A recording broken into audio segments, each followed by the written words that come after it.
Alrighty, and that is that. I believe it is time for a little Dark Souls 3. Here's the thing. So right now, at this moment in time, this is currently coming through my speakers, and you're not hearing anything. That's so strange. Hold on. Let me see this. If I do this now... That's weird. See, y'all are only hearing what's coming through my freaking microphone right now. But there is, in fact... Oh. Now that is interesting. All of a sudden, I plug in my headphones. And now all of a sudden, I'm not hearing what I ought to be hearing. Hang on. How's it going, Ethan? Good to see you, as always. Let me see. I apologize, y'all. It's just been issue after issue with these streams lately. Hang on. Let's see here. Let's see. Y'all can still hear me, which is good. That's a good start. Why can't... Okay. Hang on. We could hear a moment ago. Why is it being difficult? That's my question. Let's see. That's the big speakers. That's the headphones. Why aren't the headphones working? This is odd. This is a totally new one. Hang on. Hold the phone here. You know, I don't actually know what the deal is with this. Because it should be... It's not just muted. No, that'd be ridiculous. And yet I can't hear anything. How very strange. How very strange. What's going on, Medi? Good to see ya. Right now we're suffering from some technical difficulties, it seems. But technical difficulties are nothing new for one of these live streams. So, you know, we roll with the punches, and we get the ball rolling here. So, let's just boot up real quick.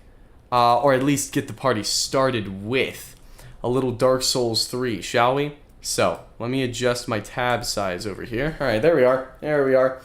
And let's see. I do want to see if I can't get this sorted, because this is a bit of a problem for us. Y'all can hear me fine, but we can't hear anything from the...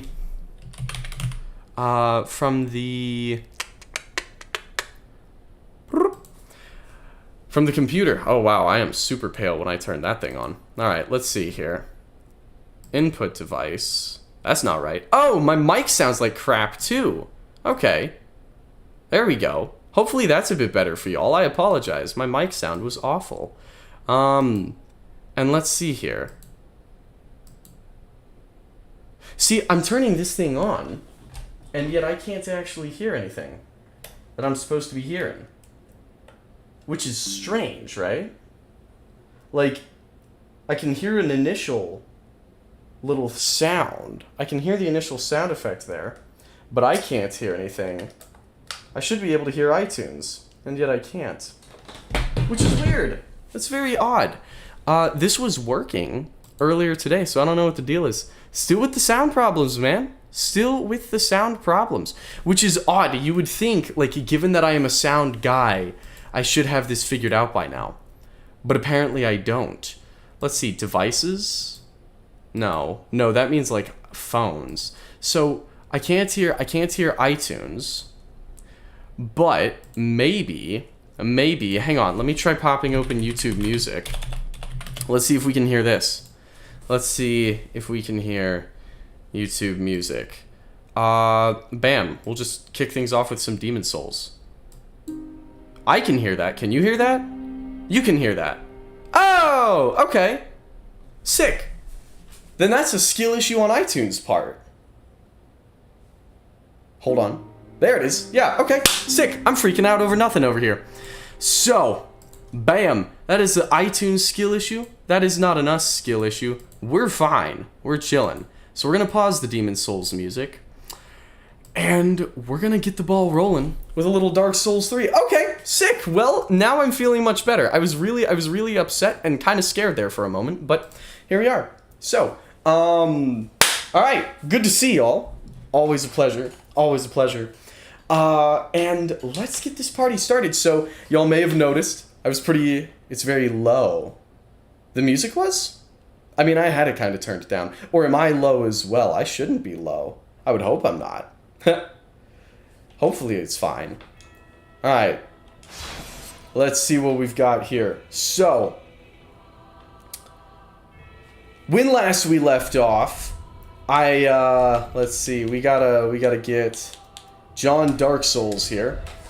When last we left off, we had just made it into the Crucifixion Woods. Just the music was? Okay, sick. Yeah. I think, so, unfortunately, I think because of the way this game is mixed, the quiets are going to be very quiet and the louds are going to be very loud. Like right now, hang on.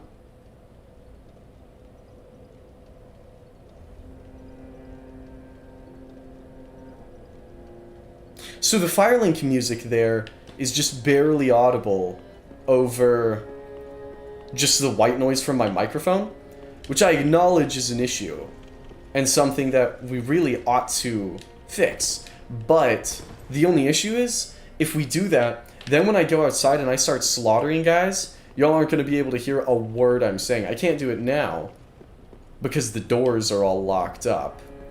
But we'll give it a minute to load here, and once it does, as soon as this fog wall dissipates... Dude, the freaking... I appreciate that they put fog walls here so that you can load into Firelink without having to load the entire area. But holy crap, waiting for the fog to dissipate, that does get very old at times. That gets very, very old. Alright. Yeah, let's come down here. Oh, what on earth? What on earth? The poor wretched souls. Be they lord or legend, the curse shows no mercy. What a sham. What? The poor wretched souls. Okay. Be they lord Okay. or sham. Maybe this isn't huge news to y'all. I have never seen Hawkwood come out here. I had no idea he ever leaves his spot in Firelink Shrine. Look at this. Hang on. Y'all need to see this. I can't alt-tab, apparently. Wait.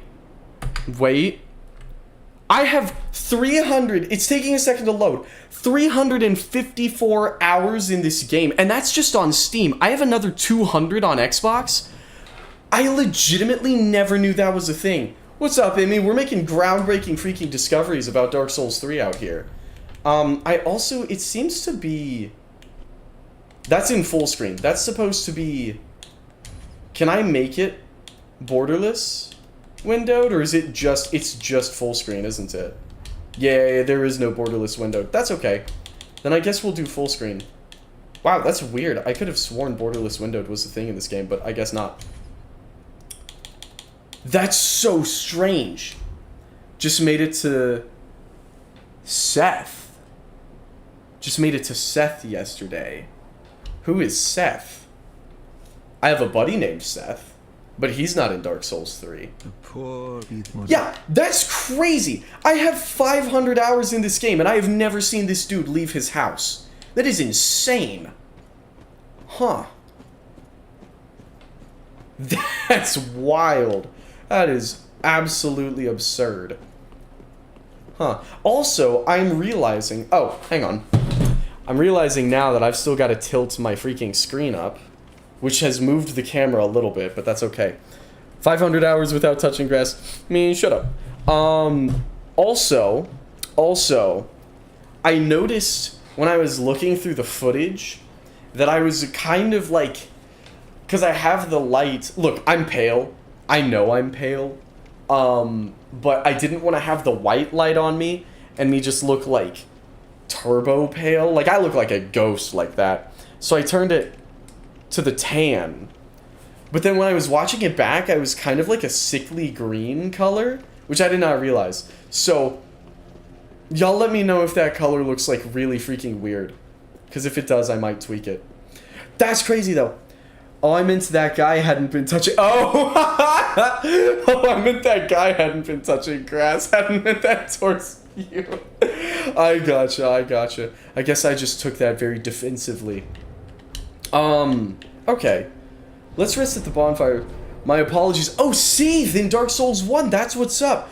Duke's Archives is a really fun area. I know some people don't like it. I actually love the Duke's Archives, though. Alright, so here's what I'm wanting to do. Right now, I do have a Lothric Knight chest piece, which is pretty exciting. I don't have the helmet, though. And I'm gonna be honest, I'd like to get the Lothric Knight helmet. That's one of my... That is definitely a favorite of mine. I am a huge fan of the Lothric Knight helmet. So if y'all don't mind, what I might do here... I might just kill a couple Lothric Knights, see if we can't grab ourselves that helmet, and then we can progress onwards. So tonight, which I started saying, and then I think I interrupted myself, we discussed how cool it would be to make an actual overlay, and I made an actual little overlay, and I used like Dark Souls 3, I used those Dark Souls 3 display assets, so that it's all very fitting. So, those are all just, you know, textures from the game that I've, like, modified for my own purposes, whatever. You can't parry a shield! Don't know why I tried parrying a shield! That was stupid of me. Jeez Louise, hang on. I see your message, Ethan. I'm gonna read that when I have a chance, when I'm not at risk of death. Lord have mercy! Okay. This is not going well. This is not going well at all. Hang on. And I tried parrying the shield again. Holy crap, it's a vicious cycle. Dude. Okay, falling for it once is bad. Twice, that's shameful. 3 times? I don't know if I can recover from this. Hang on. Here we go. 4 times? Are you kidding me? Dude. Okay. This is off to a rough start. Bro.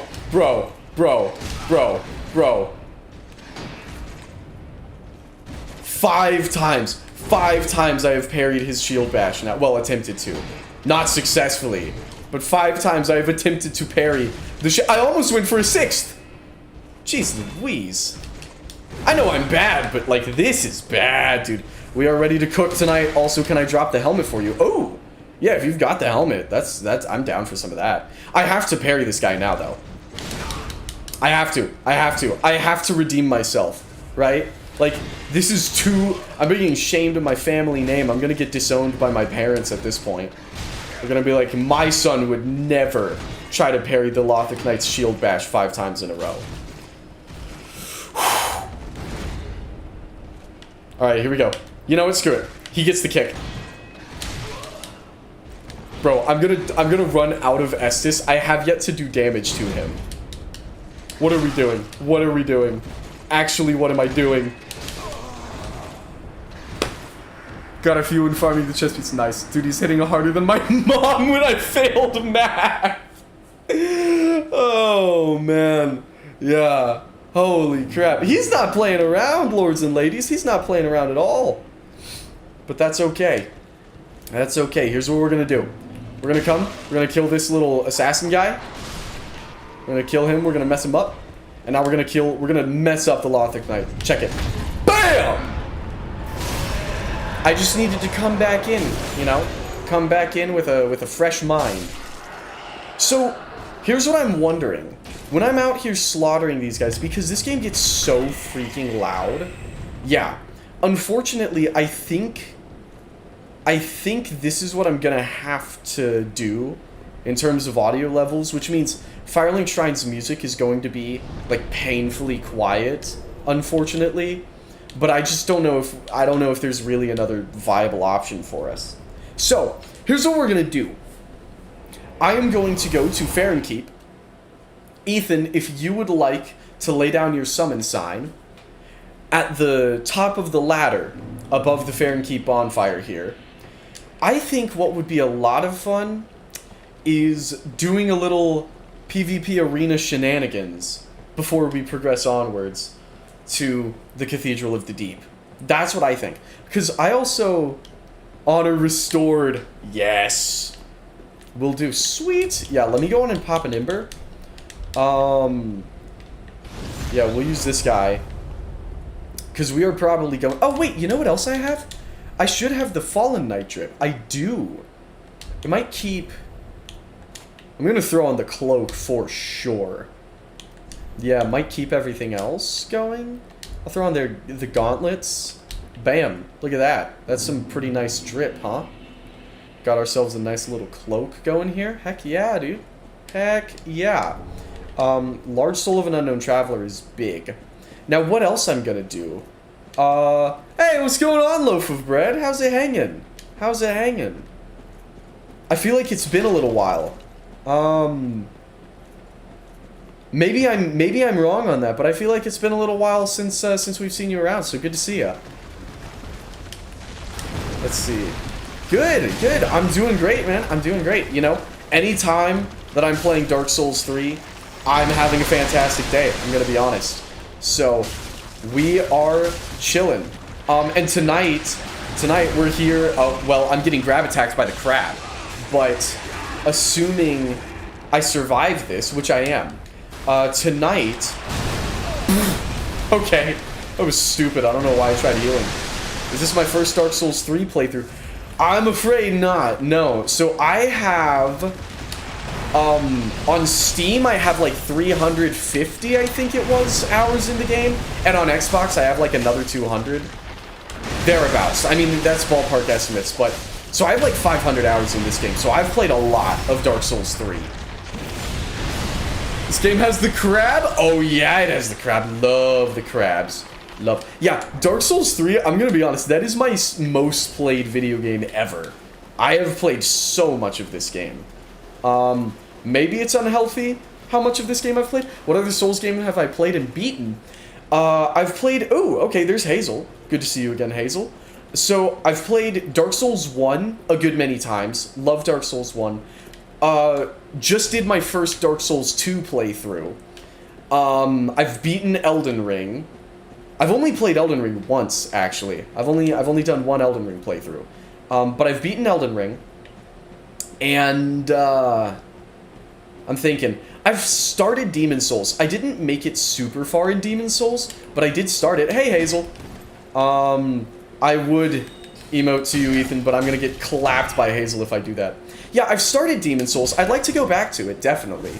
Have done all of their respective DLCs. So, I've done Artorias of the Abyss. We did everything in Dark Souls 2. I think we engaged with every single piece of content Dark Souls 2 has to offer. Be careful, I am surrounded by grass. True.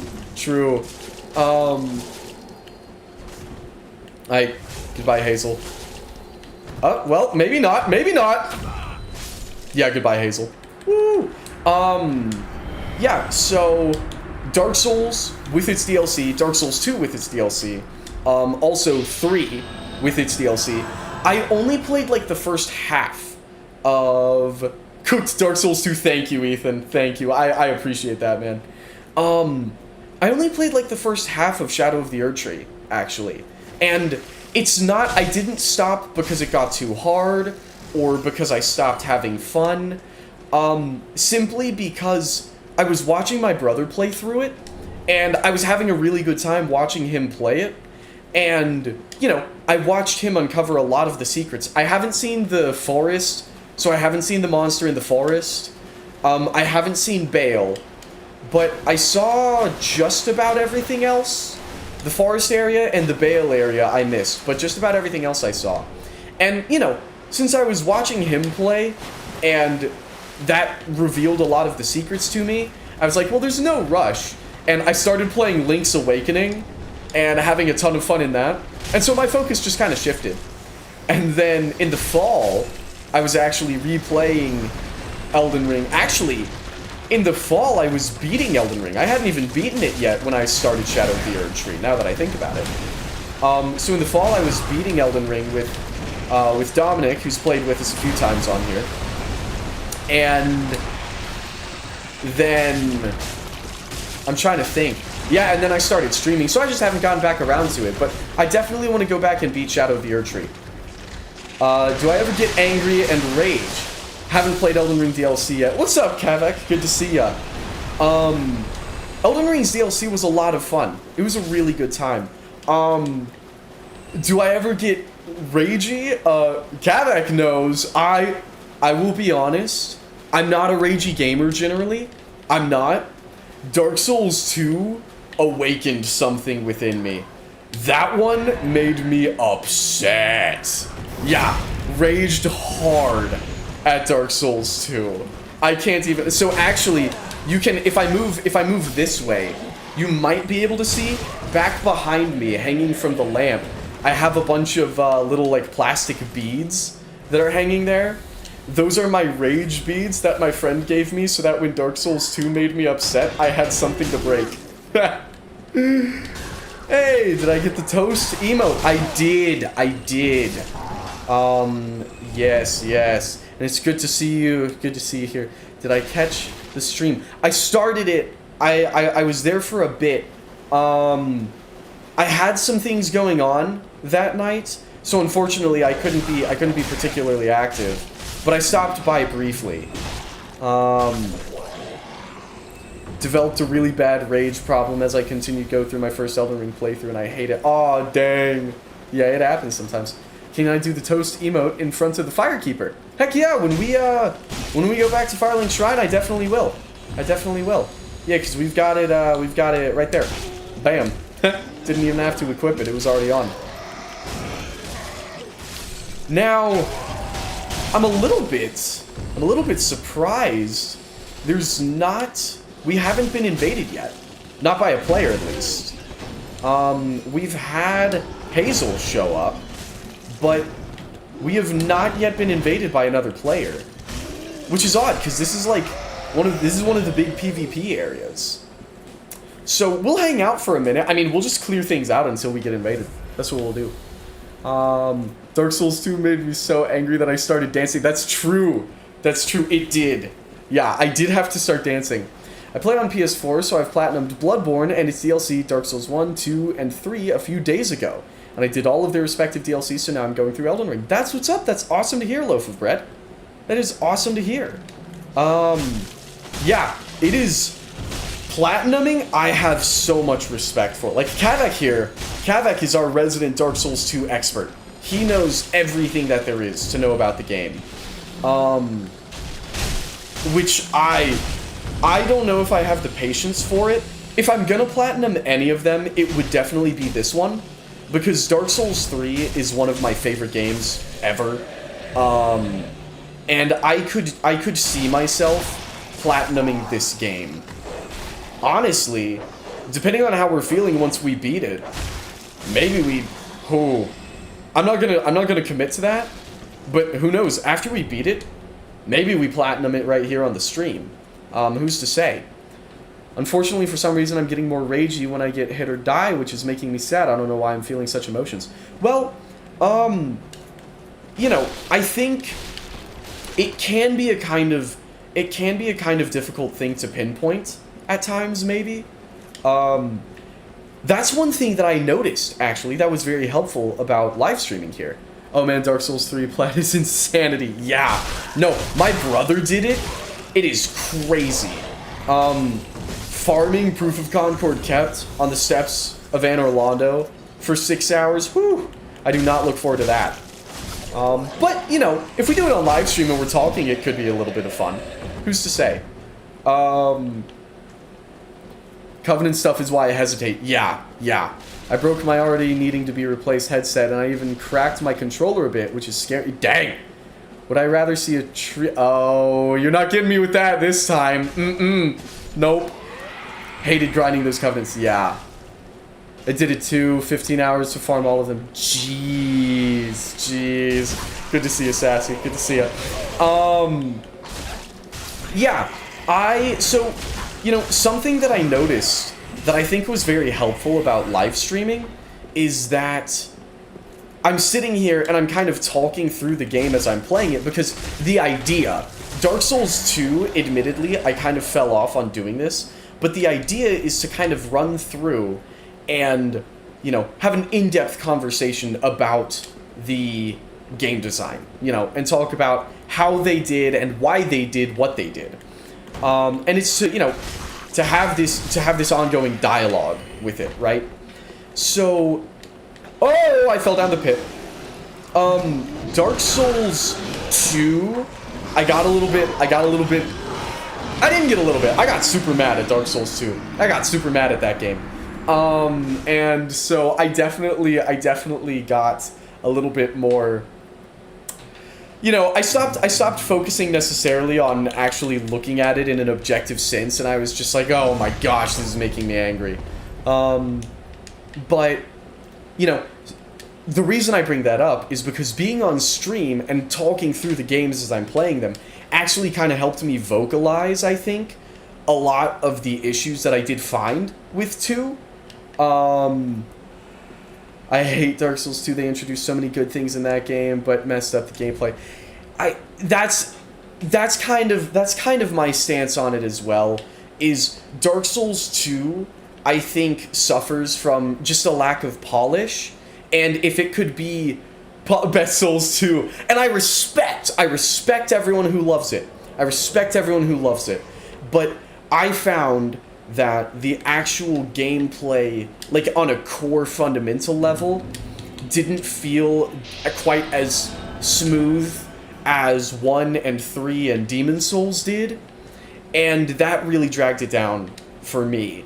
But it did introduce so many cool ideas that I absolutely see why people love it the way they do. I've still only played a few hours of Souls, but I'm very impressed by the depth of the design so far. Yeah, so, and here's something else I will say. Literally playing it right now, as you should be, Kavak, as you should be. Here is something else I will say. One thing that, well, okay, I was gonna say one thing that none of them suffer from, but admittedly Dark Souls 2 does to some degree, but not too bad. So I've been playing through Lords of the Fallen with my brother, and that sounded like an invasion, was it? Maybe I'm hearing things, wishful thinking. Can anyone help me with Farron Keep? If you want to come join us, that's where we are. Heck yeah. The password is blue. So if you'd like to hop in, oh, that's the dried finger. That's not what I meant. If you'd like to hop in with us, is that 10? I'm sorry, I have terrible eyesight, so I couldn't tell if that was 10 or tan. Am I gonna play Zelda next? That's the idea. Yes. So probably start with Wind Waker and then do Twilight Princess. I think that's where we're at right now. That's our thinking.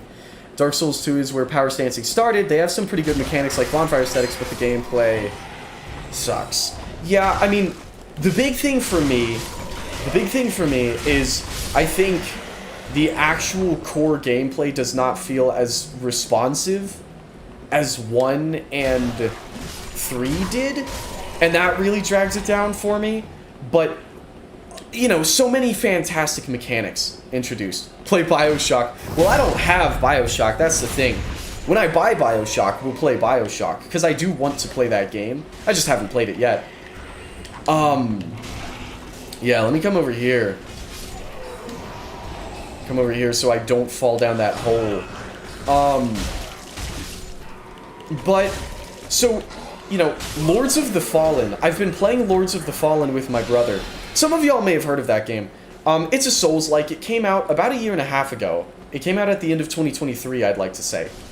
And Lords of the Fallen is an interesting one. I will read that in a second, Loaf of Bread. Oh, hang on. Okay, I'm losing. I'll have to scroll up to catch up on the chat room there. But that's okay.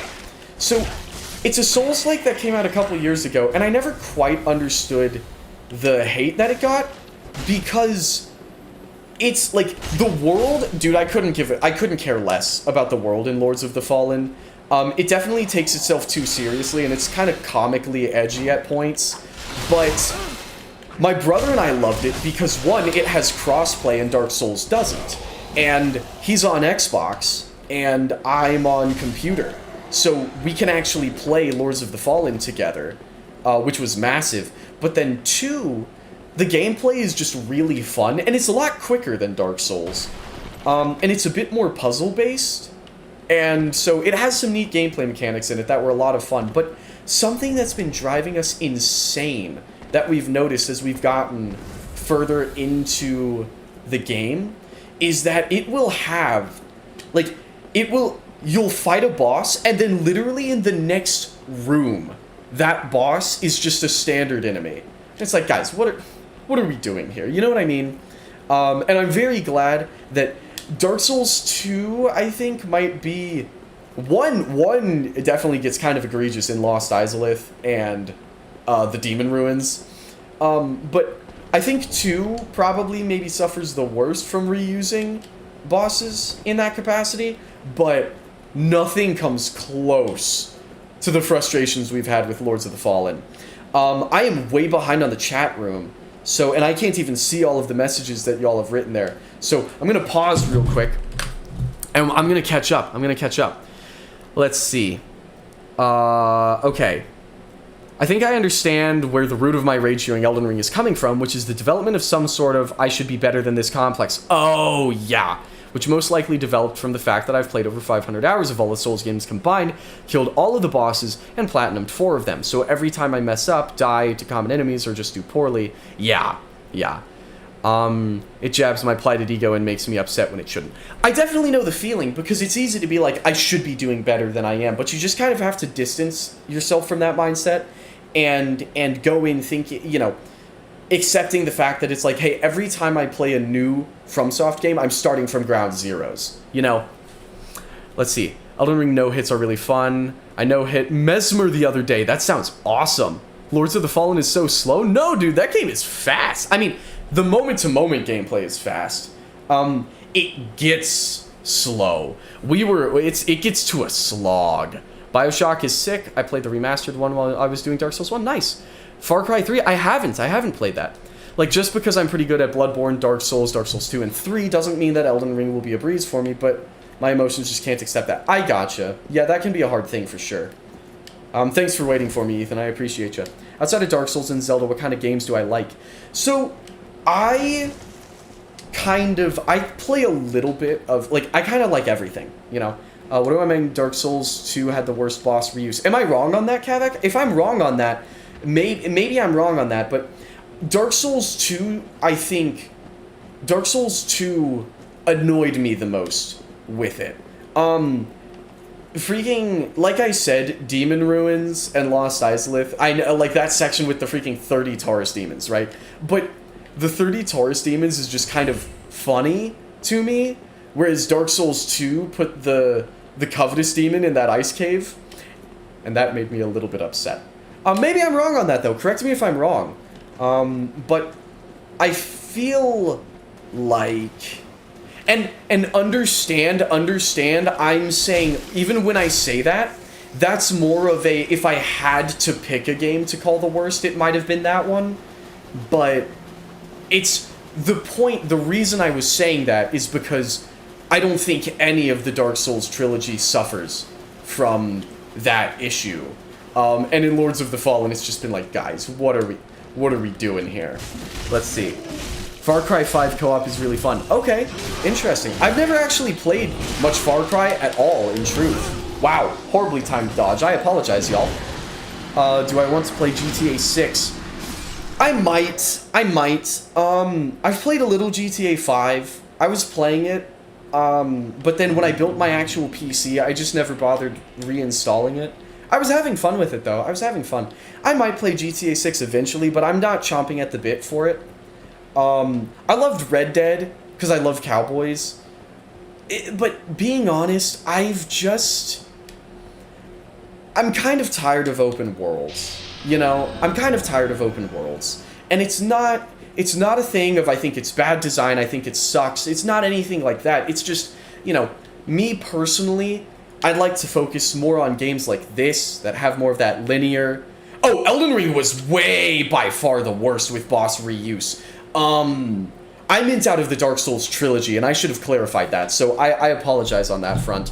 Oh, shoot, I popped Dried Finger, but not an Ember. I'm sorry, Ethan, let me Ember up. Yeah, Elden Ring was way worse, and I see I'm getting behind on the chat room here, so let me catch up real quick. I was stuck on Godric for a bit, which upset me because I can bully bosses like Nameless King and Gale, yet he kicked my teeth in even when he wasn't as difficult as many other bosses that I faced. So I asked people in a Discord server dedicated to Souls games about it, but some people made me feel embarrassed for no reason, like one person said Godric, and that hurt my self-esteem. Yeah. Have I played Skyward Sword? Not yet. I need to. Like why I just wanted to help, but talk about toxic community members. Yeah. I hate when people act annoying about you not being able to do something. Yeah, it can definitely get annoying. Let me see, Kevak. Elden Ring by far the worst with boss reuse, though it's to be expected with open world. Dark Souls 1 would likely be worst because of the Capra, Taurus, and Asylum Demon reuse. I think you're probably right. Yeah, I'll see you around, Sassy. See you around. We'll be back on Wednesday, so we will see you then. Yeah, you know, I've definitely had an issue with classic toxic Dark Souls fans. I think.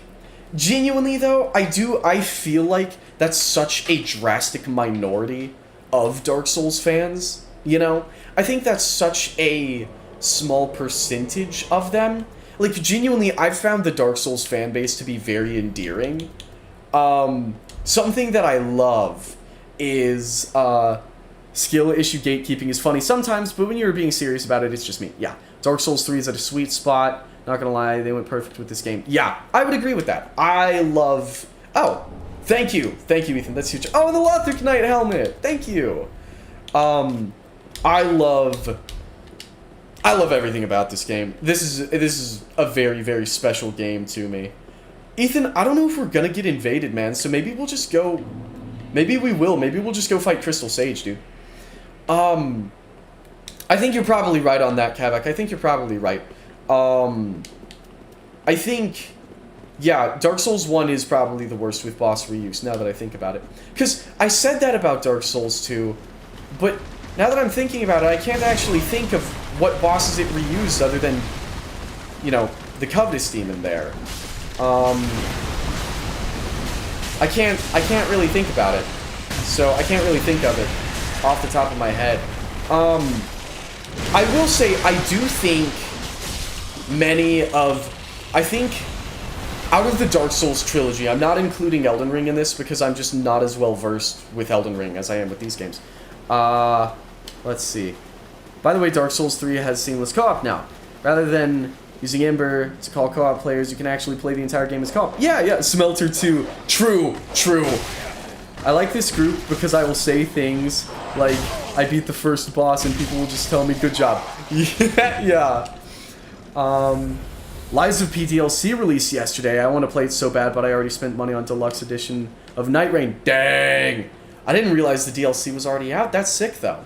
That's sick. I look forward to... I look forward to playing Lies of P. I haven't played it yet, but Feel is an amazing song. Beautiful song. I love it. And I look forward to playing that game eventually. I don't know when, but it's on the wish list. It's on the wish list for sure. What I hate the most about toxic fans is how they think there's a right way to play the game. For me, if the game allows it, then it's acceptable. I would agree with that, Medi. I would agree.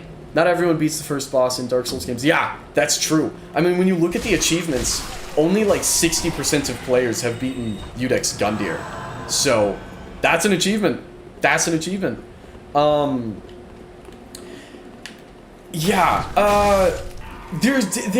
That's kind of the beautiful thing, is there's so many different ways to tackle these games. You can make so many different builds, you can experience it in so many different ways, and as long as you beat the game, you're playing it the right way. That's the beautiful thing, you know? It reused Covetous, Dragon Rider, Ava, Smelter, altered moveset and timing, Guardian Dragon, and Flex Style Century. Okay. Oh, and Rune Sentinels. Oh, okay, gotcha. Yeah, I don't know.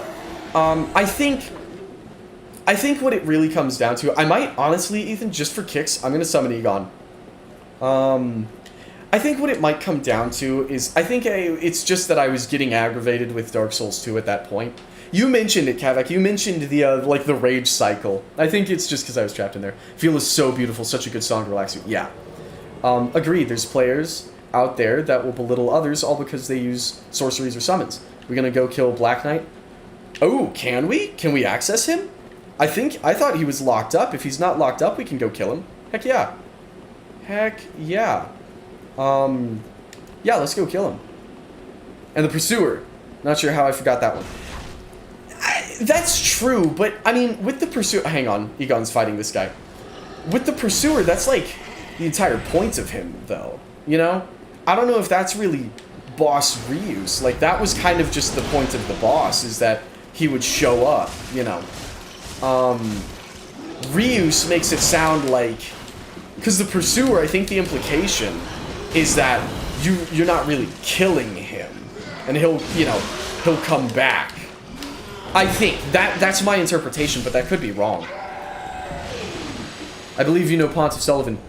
I do. I'm a big fan of Pontiff Sullivan. Yes. Yeah. Pontiff is a fun boss, dude. Pontiff is a fun boss. Dark Souls 3, I don't think it really has... I don't think there's a single boss in this game that I dislike, I'll be honest. I believe there is a superiority complex that many Souls fans have taken on, so they bully anyone who plays the games in a way they don't like. I think... I would say, this is based off of my experience, this might not be true, but this is based off of my experience, that does exist. There are fans who have that superiority complex, but I do think it is a vocal minority. I think most fans are... Now, I'll say this, Dark Souls fans are definitely morons, but what I love about Dark Souls fans is the way they... Oh, you're in a grab attack. I was like, why can't I hit him? I love that Dark Souls fans... Like, okay, let me put it this way. When I was using Instagram a lot more, I was looking for meme pages for all of the games that I like. And I found that Halo memes were just unfunny and insufferable. But Dark Souls memes are all just making fun of Dark Souls. And it's really funny. I was a big fan of that. Some of Consort Radahn's move is an exact copy of Pontiff Sullivan. Really? Prowling Magnus, but to be fair, you can barely call it a boss. Yeah. That was a funny boss fight. I think, yeah, if I was to talk about each game's bosses, right? Because this is what was really bugging my brother and I about Lords of the Fallen. Other than the fact that a lot of them just got annoying to fight to begin with. Cooked indeed. Something that really bugs my brother and I about Lords of the Fallen, especially later in the... Well, all throughout, really, is the bosses just don't have much of a presence. And, like, every single boss, even the freaking Deacons of the Deep, they have a presence, right? And they're memorable, and they stick in your brain. I think Dark Souls 2 might struggle with that a bit more. I think... that's definitely, like, I can sit here and probably run through the boss lineup of Dark Souls 1. I know I can for 3, but 2 is a lot harder.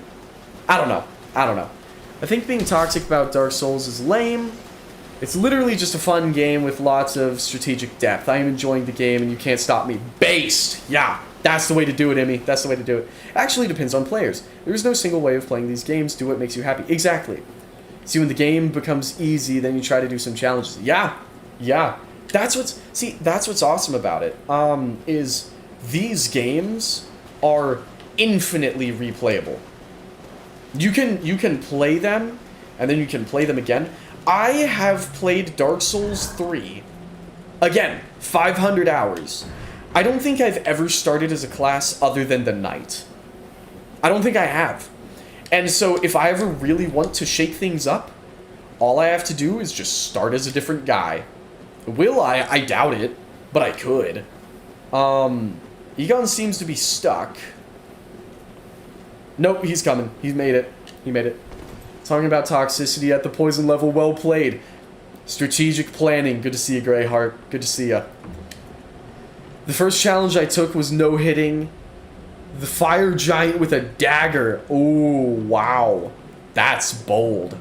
Agreed. At the end of the day, if you run into magic-only playthrough, that would be funny. That would be funny. Maybe someday. I'd be down to try it.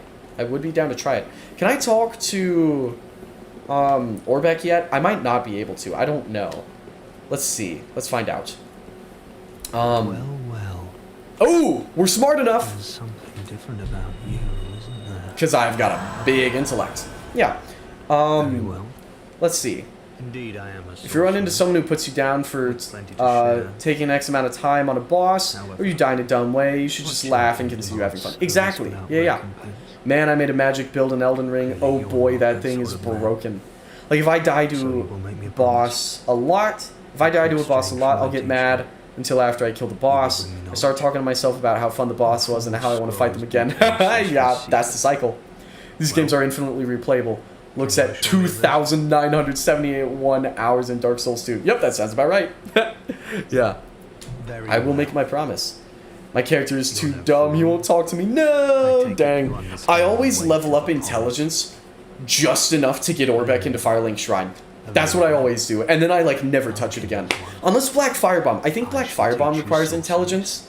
In which case, I will level it up for that, but that's about it. Elden Ring has a shard spiral spell. Did 15,000 damage on Placidusax. That's crazy. Ethan, I'm going to run back around because I don't know if Egon will follow us if we jump down. So I'm going to run around so that he can actually come with us. But we're going to the same place. So you think you have DPS? Maybe. Oh, so you think you have DPS. That would be like the spell run. I think I'm tracking. Alright. Let's get her done, lads. Let's get her done. Here we go. How much does choosing different classes matter? It just gives you different starting stats, or is there more to it than that? It really just gives you different starting stats. All it majorly impacts is the beginning of the game. And so, I think, genuinely, what I might do is I might start as different builds, just because it'll change how you fight Gundyr and Vort, if nothing else. But, you know, more often than not, outside of just doing, like, a stream themed around, like, hey, we're doing sorceries, or whatever, I'll probably always start as a knight, simply because it gives you the knight armor early on. And, you know, I love knights, man. Knights are awesome. That's a large part of why I love this game so much, is because it just has such a cool selection of knight armor. Thief in Dark Souls 1 OP because Master Key. True. Very true. Unless you care about min-maxing for PvP, your character's class doesn't matter. Yeah, exactly. Elden Ring builds are so insane. Did a curved sword build in seamless co-op. She had double health. And it did 48,000 damage to Meteor and 4 jump hit. Oh, wow, he's dead. Alright. Bam. We'll hit that. Alright. Good stuff, lads. Good stuff. Oh, thanks, Ethan. Thank you. Oh, Lothric Knight Armor. That's what's up. We do love to see a little Lothric Knight Armor. Okay, sick. Fine work. Praise the brew. Now, up here, this is something interesting. Up here is a little section. Could this be a dead end? Visions of Pullback. It's a little section elevated against the rest of the boss room. I don't rightly know what purpose it serves. Maybe Crystal Sage can warp up here? I'm not sure.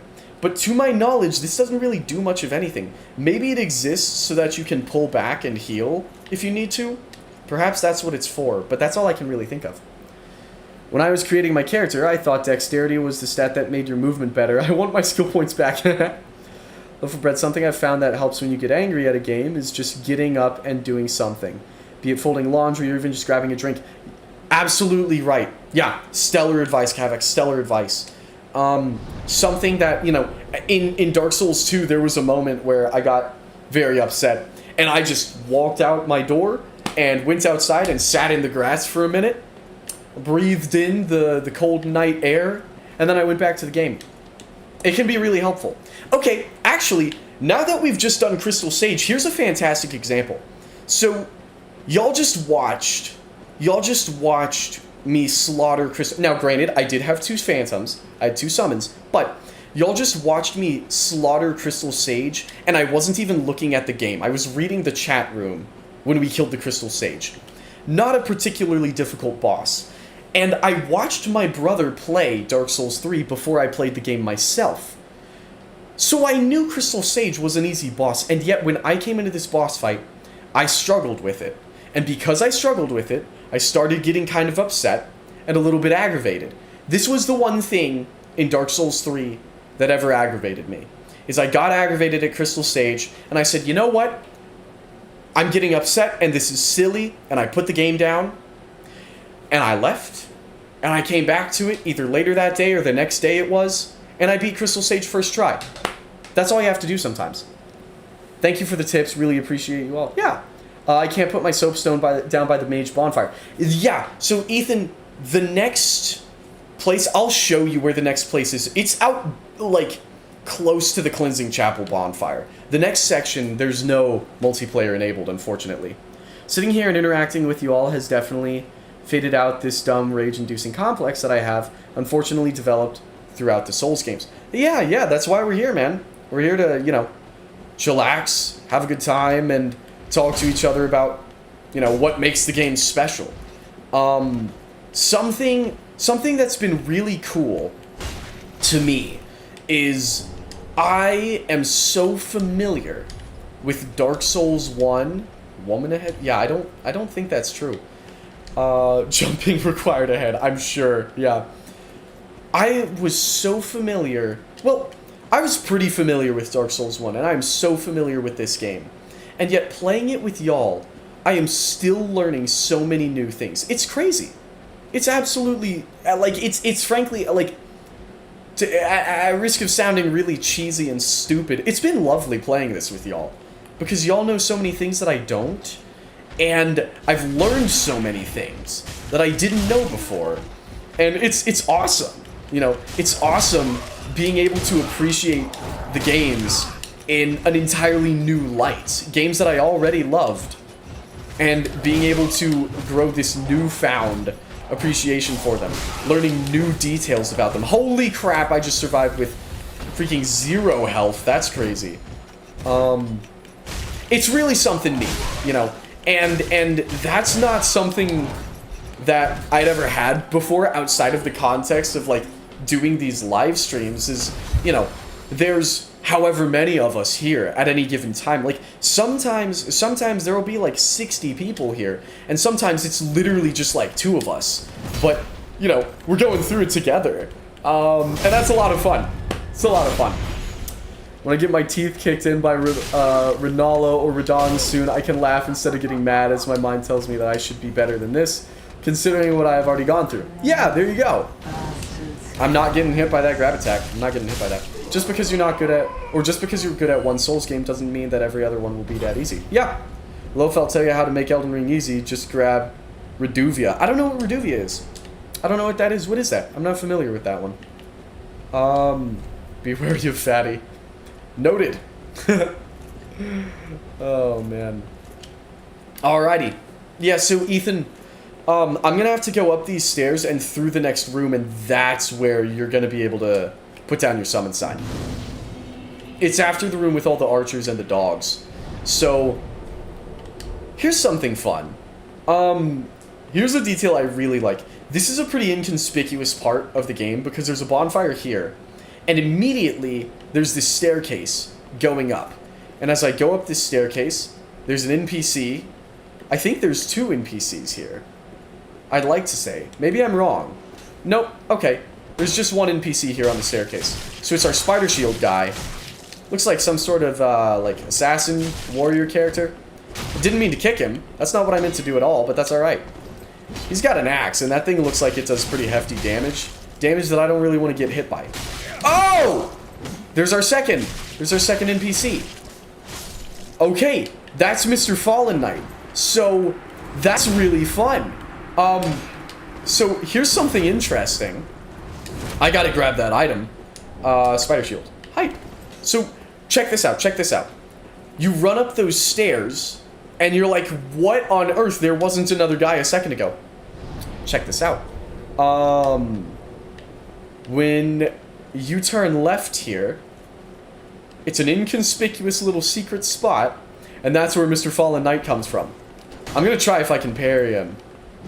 I'm not very good, but it worked up, apparently. I hope I'm not sounding mean, but seeing you get beat up by a lesser enemy after all you've been through and not caring and staying cheerful is pretty inspiring. Thank you! No, you're not sounding mean at all. Dude, I have been through, like, I've played so much of these games, I still get, like, a regular freaking thrall in the Undead Settlement will absolutely demolish me sometimes. That's just how it goes. They're hard games. They're challenging games. And, you know, really, the thing that I've learned is to just keep your chin up and be like, well, now I know for next time, right? Like, I'm sitting here freaking dying to... I don't know if you were here yet, Loaf of Bread, but the Lothric Knights they have a shield bash move. You can't parry a shield bash, because why would you be able to parry a shield bash? You can't parry that thing. I tried 5, and I knew this going into this fight. I knew this, and this happened today. This happened an hour ago. I tried 5 separate times to parry his shield bash. What was I thinking? That is insanity. Why did I try that? I don't know. But it's just because it's easy to, you know, the games are difficult. And it's easy to kind of get lost in the sauce a little bit. I'm going to run back to Firelink, Ethan. And then we're going to go forward. And that's where I'll be able to summon you. Let's see. Sekiro bullies me so hard. Yeah. Let's see. You will never laugh with Bed of Chaos. Honestly, I did, though. I did. Bed of Chaos is like... Bed of Chaos, I don't know if after playing... I'm so sorry, Kavik. I'm so sorry. After playing Dark Souls 2, I don't know if I would still consider Bed of Chaos the worst boss. I don't know. Probably. But Dark Souls 2 might have a competitor? Maybe. I'd have to think on it. But Bed of Chaos is, like, comically funny. It's comically bad to me. I can laugh at Bed of Chaos. Yeah. Let's see. Amazing camping spot nearby. Yeah, seriously. I know my plight is childish, especially for my age, but there's some battles that will come no matter the age. Yeah, exactly. You need to keep your expectations real. You might be great at the game, but you just get your butt kicked sometimes by random enemies. Yeah, exactly.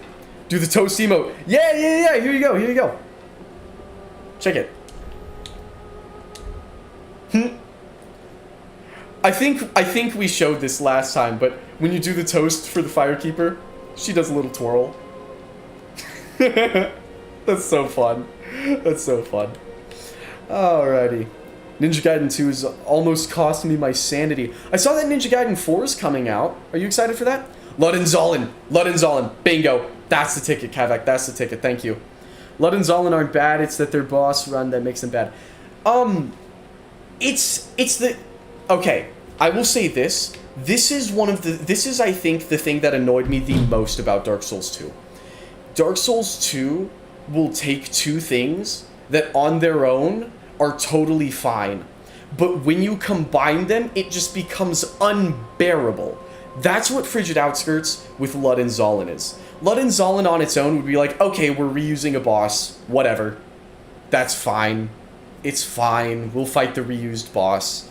Sure, why not? It wouldn't be memorable, but that's exactly the thing. It wouldn't be memorable.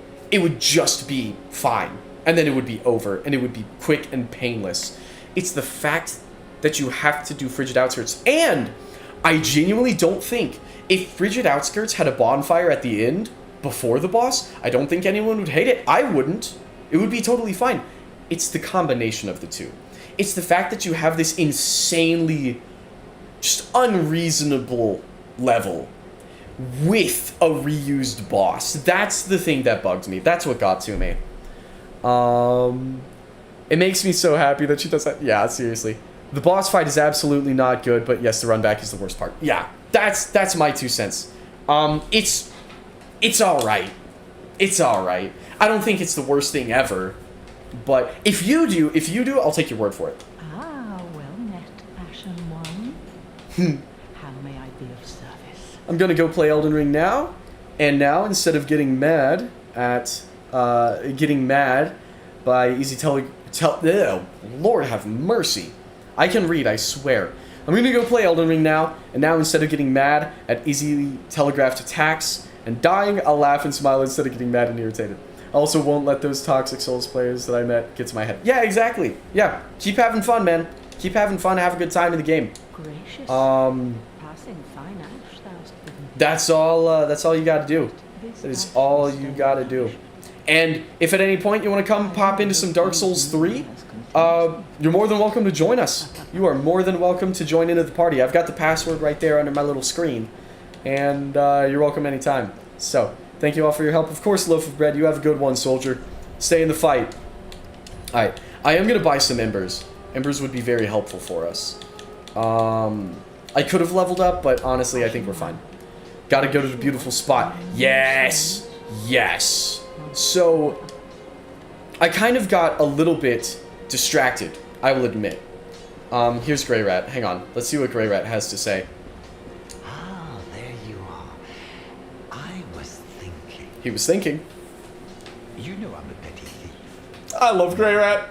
Perhaps I'll go on the prowl. Ooh, okay. Everyone's dead or hollowed away anyway, right? So I might as well fetch some weapons or treasure. Oh, yeah, you're on PS4. Totally chill. Totally chill, Loaf of Bread. You're good. You're all good. Yeah, enjoy Elden Ring. Enjoy Elden Ring. Thank you. You will not be disappointed. Grey Rat's such a real one. Grey Rat the Thief was once a well-known name. I Why? ended up rotting in a cell.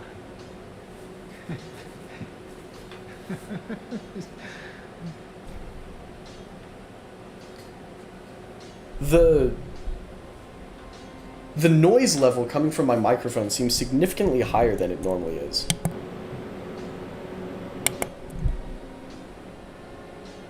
Like, the noise level coming from my microphone is currently louder than the actual video game. That's weird. That's very weird. Let's see. Yeah, Kavak does too. Yeah. I may be stupid, but I'm also dumb. Oh, man. Yeah, let's see. Yeah, heck yeah. Y'all get together. I will Y'all leave for slaughter some bosses time. together. That'd be sick. So That'd be long for sick. now. It's I as well, not me as well. I'm Do sick. stay safe, you hear? Or I my will, efforts Grey will Rat. have been for naught. Hey man, Kavak, you're totally fine. Everyone makes grammar mistakes. I mean, I've done it. Y'all have caught me live on stream multiple times. Yeah. Is Orbeck here? He is! Ah, there you are, unkindled one. Hi, I'm Cornix. pleased to have a pupil as dedicated as you. Alright. By the way, I did change, I adjusted the volume on my microphone here. Let me know if that's too quiet now. If I'm too quiet, I will up the volume. But it seemed the noise level had risen a lot. Let's see. Yes, here we are. It's been long indeed. With this, I can teach you more sophisticated pyromancies. Splendid. I can boast I am your tutor a little longer. Alright. Sorry. Let me put that away. Don't need to be looking at that right now. I wish for cross-platform. I want to play and dance in front of you, Joe. Yeah. Me too, man. Me too. Sure, as long as it's Dark Souls 2. Don't really play the other games. Beat them all. I just don't really play them anymore. Totally fair. Totally fair. Yeah. Crossplay would be genuinely amazing. That would be beautiful. I would love that so much. Let me see. I don't have the souls to learn in pyromancies, unfortunately. What is a teacher without a pupil? The cast in this game is so good. Oh, you're back then. I love them. I love them. Again. I'm Orbeck of Vinheim. Hi, Rebecca Vinheim. Here to teach you sorceries. Let us begin with the basics. Mm-hmm. The ideal sorcerer is the twin-faced. Oh, hey! Thanks, Loaf of Bread. I appreciate you. Thank you for the subscription. You could Means at a least lot. Means a act lot. as if you're paying attention. Yeah. Hopefully, we'll see you again. We're doing these every Monday and Wednesday, and would love to have you here. Love to have you here again. Let's see. I don't have the souls to learn any I sorceries. don't mean to seem overbearing, but have you forgotten? In exchange for my sorceries, you are to bring me knowledge. And in I the will. form of scroll detailing the secrets of sorcery. Woo. I hope you're not one to break a promise. Oh, I'm not. Come again. I will. I will. He just takes a little while to open up, y'all. He will. He will open up to us. It just takes a Oh, minute. Champion of Ash. Hi, Welcome Irina. back. Let's Do you see. wish to hear a tale? You only have to ask. The only problem is that there's hackers in Dark Souls 1 and 2 who can screw over a playthrough, and console players won't be able to use any of the anti-cheat mods. That is true. And I do wonder if that's why they haven't done crossplay yet. I do wonder. Although Night Rain doesn't have it either, so I don't know. I don't know. It's an odd thing. It's definitely an odd thing. Yeah, I don't really have anything. Have a pleasant journey, Champion of Ash. I will. I think I will. I pray for your safety. I will have a very pleasant journey. Thank you. Alrighty. Let's go on our business, shall we? Yeah, I think that's about all we have to do in Firelink right now. Ooh, yet to give in, Hmm. Good. The Firekeeper must be twitching with delight. But what do you really know about these Lords of Cinder? These supposed legends? I know that we're gonna slaughter them. Aldrich, why? I know that. A right and proper cleric. Only he developed a habit of devouring men. And for that, he's gonna die. Ate so many I know that. that he I can say that definitively. Yeah, Aldrich is gonna go down. So they stuck him in the Cathedral of the Deep. And they made him a Lord of Cinder, not for virtue, but for might. Something that's interesting. Such as a lord, I suppose. But here I ask, do we have a sodding chance? Yes. Oh, yes, we do. Yes, we do. Here's the thing. People who, fun fact, people who don't eat other human beings are always cooler than people who do. Therefore, we are gonna slaughter Aldrich. The facts don't lie. The facts don't lie. I realize I just freaking like shook my entire table, and I think it even moved the camera. But the facts don't lie, man. Yeah, we are going to mess Aldrich up. And I'm very much looking forward to it. Something that's interesting about these games is that a lot of the bosses in Dark Souls games, especially in 3, a lot of the bosses aren't bad people, necessarily. They're not evil. You have to fight them for one reason or another, but they're not necessarily evil. Aldrich, though, oh, Aldrich is evil. And we are going to annihilate him for it. We will not tolerate that. We will not tolerate that. If I could dictate the Souls games a bit, I would give Bloodborne and Demon Souls a PC port, and possibly an Xbox port, because Xbox and Sony are sharing exclusive now, and Steam is working with them. True. I was gone for like 5 minutes. Evil is relative. True. True. Aldrich is evil, dog. Evil is relative to a degree, maybe? Maybe? Like, okay, let me say this. You can say evil is relative, but if I was like, Joseph Stalin is evil, probably, I don't think many people would contest that. Or like Adolf Hitler was evil. I don't think many people would contest that one. Ooh, Crest Shield, hype. And Aldrich, let me tell you, is evil. Oh, he is evil. Let's see. I think the best way to have crossplay is only enable if protected by password. That way randoms and cheaters don't interfere unless they have that password. That would be interesting. I'd be curious to see how that would work on a technical standpoint. I think I'm behind on the chat room here. Let's see. I could hate Gwyn for accidentally causing the undead curse, but I can't bring myself to do it. True. Eating people is only okay. Okay. Eating people is only okay if you're cutting your own flesh off so someone else doesn't starve, and only in ultra extreme circumstances. Maybe we can have a discussion about that. I don't think I'm going to, but that is, I guess, fair. I guess that could be fair. You know, if someone else is going to starve, maybe that's fair. What time is it over there? It is 10:02 p.m. That is a good idea, yeah. I would also give each Souls game cross-platform and a proper anti-cheat for every platform. I would fix a bunch of stuff in Night Rain, such as cross-platform and game chat. Ooh, that would be fun. Pontiff Sullivan is the evilest in the series because he fed Gwendolyn to Aldrich. Oh yeah, Pontiff is evil, and that's why he's going down too.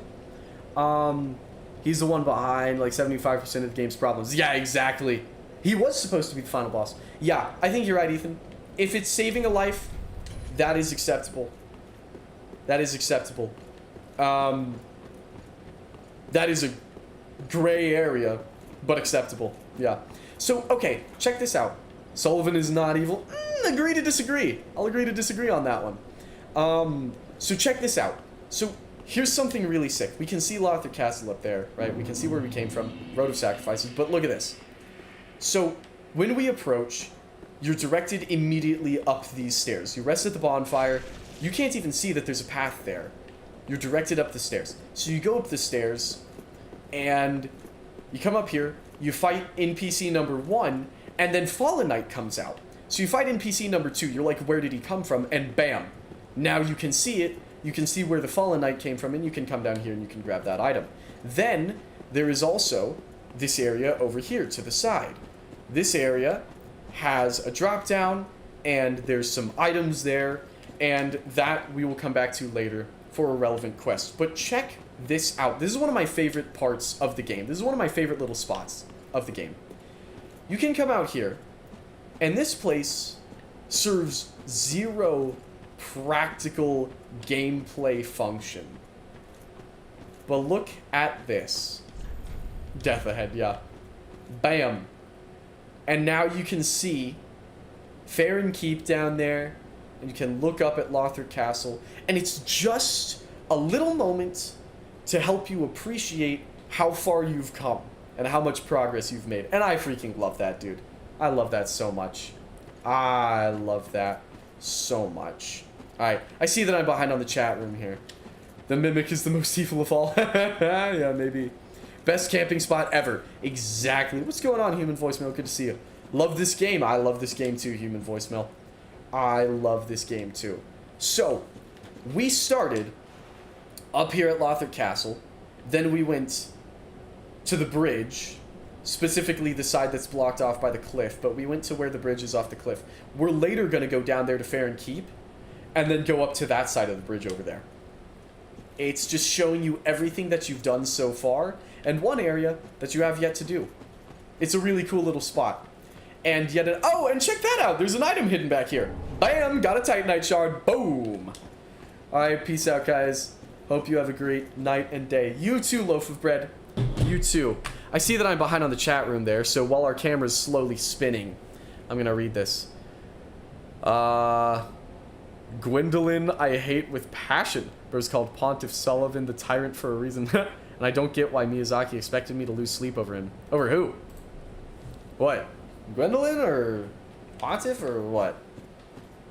I don't really know what that's in reference to. And I mean, you know, you could, like, you're obviously allowed to resonate with the characters that you resonate with. Ain't nothing wrong with that. But,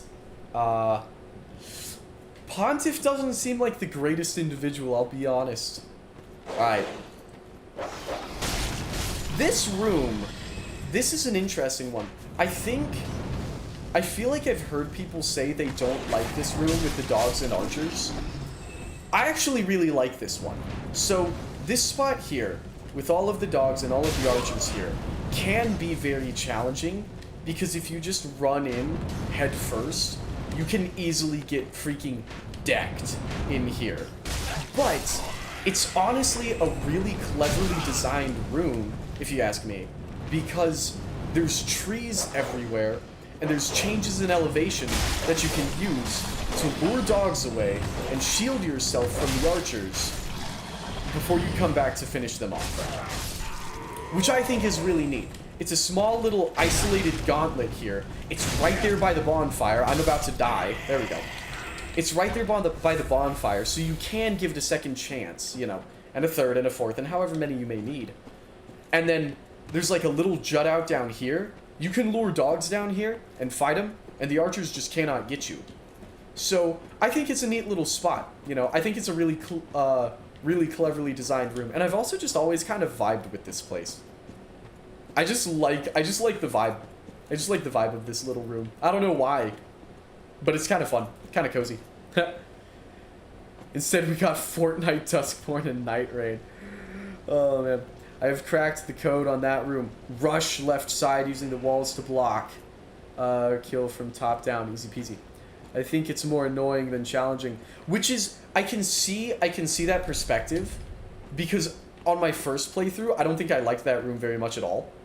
But going back through, I was like, wait a second, and it kind of clicked. Like, it took a while, you know, but once I kind of, it may have been, honestly, it may have been on my first playthrough.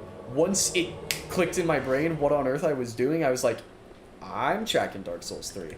I'm picking up what you're putting down. And then it kind of comes together nicely, I've found. Feel free to disagree, but that is my 2 cents on the matter. Alright, now this guy is going to explode, so we're going to kill him before he gets a chance. Bam! Just like that. He's down. He is down. I'm not going to worry about those dudes yet. We're going to come in here to the cleansing chapel. Oh, well, Ethan's going to kill those guys, but that's okay. Alright, bam! So, something that's really cool about this level... Hang on. We'll let Gale do his spiel. Who have no place to call their own. Please bear witness to our resolve. Fire for Ariandel. Fire for Ariandel. And the ash to kindle flame. Just 3 guys chilling. This DLC tested my soul. The DLCs are very challenging. The step up in difficulty is not to be scoffed at. They are quite a challenge. Maybe I should jump in there. If you want to, man. It's up to you. It's up to you. We're gonna light this bonfire. So, something that's really, really cool about the Cathedral of the Deep. Fun fact, I was so stoked for tonight. I cannot lie, lords and ladies, because Cathedral of the Deep is genuinely one of my favorite levels in the franchise. I love the vibe. I love the design. The sky in the Cathedral of the Deep is really pretty, I've always found. I love being able to roll through all these chairs here. It's a beautiful, beautiful, special place. Look at all those chairs.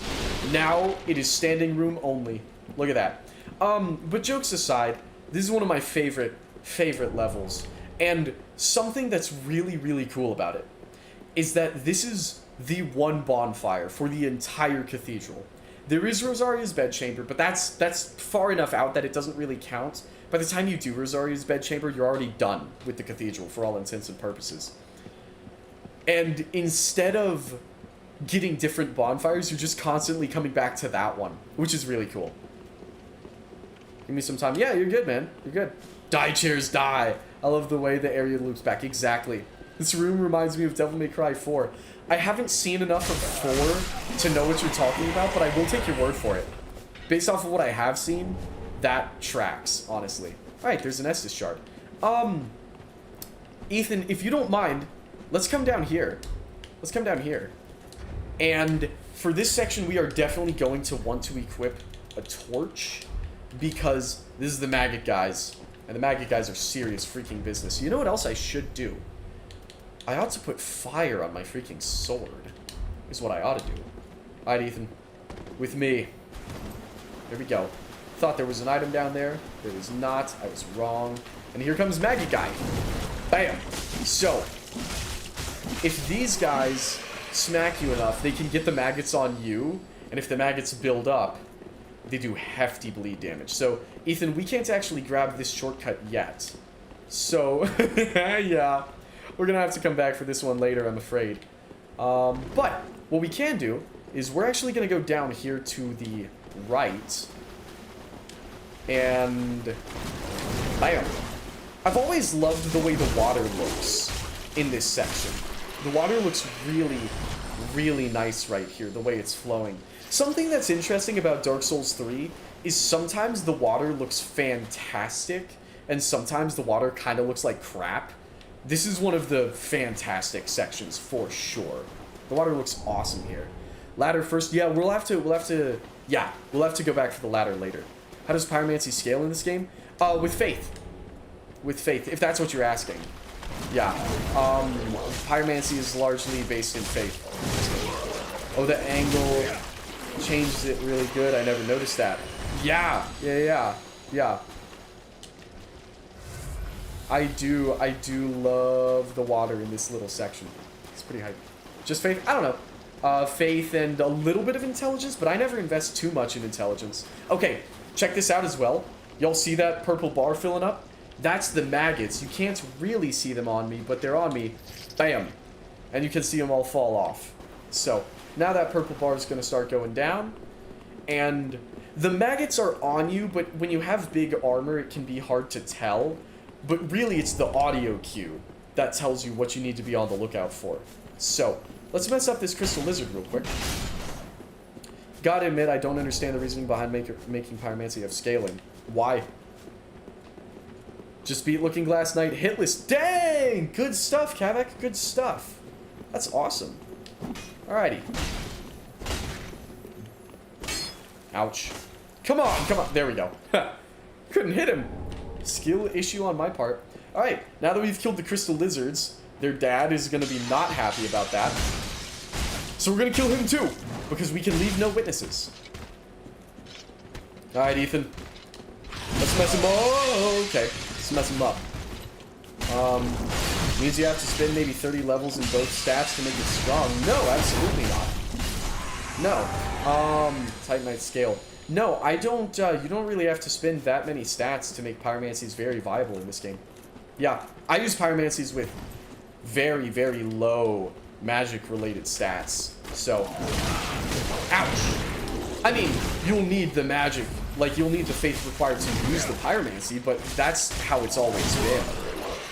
You know, you need like 25 faith to use a powerful pyromancy, but it was the same way in Dark Souls 1. So that's not really a change. Stats that should be spent in health and stamina and equipment load. That's the same way it was in Dark Souls. I remember using pyromancy in Dark Souls 3 and it was terrible. Well, I'm sorry. I'm gonna fatty. I am gonna bring out the old reliable. We did bully him, Ethan. We did. Yeah, I'm gonna bring out the old reliable reasoning there. Dude, that might just be a skill issue.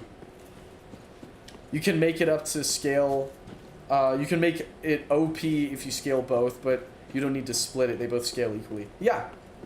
Yeah. Like I said, all you really need is to use the, all you really need is the stats required to use the pyromancy at all. Like, let's say, you know, Great Chaos Firebomb needs, I don't know, 20 faith. Then you put in your 20 faith, and then that is extremely viable. I'd say, you know, just as much, if not more viable than it was in the first game. So, alright. And here we go. We're going to run up these stairs. And bam. Item that we could see earlier, but we could not access. And now we roll down. Yeah. Do I need to swap to my pyromancy to flex on y'all? If you want to. That's your call. Dark Souls 1 pyromancy have no faith requirements at all. Just attunement for the slots. Only thing you needed to upgrade was the flame itself. Nah, well. It was something any build could use. I mean, it's a magic-related stat. I see no reason for them to make it rely on magic. Ethan, if you don't mind, because every time we reload this area, Gale is going to give his whole spiel. If you don't mind, I'm going to go on and talk to Gale, and we'll go on and access the DLC.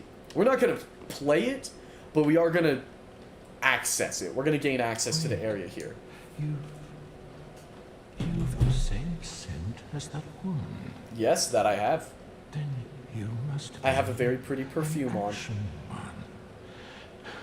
You must be. I am. How could you tell? You don't know how long I've searched.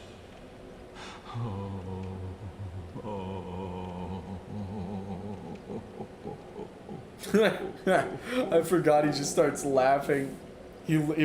he gets so excited he freaking loses the plot. Oh, don't mind me. Didn't mean to fall apart.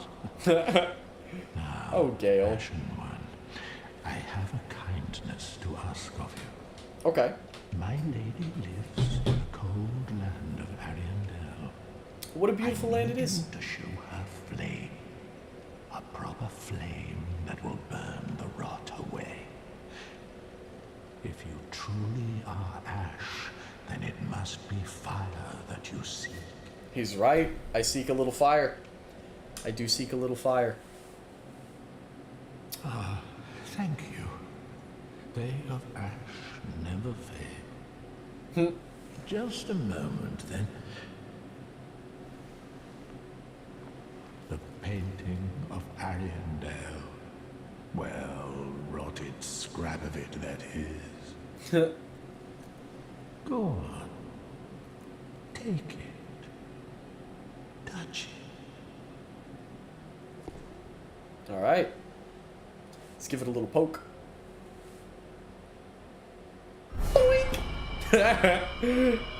Dude, I remember the first time I saw this. I was like, what is happening here? I was so confused. And then the ashes were too. Yeah, I agree with you, Ethan. I really like how they expanded pyromancies in this game. Pyromancies in this game are super fun. I'm a huge fan. Because they made a lot more... I feel like there's a lot more you can do with them. They're more expansive. They're more... Well, expansive's kind of the best word I've got right there. Ah, I'm sorry, I didn't mean to banish you, Ethan. But that's okay. That gives me a second to go back to Firelink anyways. Alright. Oh, sorry, I skipped through that dude's moaning and groaning. You're an ugly, Have you ugly just man. arrived? Sorry. How very unusual. You're a very ugly Just bastard. How long has it been? I don't know. Rejoice, my new friend. For this is a true haven of the forlorn. But I'm not a The forlorn. cold and gentle painted world of Ariandel. Yeah, pyromancers get access to the best of both worlds. Find For one for yourself. magic and miracles. Yeah, Sweetly chilling at the chapel. rotting That's what's bed up. To lie upon. That's what's up. Then I'll be back at the chapel soon. Ah, yes, of course. We're gonna talk to this fella. You're no exception. We've all seen terrible things. Mm-hmm. But you're safe now. Ooh, we're safe now. Let it ease your burden. We are safe now. Ariandel will make a fine home for you. I'm So, sure it will. Go on ahead. Find one for yourself. A sweetly rotting bed to lie upon. I don't know if rotting and sweet really go together, I'll be honest, my friend. I don't know if they go together. Alright. What do we think? Is this gonna make a nice, sweetly rotting home for us? I don't know. Only the mighty may proceed. I think that guy was just hitting the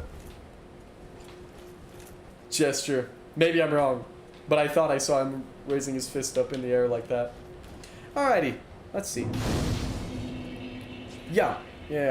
I do. Yeah, pyromancers get access to a lot of really fun stuff in this game. I really like what this game did with pyromancy. You know, actually gonna run to Firelink to get more Ashen Estus so I can heal you more. Okay, sick. Yeah, I appreciate it, man. I appreciate it.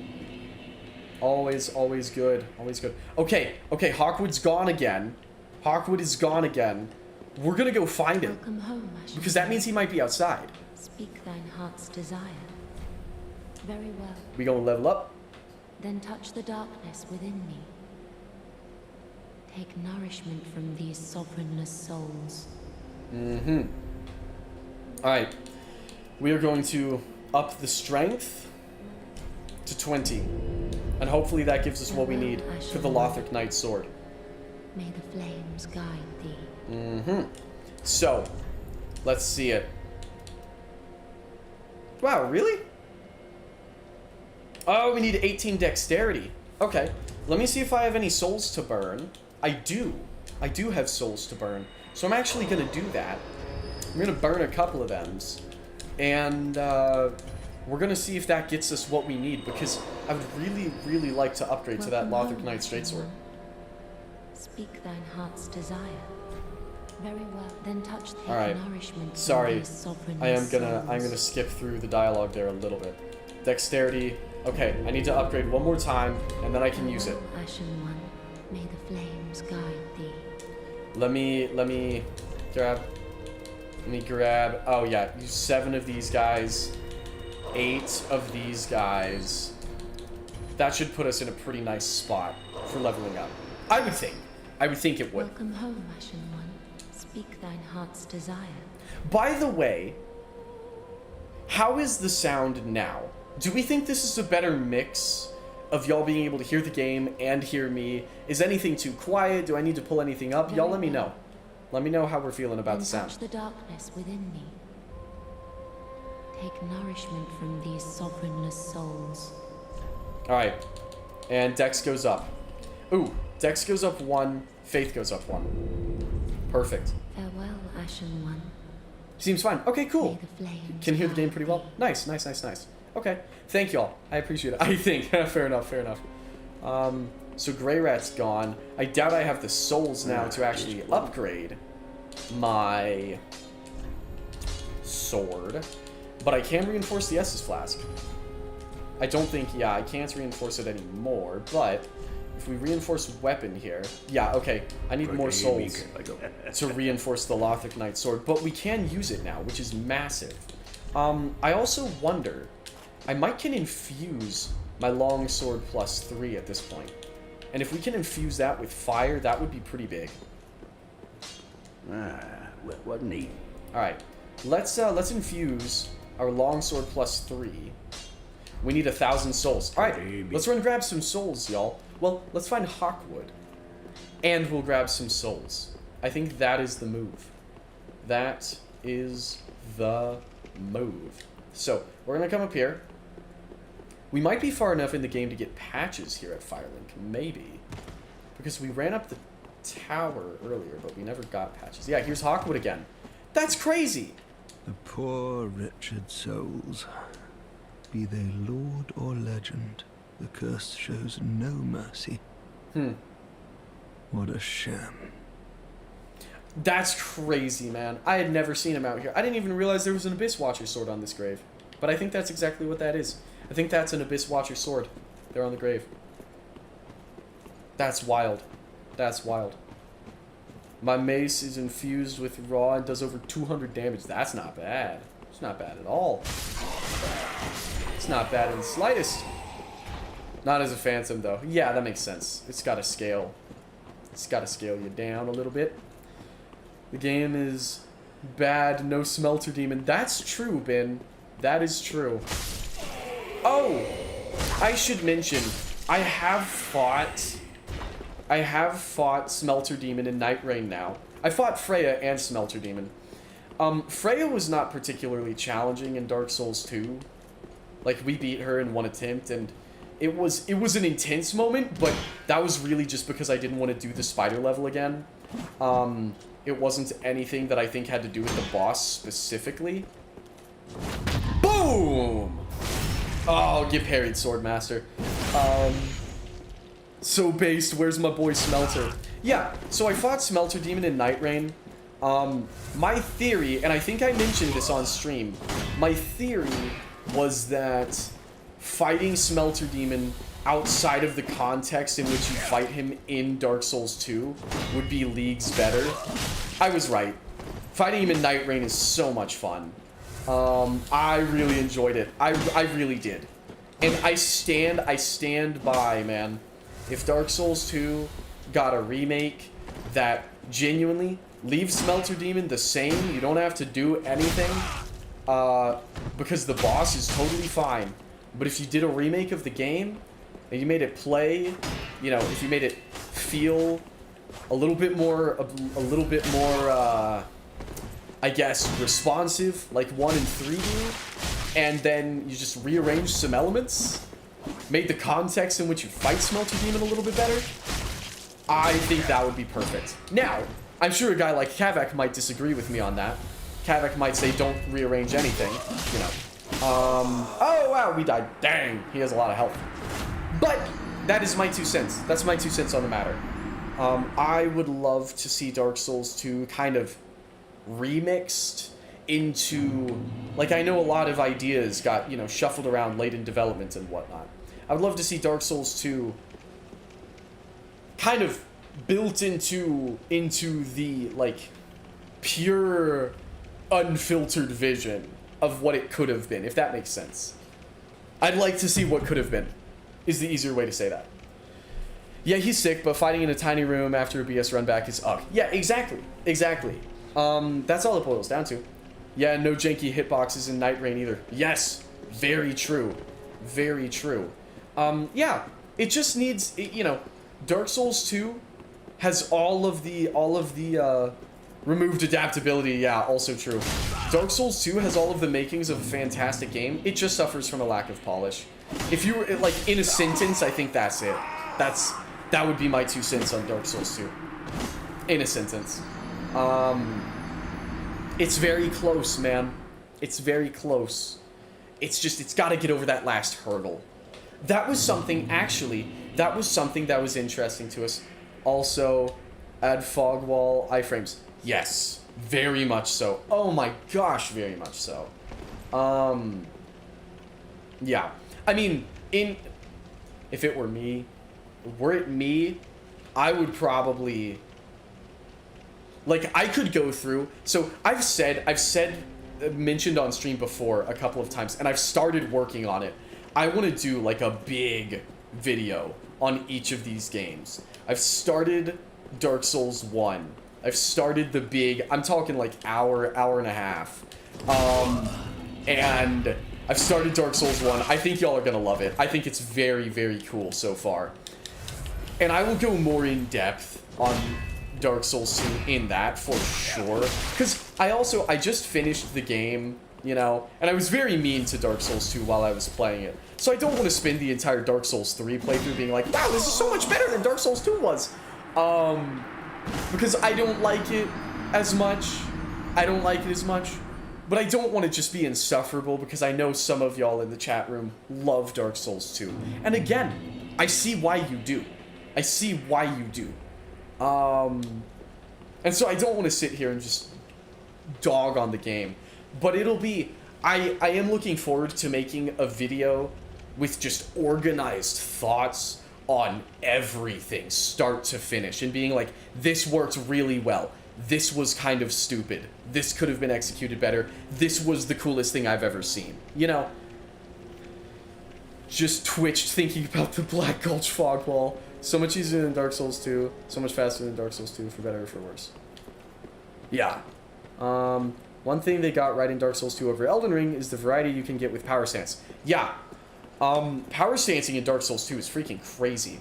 It is a massive shame that, to my knowledge, y'all who know a lot about the game can correct me if I'm wrong on this, but to my knowledge, power stancing, to the extent that it existed in Dark Souls 2, even in Elden Ring, did not come back. My understanding is that Dark Souls 2 is still, like you said, the most variety with power stancing, and I would love to see that. Like, if I was doing a Dark Souls 3 remake, I'd put power stancing in. Are you kidding me? Also, bonfire aesthetics, hello? Bonfire aesthetics are going, like, if I could remake the Dark Souls trilogy, bonfire aesthetics go in every single game. I do love this game, but there are a couple of things that I'm like, that would have been cool to bring back from Dark Souls 2. I'm glad it brought back Estus shards. Estus shards were a big, I think, improvement. Yeah, in Dark Souls 2 it had extra because you didn't need the same weapon type, and sometimes mixing the weapon type is better. You can use an axe and mace together or vice versa. Can you not do that in Elden Ring? I've never really tried power stancing in Elden Ring. But, like, in Dark Souls 2, it's almost like dual wielding in Halo. You can literally just pick up anything and just be like, okay, SMG, Needler, bam, that's my guns now. What's the purple bar that goes up when he hits you after you die? The purple bar, that is the bleed damage. Yeah. So, when that bar hits its maximum, I take a pretty big chunk of additional damage. So, you know, in a perfect world, I don't let that purple bar fill up. But unfortunately, I am awful at fighting Swordmaster. I've just always been so bad at fighting Swordmaster. So that's what that is. That's bleed.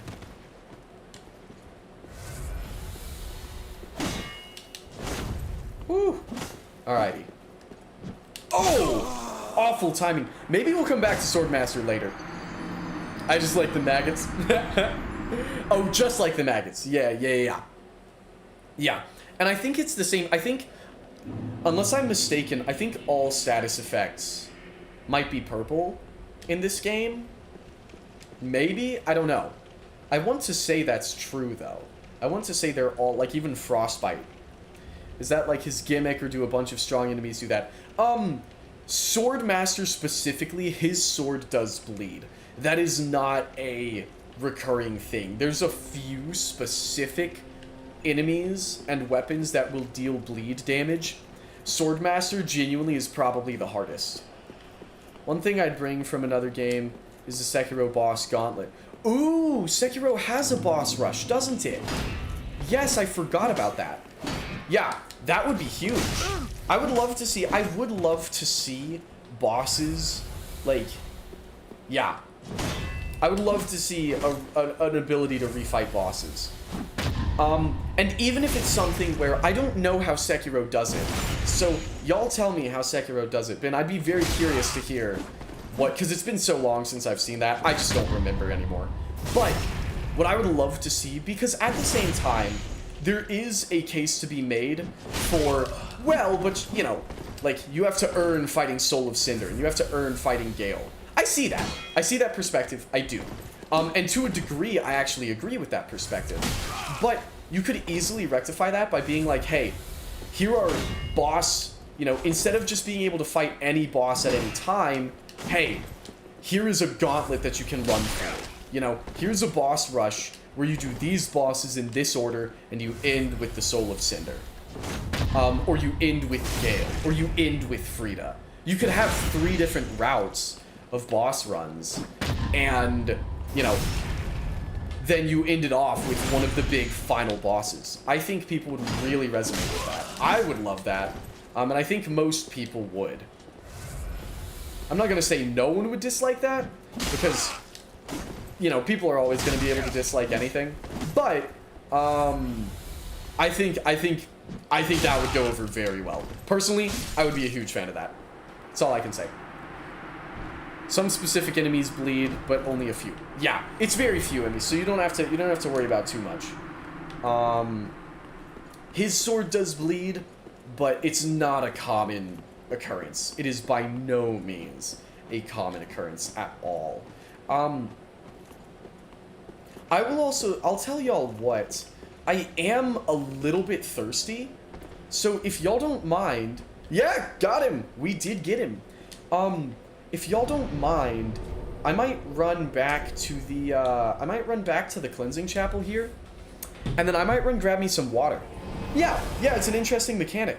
The status effects, I think, are definitely kind of at their best in Dark Souls 3. They kind of, you know, Dark Souls 3, I feel, is just the perfect evolution of most of the ideas presented in the entire Dark Souls franchise. Again, some of Dark Souls 2's really cool mechanics, power stancing, bonfire aesthetics are the big ones that I'm like, I would love to see that back. Life gems. I liked life gems a lot. I was a big fan of life gems. Ember. I do need to Ember. Well, you would be able to refight a boss after you beat it. Yeah, no, that's what I'm saying. A boss rush where it's like, hey, let's do a Lords of Sin, or let's do like let's say Dark Souls 3. You know, here's one potential route. Gundyr, and then Vort, and then Abyss Watchers, and then freaking, you know, Pontiff or something, right? And then maybe you can have one that's like Aldrich, Yorm, freaking Dragon Slayer, Twin Princess, Soul of Cinder. I don't know. And you fight the boss, and if you beat the boss, then you get your health and your Estus back, and you progress to the next stage, and you fight the next boss. That would be my idea. But I digress. For the moment, I'm going to throw on a little bit of tunage for y'all. I'm going to throw on some music. And I'm actually going to grab a glass of water because I am very, very thirsty. So I'm actually gonna, screw it, I'll throw on Dreams End for y'all. And I am going to run, oh wait, iTunes still isn't, we still can't hear iTunes. That's the weirdest thing ever, man. Let me restart that. Let me see. I want to see what's up with that. I'm going to be honest. I want to see what's up with that. So I'm going to reboot that real quick, and we'll see if that'll fix the issue. Let's see. Maybe? Maybe? Bingo, there it is. It was just an iTunes skill issue. So, I am going to go refill my water. Check this out, check this out. Y'all are gonna love this. Bam! Even a themed Be Right Back screen, look at that. Alright, let me grab some water. I'll be back in, like, a minute. Maybe a minute 30. I'll be right back, y'all. Yeah, big time rehydrating. Big time rehydrating.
I have returned.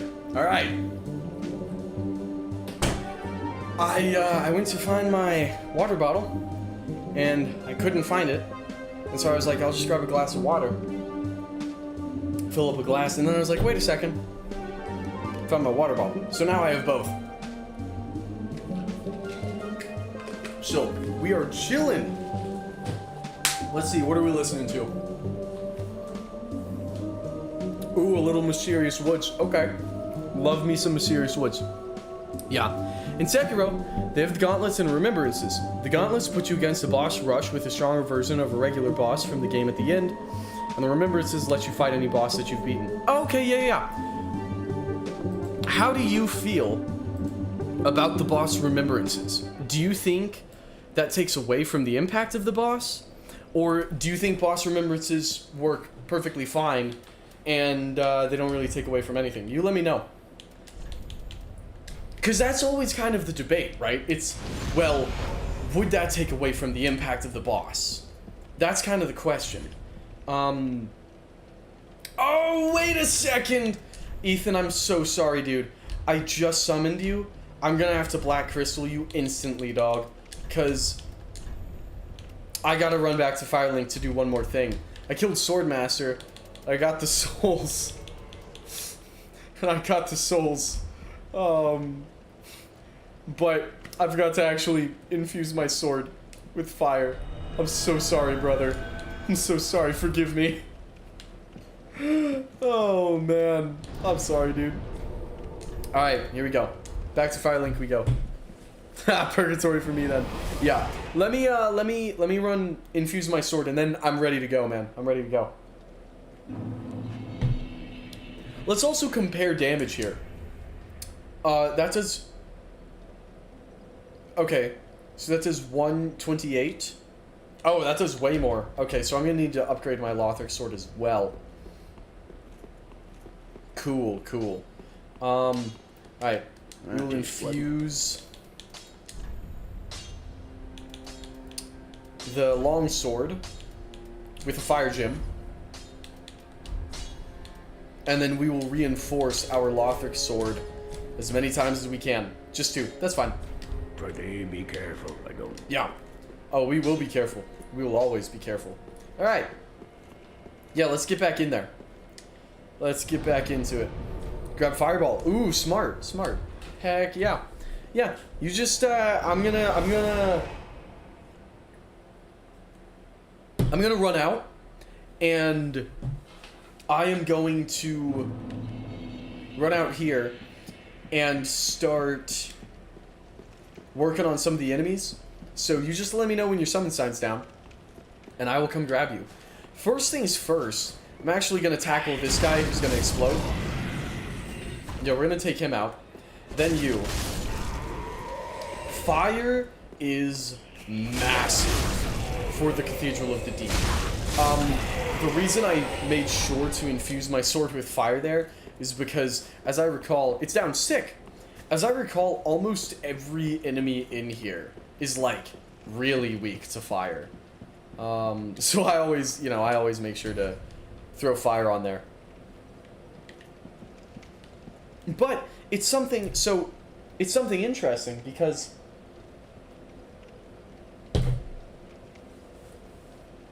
in a way, I wonder if when you first enter the Cathedral of the Deep, yeah, fire's really good here.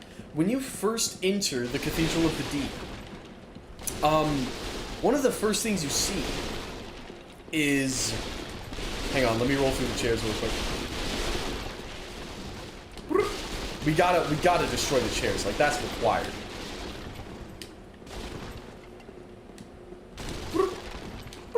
Okay, so when you first enter the Cathedral of the Deep, one of the first things you see is the guy right there who runs at you and explodes. He lights himself on fire. I wonder if that's the game's way of hinting at you that fire is really good here. I mean, it's a kind of, it's a kind of archaic thing, but I wonder if that's what that's supposed to be, if that's like a subtle hint of some kind. Maybe not. Maybe I'm reading too much into that. I very well might be. Like, y'all might be hearing me say that and be like, oh my gosh, okay, it's not that deep, bro, you're making things up. And you may very well be right. I don't know, it's just something I'm thinking about. Like, the more I say it out loud, maybe that's stupid. I don't know, man. But what I do know is we gonna run up here and slaughter some guys. So, as far as I know, the guys in here, they all just spawn infinitely. They will just eternally... Ooh, a sword, great sword, yes. That's the first great sword I always, like, really use in this game. Big fan of the Astora great sword. I'm not sure where Ethan is. We've lost him somewhere, evidently. Where is he? Ethan? He might have just gone up there. We're like cartoon characters running around a tree looking for each other right now. Alrighty. That's okay. He's around these parts somewhere. For now, what I'm gonna do is I'm gonna come over here and drop down because I think there's something over this way. I don't know. This little section I always get. Yeah, we really did that. Nice, big brain. Nice.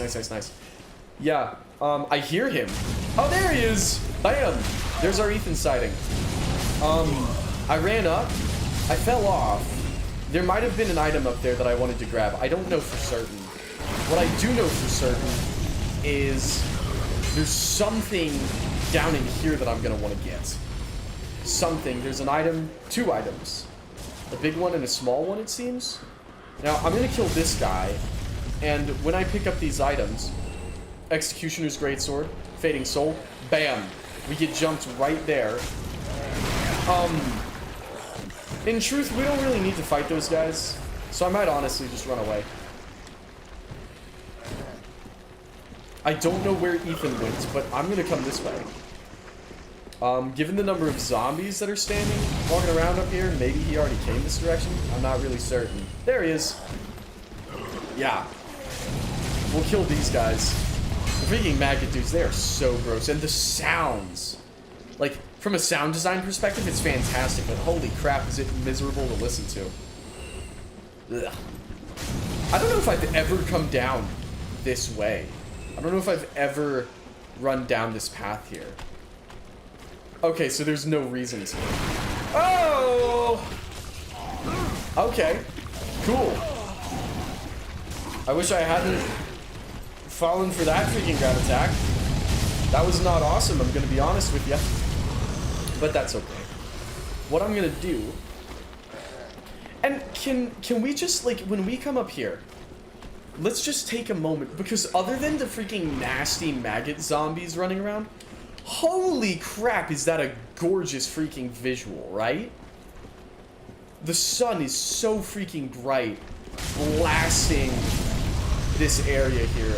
Lord have mercy. If that's not one of the prettiest things you've ever seen, I don't know what is. In fact, you know what we're doing? Here's what we're doing.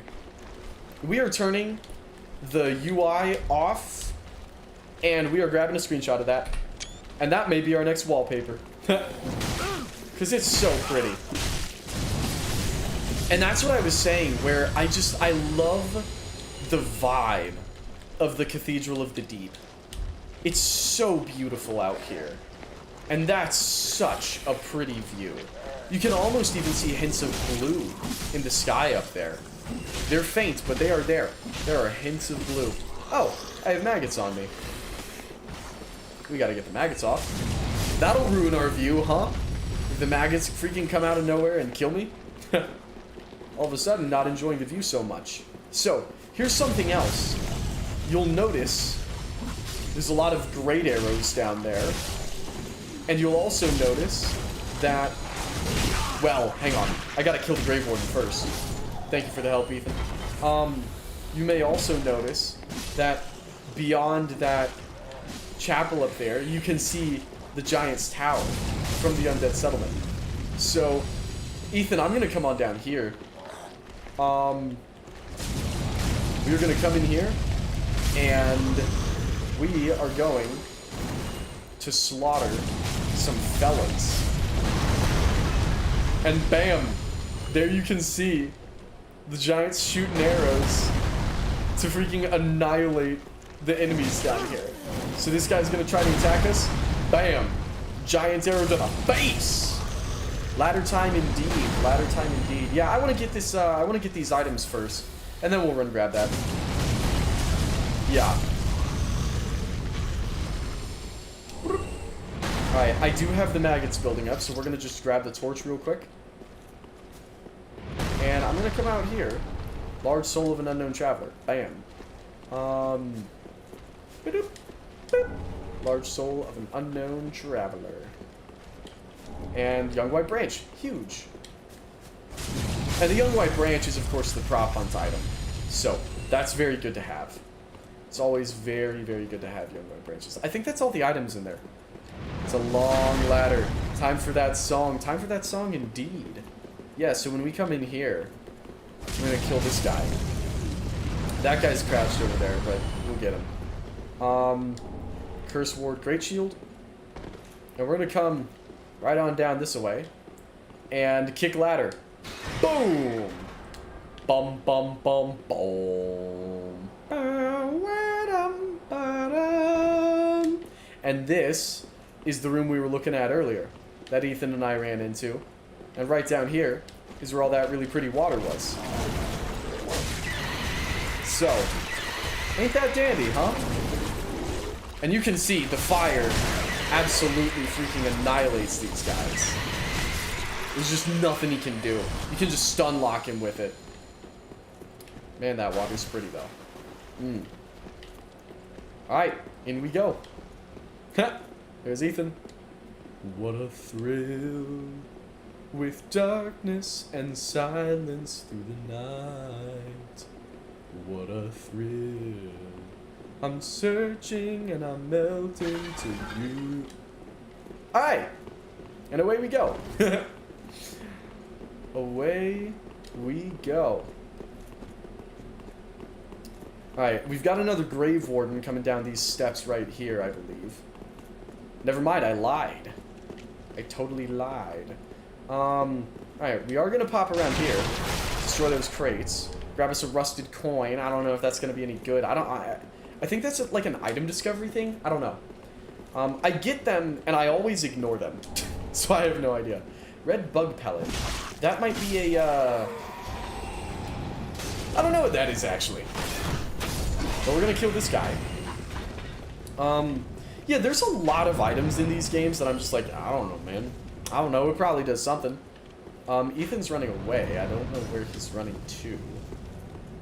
What, did we miss something? Oh, okay, just running for cover. I gotcha. I gotcha. Oh, you lured out the crossbow guy. I forgot you can lure out the crossbow guy. That's so much fun. Yeah. Heck yeah, thanks for reminding me, man. Thank you. Alright. We'll come right down here.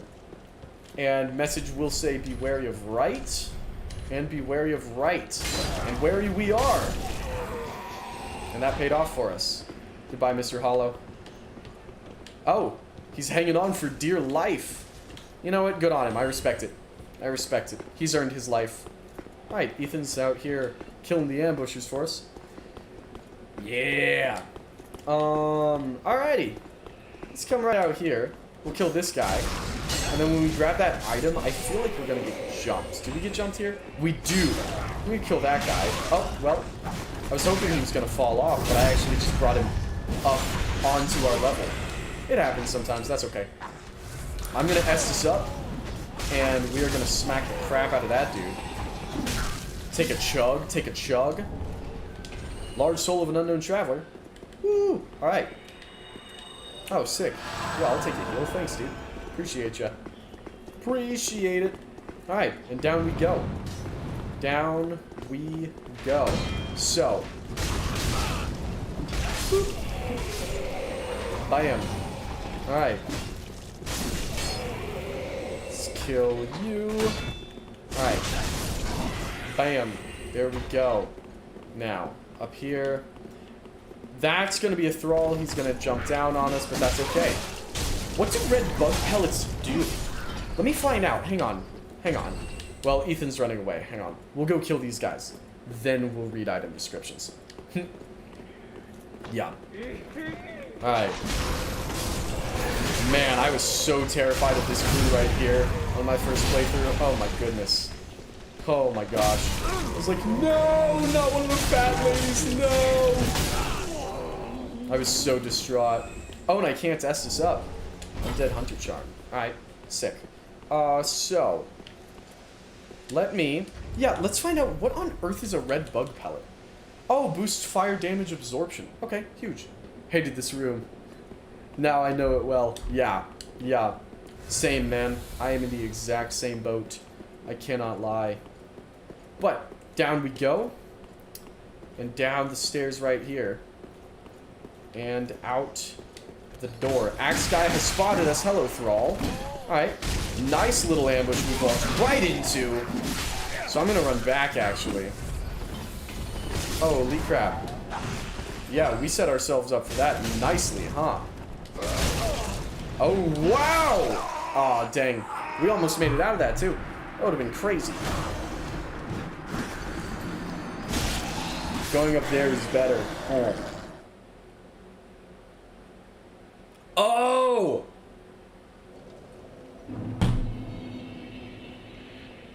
I forgot that you can run up the flying buttress there. Forgot all about that. Yeah. Yeah. That's what we'll do then.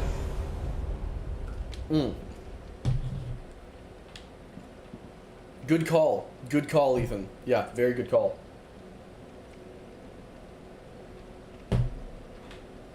Yeah. That's the one you gotta jump on. Sweet. Yeah, I remember that. Yeah, I apologize. I totally forgot about the flying buttress there. I was wondering, this is weird. I don't normally get demolished here. Like, that doesn't normally get the better of me like that. But it certainly did that time. Alright, so here's what we're gonna do. We're gonna slaughter these guys just for fun. Unless my sword's just gonna hit the fence. Dark Souls moment. Alright.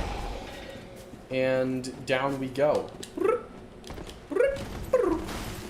Alrighty. That guy did not see us. He did see us. We're gonna dodge him.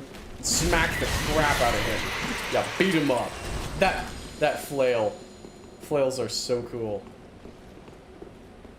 Alright. You. What a fear in my heart. But you're so supreme. I give my life. Not for honor. Alright. And away we go. Woo! Alright, here is our Grave Warden. Okay, so Emmy, you can see here the Grave Warden here does bleed damage. So there's like a few special enemies that will do that bleed buildup. But they're few and kind of far between. And the Grave Warden, you can also, this is huge. The Grave Warden you can roll into to stagger, which is massive. Being able to just stagger that one is, yeah. Oh! Wow! So fun fact, I'm actually the dumbest man alive, apparently.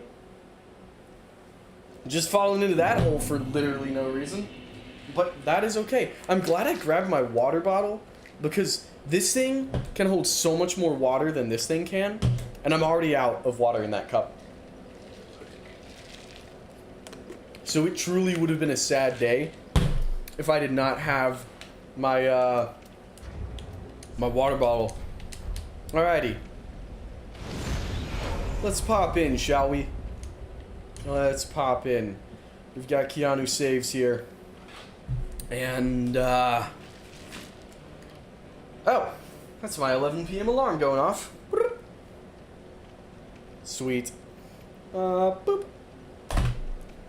I'm one of those 1 gallon bros. I should be. Especially with how much water I'm going through on these live streams, I really ought to be. But alas, I'm stupid. I love that every enemy has tactics like that, which work in tandem with the arena layouts. Yeah, level and enemy design is super good. Oh, thank you, Ethan. That's massive. Yeah, thanks, dude. Yeah, and that's why I love this game so much, is just because everything is so well put together in this game.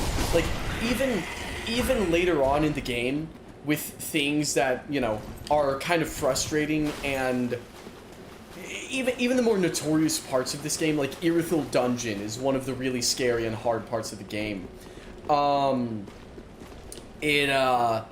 It's still designed really well, you know?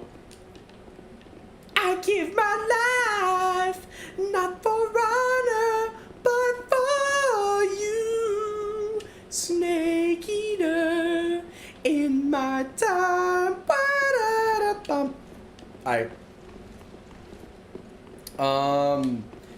It is. I love the idea that, like, half of the people in the chat room here have no idea what the ladder joke is. Because I think I make that joke every time I'm going up a ladder. I think I do. Like, I at least do the bum, bum, bum, bum every time we're climbing a ladder. And I love the idea that, like, half of y'all have no idea what that's about. That would be super funny. I mean, it's entirely possible. I don't know. But yeah, the level design and the enemy design working in tandem is just, it's such a huge part of the game. It happens, and this game is so good about it. Like this, for example, there's an archer who you can't get to. He's shooting crossbow bolts at you. I confess being in that half.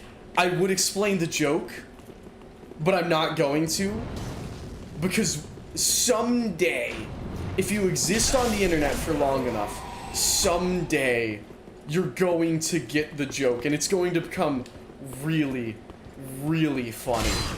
So I'm not going to explain it to you unless you really want me to, but it would be way funnier for you to encounter it in the wild, I think. That's so funny. Oh my gosh. Alright, Mr. Thrall. Here we go. Thrall axe. Nice. Huge. Alright, let's kill these guys just for kicks. Yeah, Ethan's gonna go forward, deal with that Thrall for us. That works for me, man. Let me parry this dude. Never mind! Let me suck at the game! That's what I'm gonna do. Alright, come on. Because the thing too, Emmy, is that, like, that's not a game that we've played on stream. So, it's not like a reference to anything. It's not a reference to anything from the stream. It's just, it's funny. It's very funny. I can't say anymore or else I'll just give it away. But, oh my gosh. What a special game series that is. What a very special game series. Alright, take the plunge. Here we go. There's a Thrall. He's gonna give us the big old spook. Ah, it's from Metal Gear. Yeah.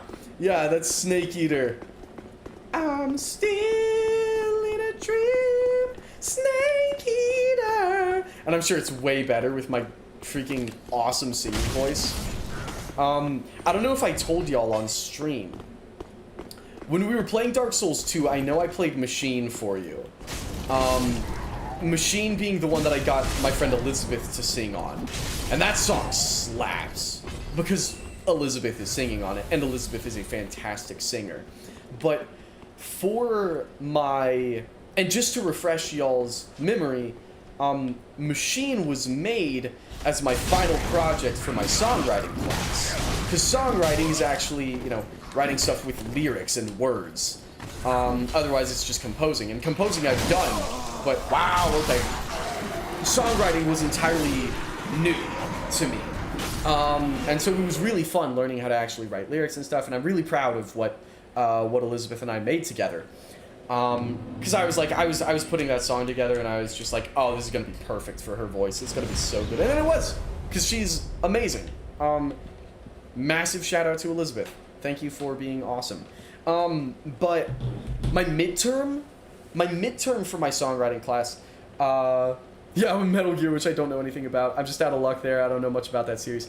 Oof, I cleaned them out right after you died. Dang. Well, good effort, Ethan. Good effort. The song was sick. Thank you. Thanks, man. I appreciate it. The funny thing about Metal Gear, Emmy, is that, like, it is... I mean, the plot of Metal Gear is so ludicrous. Like, it is actually ridiculous what is going on in that franchise. I remember the first time my buddy was trying to actually explain Metal Gear to me, because I was trying to... So, I was a fan of Metal Gear kind of from the outside. I knew a little bit about the first game, and I liked Snake in Smash Bros. He was cool in Smash Bros. And I was like, I want to mod Snake into Smash on the 3DS. And I was like, ooh, that'll be perfect, because Metal Gear Solid 3 is already on the 3DS. So I can literally just port the Snake model from Metal Gear Solid 3 into Smash Bros. And I know that'll work because Metal Gear Solid 3 is on the 3DS. And my buddy was like, yeah, but that's not Solid Snake, that's Big Boss. And I was like, but it's Snake. And he's like, well, yes, but that's not Solid Snake, that's Big Boss. I'm like, what are you saying, dude? Metal Gear Stupid is so cursed, but it's classic early YouTube. Eventually we will watch Metal Gear Stupid 2. We will. Yeah, it was very cursed, but it was really good. You're right, classic early YouTube. You're absolutely right. Anywho, though, I was talking about music stuff. So, here's something funny. So my midterm for my songwriting class, before I made Machine, my midterm is just kind of, it was just an idea that popped into my brain. And I was like, that's a kind of fun, like, pop song. Sure, let's go with it. And so, boom. So, I make this thing, but I didn't have time to get anyone to sing on it, so I sang on it myself. Because my buddies were like, Dylan, you should sing on your final, because we're both going to sing on ours, and it would be really funny if we all sang on our finals together. And I was like, but my voice is crap, I don't want to do that. And they were like, yeah, our voices are crap too, that's why it's funny. I was like, okay. So I did, I sang on my on my midterm, rather, not my final. I sang on my midterm. Let me tell you, I knew I was a bad singer, but nothing will show you just how bad of a singer you are, quite like recording your voice in a professional environment and then having to listen back to it and edit it. Holy crap. I sounded like Dookie, man. It was so bad. I'm like, wow, I knew I sucked, but that's something else. Now, I will say, to a degree, I know that some people who are really talented singers, even they don't like listening back to their voice. And I know a part of that is just being self-conscious, but I know for a fact that my voice is not good. That's why I don't sing. That's why I hire other people to sing. And listening to that when I was making that song, I was just like, oh my gosh, it's so much worse than I ever could have imagined. I'm allegedly an okay singer, but I despise my voice when I hear audio of it. That happens to a lot of people. So, like, here's an interesting one as well, is I know that a good many people don't even like hearing their voice on video. Which I have never been really in that camp. At least, here's what I'll say about voice on video is I have been putting my voice in YouTube videos since like relatively early in high school when my voice was still getting deeper, and at that point I was like, wow, my voice sounds like crap, and I was like, well, it hasn't really gotten deeper yet, so of course it does. And so it didn't really bug me, because then I was able to look at it as what it was, in that, you know, in that, simply put, like, I was a freaking squeaker, and my voice just had to deepen a bit. And I had to, you know, I had to grow into it a bit. And then that's what happened. And so ever since that happened, I've just been like, okay, yeah, I'm pretty much happy with my voice. And another thing is, it's also, like, with YouTube especially, here's what I can say about YouTube, and if you're recording your voice, like, if you're recording it for something, not just like, hey, here's a video of my friends and I or my family, but recording your voice for a purpose. If you're doing that and you're not happy with your voice, oftentimes it isn't your voice, it's the presentation of it. It's not that your voice is bad, it's that you're not speaking confidently, right?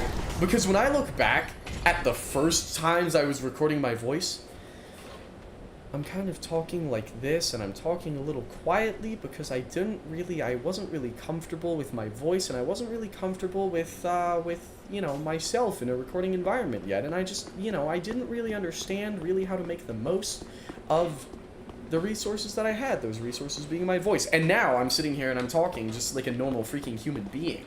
Because, you know, it comes time to record your voice, and it's kind of easy to get, I don't know, I guess get self-conscious about it. And it is, like, it's unnatural talking to no one. It's very unnatural. Talking to someone is a very natural thing.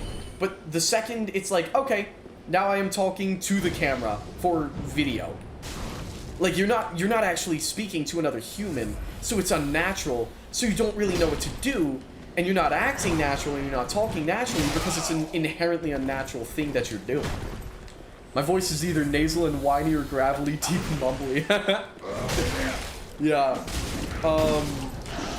Yeah, man. I don't know. We are all our own worst critic, you know. That's kind of a, like, cheesy thing to say, but it's true. We are our own worst critic. Like, sometimes, dude, sometimes I look at myself and I'm like, wow, that is an ugly bastard that I'm looking at right there. And I'm not a particularly self-conscious person, but it's like, you know how, like, if you're ever looking at your face, like, you have your phone camera pointed at you or something, and the video, it's mirrored, and then you take a picture of yourself, and then it unmirrors itself, and then you're like, whoa, why do I look so weird and bad? It's just because it's an exact opposite. It's literally the opposite of what you were just looking at, and so it kind of catches you off guard, you know? Note to self, camera isn't a person. Yeah, true. Yeah, I can only sing live. If it's a recording, I do not want to hear it. Yeah, totally fair. You know, it takes, here's something funny. Here's something really funny. I feel that, yeah, the brain doesn't like it. The brain does not like it. If you're looking at yourself in a mirrored image, and then it demirrors itself, like, on a dime, it's like, oh, that's weird and wrong, and I'm not a fan. Here is something to make you feel better about your voice. Y'all all heard Machine. Y'all all know that Elizabeth sounded amazing for that song. She did not like listening to it because she was just like, but it's just my voice. I just don't like hearing it. And I'm like, Elizabeth, you sounded perfect. Like, what do you have to be concerned or upset about here? Like, you're the best part of the song.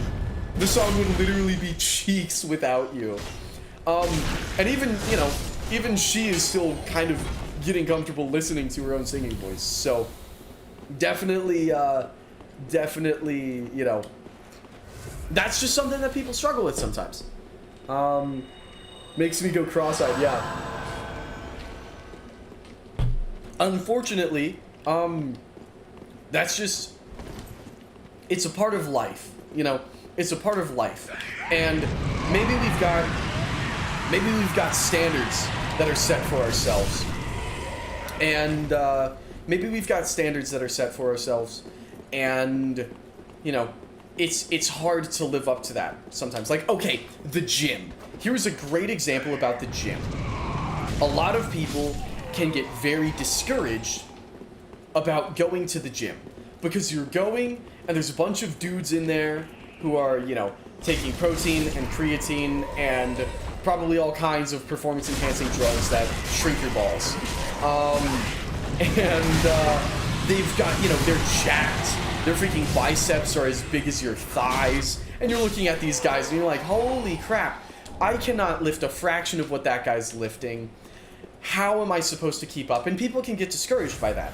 But, you know, the way I look at it, the way I look at the gym is I'm going to the gym and I'm like, wow, I am so much bigger than I used to be. You know, I remember a time where I'd freaking flex my biceps and you couldn't even tell, like, you could hardly tell the difference. When I was in high school, dude, I'd stand there and I'd be like, boom, and you couldn't even tell that, like, my arm had flexed. I mean, here on the live stream camera, like, you can barely tell, but, like, there is a difference there, you know, it's something. And given that I'm a freaking sound designer, I'm fine with it. I'm like, you know what, I can bench.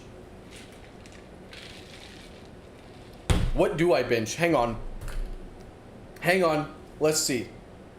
I gotta find out. I can't math. Like, I know what plates I put on the bar, but I don't actually know what it is, so I gotta do some mental math here. Hang on.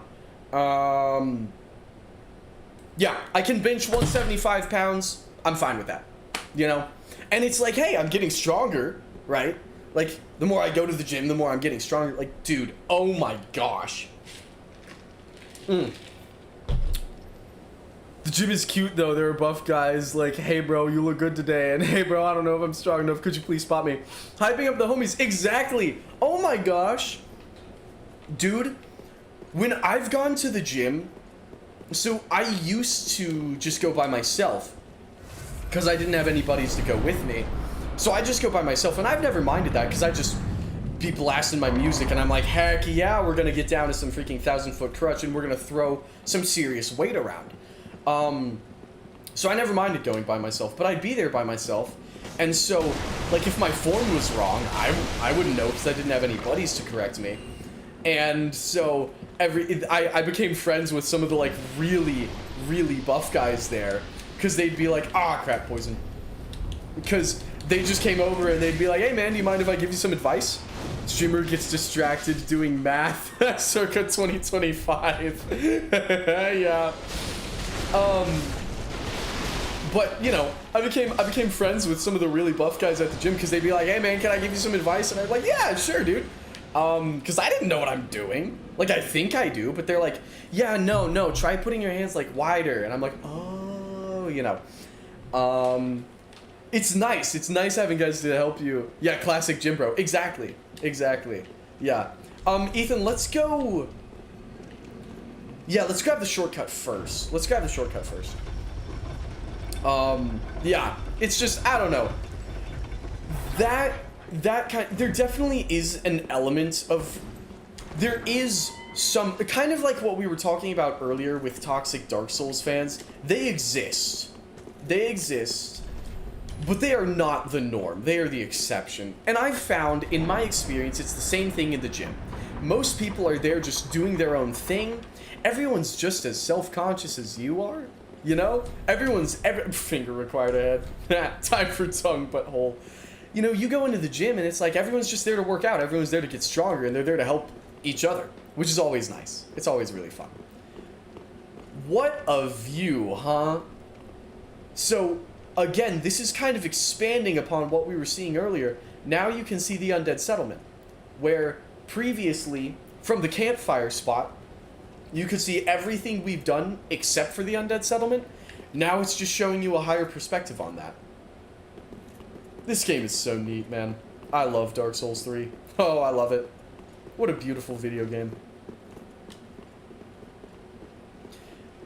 Yeah. It's an interesting thing, man. It's an interesting thing. I really like the gym, though. I do. I found that in my experience, the culture has been great. It's really nice. Alright, let's come down here.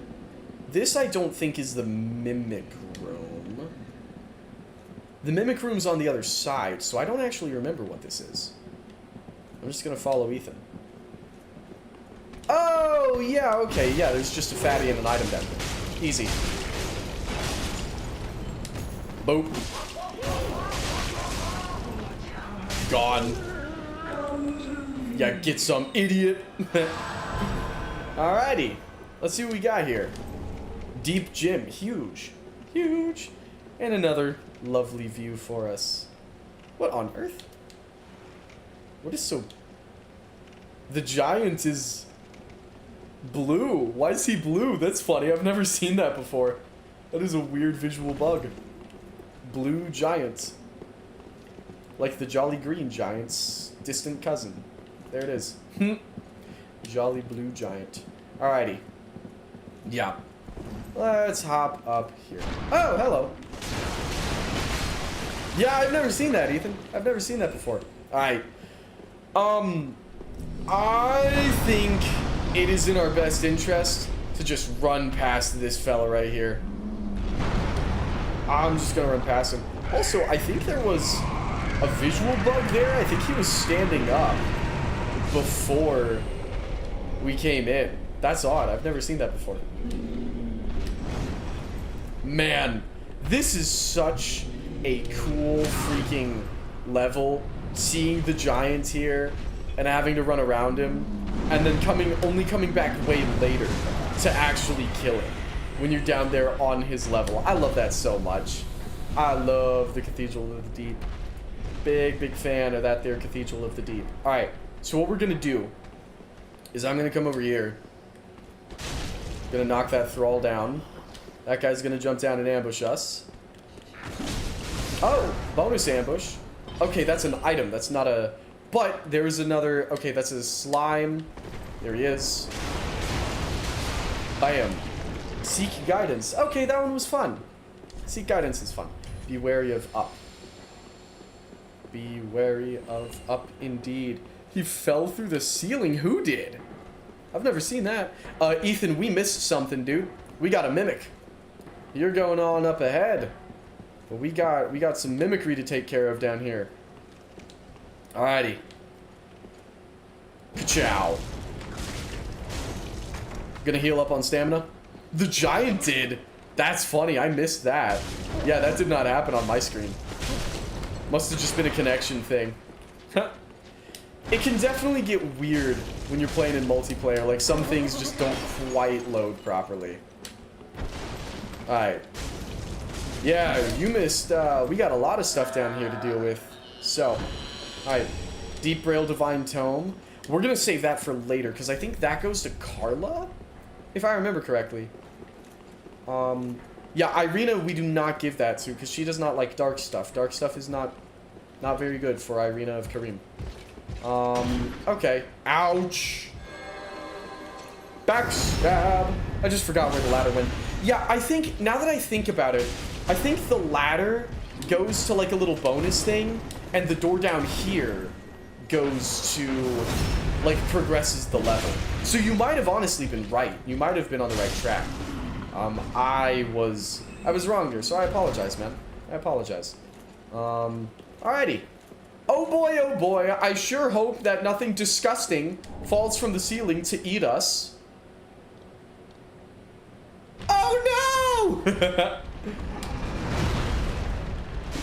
Man, what a terrifying freaking enemy that is. Oh, and he deals curse damage, so we do not want to play around with any of that.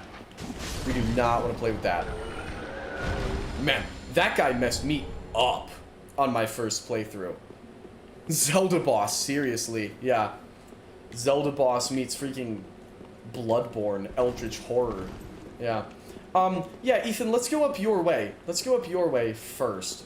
Because that out there is Kirk, if I remember correctly. So we'll go your way first, because that's just one of the fatties, and then yeah, we'll kill her and like grab an item maybe, and then go back down. So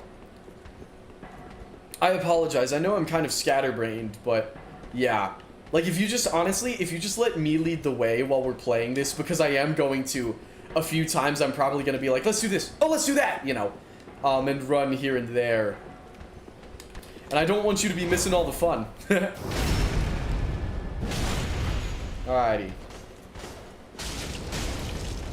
Ooh, ouch. Okay, I gotta get back. Getting freaking demolished out here. I will say, because I want to be fair, and I was very harsh to Dark Souls 2, because I don't really like it.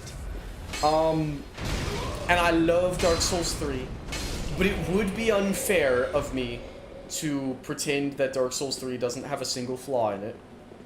So this is the part where I acknowledge that Dark Souls 3 could use improvement. In a remake of Dark Souls 3, something that could definitely be changed in that encounter, when he hits the ground, it does not make a very loud or threatening sound. And maybe that's the point, but I don't think so. I don't think he's supposed to be stealthy. I think that encounter would greatly benefit from him hitting with like a boom and the freaking camera shakes and there's like a deep thud, you know what I mean?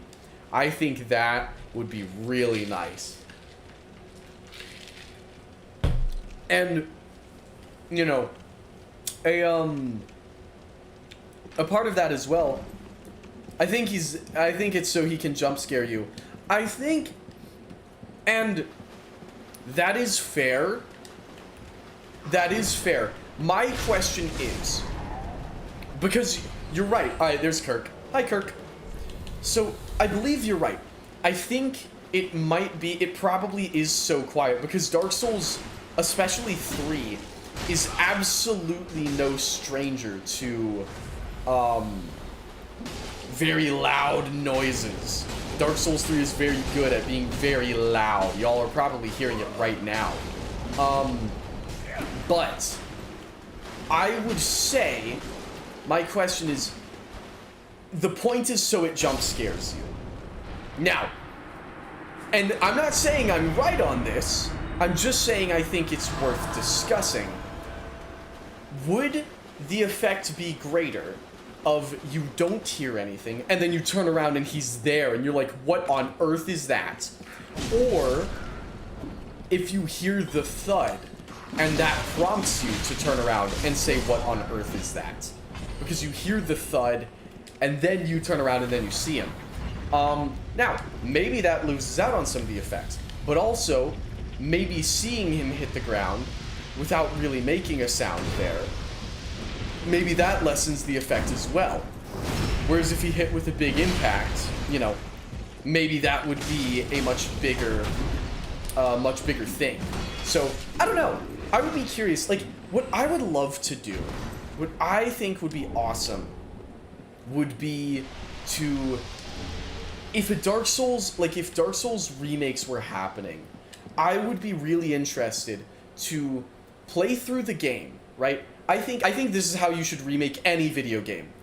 Play through the game, write notes, annotate while you're playing through the game. You're annotating, you're writing notes about, you know, all of the things that stand out. Maybe, but I think they want him to scare you, by hitting you before you see him. And I think you're absolutely right. That's probably what they're going for. And so in that case, yeah, you're probably right. Yeah. My suggestion wouldn't work as well in that. Oh, I'm poisoned. That's okay. The way I think that video games should be remade is you're sitting there, you're playing through the game, you know, the team that's remaking it, right? Because if it's a Dark Souls game, I don't know if FromSoft themselves would actually be at the helm. Because I just don't know if they really are interested in doing that. I think they're much more interested in pushing on to new things, right? So, the way I think that should be done in that case is sit down with the game's director, play through the game, annotate everything that stands out to you, and sit down with the director and be like, hey, so what is this? What did you intend this to be? You know, this stood out to us. We thought, especially for things that you're going to change, that's where it's a very big deal to actually talk with the director about it and be like, hey, what did you mean by this? We had this idea, you know. And I think a director like Miyazaki would sit there and be open to new ideas being added in, as long as they're tasteful. You know, as long as they're tasteful and they add to rather than just fundamentally changing what was already there, then I think he'd probably be fine with it. And if he's like, we actually meant that on purpose, then it's like, okay, then it doesn't need to be changed, you know? I don't know. Or maybe I don't have enough health yet in my playthrough. I don't know. Hang on. That seems like that's a follow-up message, and I'm not seeing the message that came before it. Why am I not seeing... Oh! Hold on. Poison is really bad. I feel like it lasts for too long for it to just not kill you. Yeah, it does last a long time, but I've found that... poison does... I'm out of S's, so do we want to reset? Yeah, let's reset here. I have found that poison in Dark Souls 3 is slow enough that it's not really gonna freaking insta-kill you the way, like, it's not, poison is not game over in Dark Souls 3, you know? It is bad, it is certainly gonna put a damper on things, but it's not the end of the world. But you're also playing Dark Souls 1, aren't you, Emmy? Because poison is way worse in Dark Souls 1. Like, in Dark Souls 1, you get poisoned, it's Jover, dude. Like, it is all ogre now if you get poisoned in Dark Souls 1. That is actually the end of times. The end of days right there.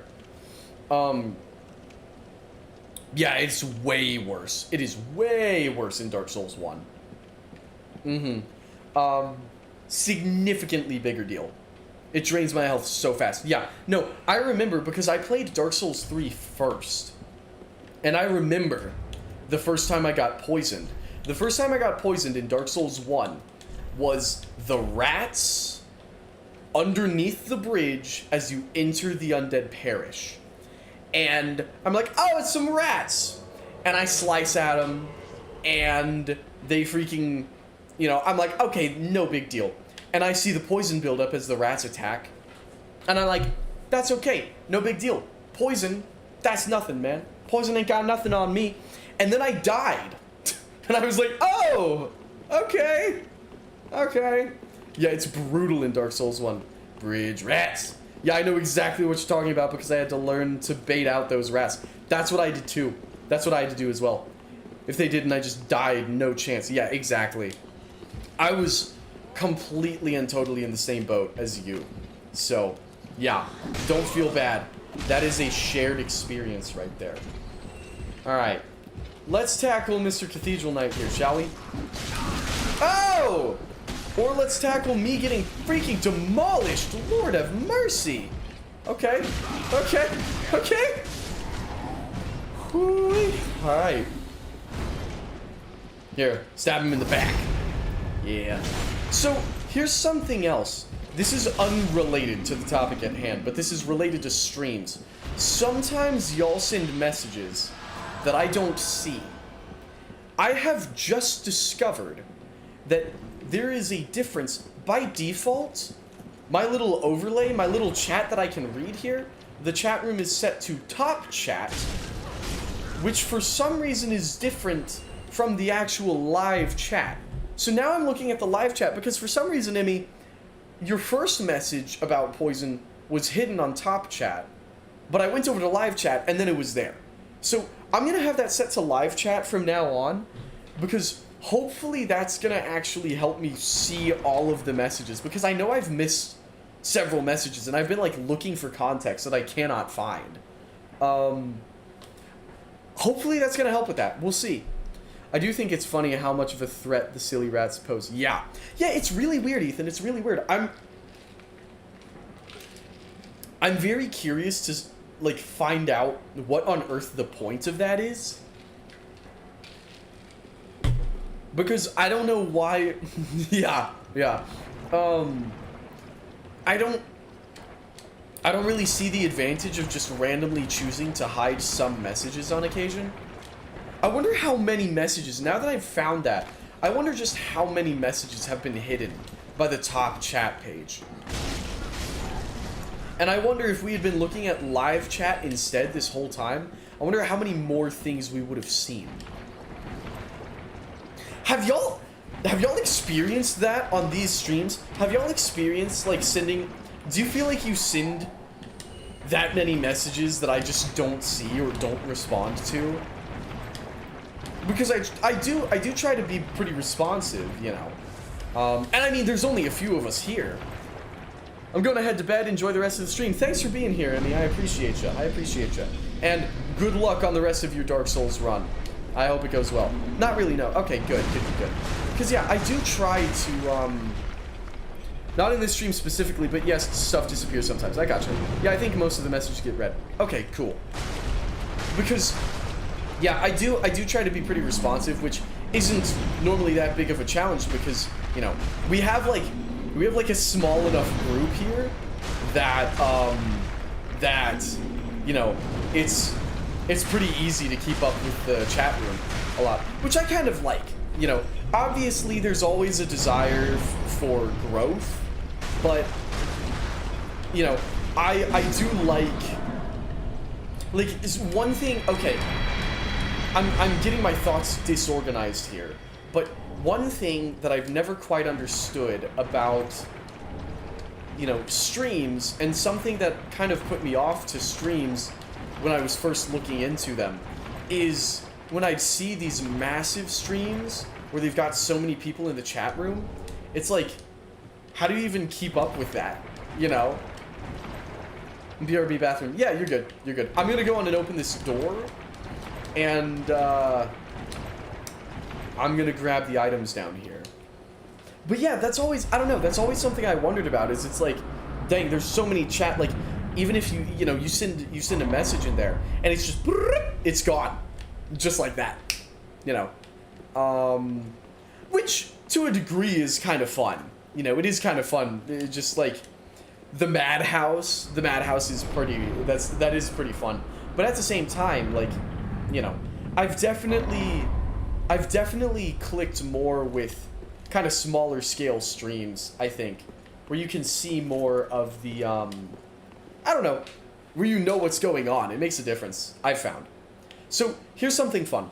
We were talking earlier, the campfire presents a little bit of a view, and then that section down below presents a little bit more of a view, where the campfire you could see Farron Keep, and you could see Lothric, and you could see the bridge. And down below you could see the undead settlements, and hints of everything else. You open these doors, bam. That's the whole shebang right there, baby. That's Lothric Castle.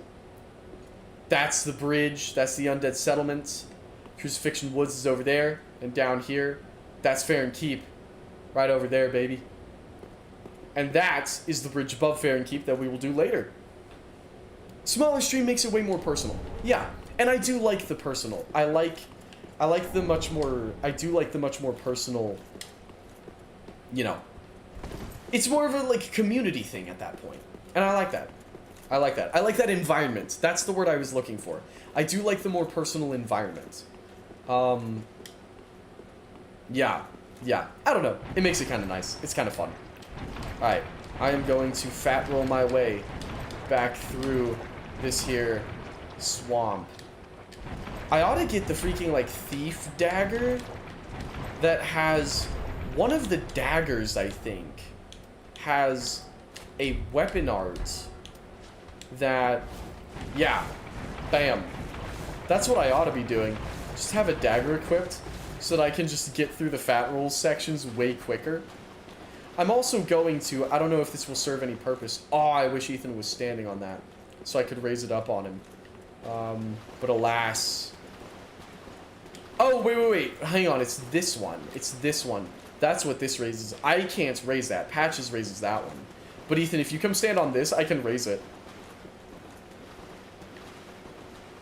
I don't know if that's actually going to get you anywhere, though. Let's find out. Hopefully I'm not just going to doom Ethan to his death. Let's see. Let's see. Boom. Did that give you access to anything, dude? Oh, no. He's not moving. Oh. Uh-oh. I think he may be stuck. We might have made a mistake, lords and ladies. He can't get anywhere. Okay. Can I lower that for you? I can. Or you can take the plunge, man. You can brave the storm. Alrighty. Yeah, go on and hop off of that guy. I will raise it back up, just for kicks. Because I always do. I don't think it actually will do anything for us, but... but it is fun. It's fun to raise. So, up we go. Alrighty. Yes. Now. We're gonna want our fire weapons here for these freaking slimes. Ouch. Alrighty. Ouch! Okay. Messing us up big time. Goodness gracious. These are Drang shoes. Wow, really? This early? I thought we got the Drang stuff in, like, Irithyll. I did not expect to get that in the Cathedral. That's fun. I do like the Drang outfit. The Drang outfit's honestly really good. That's definitely a favorite of mine. Alright. I'm gonna smack the crap out of his foot here. And let's see. I gotta heal. I'm sitting here with no health. Alright. Oh, I heard the death sound. I thought the giant was dead. He was not. He was just turning around. Alright, Mr. Giant. Oh, we got grubs. Ah! Dang! Alright, we're gone. We're gone. I was just thinking about something. I was just thinking about, what was I thinking about, man? I feel like I was thinking about going to Firelink for something, but I don't remember what. That's what it was. That's what it was. I know what it was. Let's see. The Herald armor is kind of fun.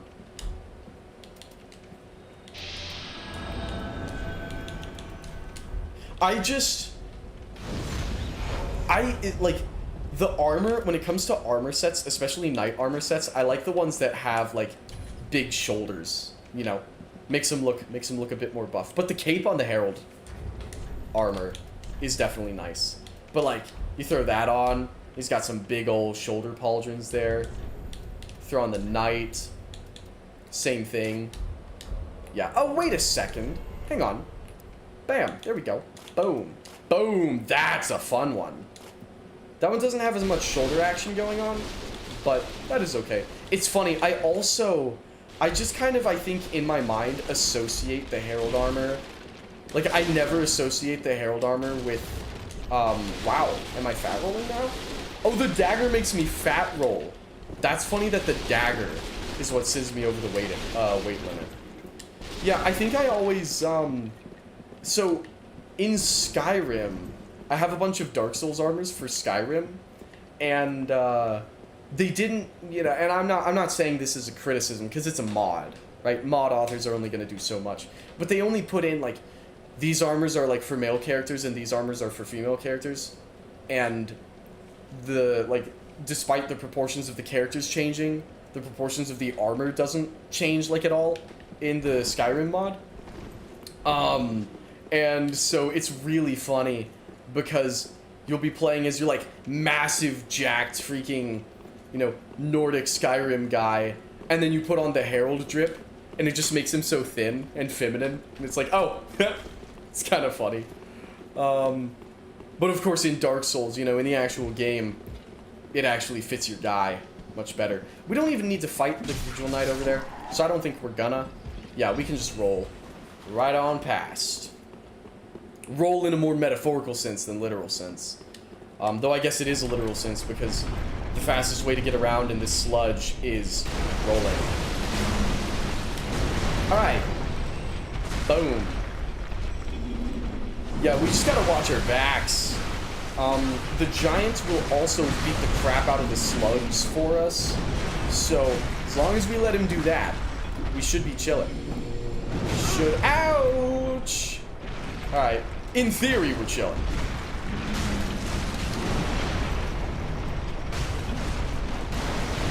Let's see here. Woo! Okay. Wow, when he's stomping, that's like louder than me, is what it looks like. Can y'all still hear me okay? Can y'all still hear me over the game? Because if I need to adjust some volume settings, I can. Like, I wonder if, okay, cool. If you can hear me fine, then that's fine. It almost, because I'm looking at the levels, and, I don't know, being a sound guy, I'm, like, freaking out about it. Like, no, it's not perfect! But, ooh, Pale Tongue, huge. Large soul of an unknown traveler. Alright, Ethan, let me grab this item real quick, and then we'll go up there. Yeah. Okay, as long as it's fine. As long as it's fine, that's all that matters, man. Alright, let's get up there. Let's do a little Cathedral Knight annihilating, shall we? We're gonna come up here. I've got a lot of souls as well. We're gonna get some good levels up. Before we fight the deacons, I think. Gotta run in there and slaughter them, dude. Okay. Ouch! Foolish of me. Alright, you know what I'm gonna do? I'm gonna be cocky. I'm gonna be a moron. I'm gonna try something, and it's not gonna work. But it would be so hype if it did. I don't even know if I can parry a two-handed greatsword. I mean, I certainly can't if my timing's that bad. But I want to give it a shot, man. I want to try it. I want to try it. I want to believe that I can do it. Come on. Ouch. I can't parry a kick, that's for certain. That's faux show. I like how the other Cathedral Knight is still just chilling there. Okay, yeah, I don't think I can parry that at all. I know my timing's garbage, but I think that's legitimately just not possible. Because I know there's some weapons that are maybe... Well, but if I can parry Havel's Dragon's Tooth, surely I can parry this.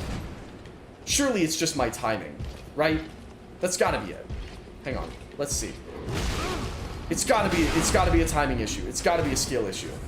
There's no way this is unparryable. Certain attacks from it, sure. Oh, see, this game has like... Yeah, okay. Oh! Should not have done that. That's on me. That one's entirely on me. Thank you, Ethan.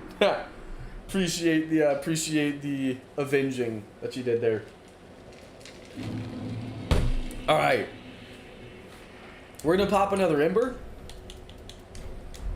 And instead of trying to show off and fight outside of my weight class, we are going to actually... We're gonna actually man up. And we're just gonna fight him proper. It ain't much, but it's honest work. And you do it well, brother. You do it very well.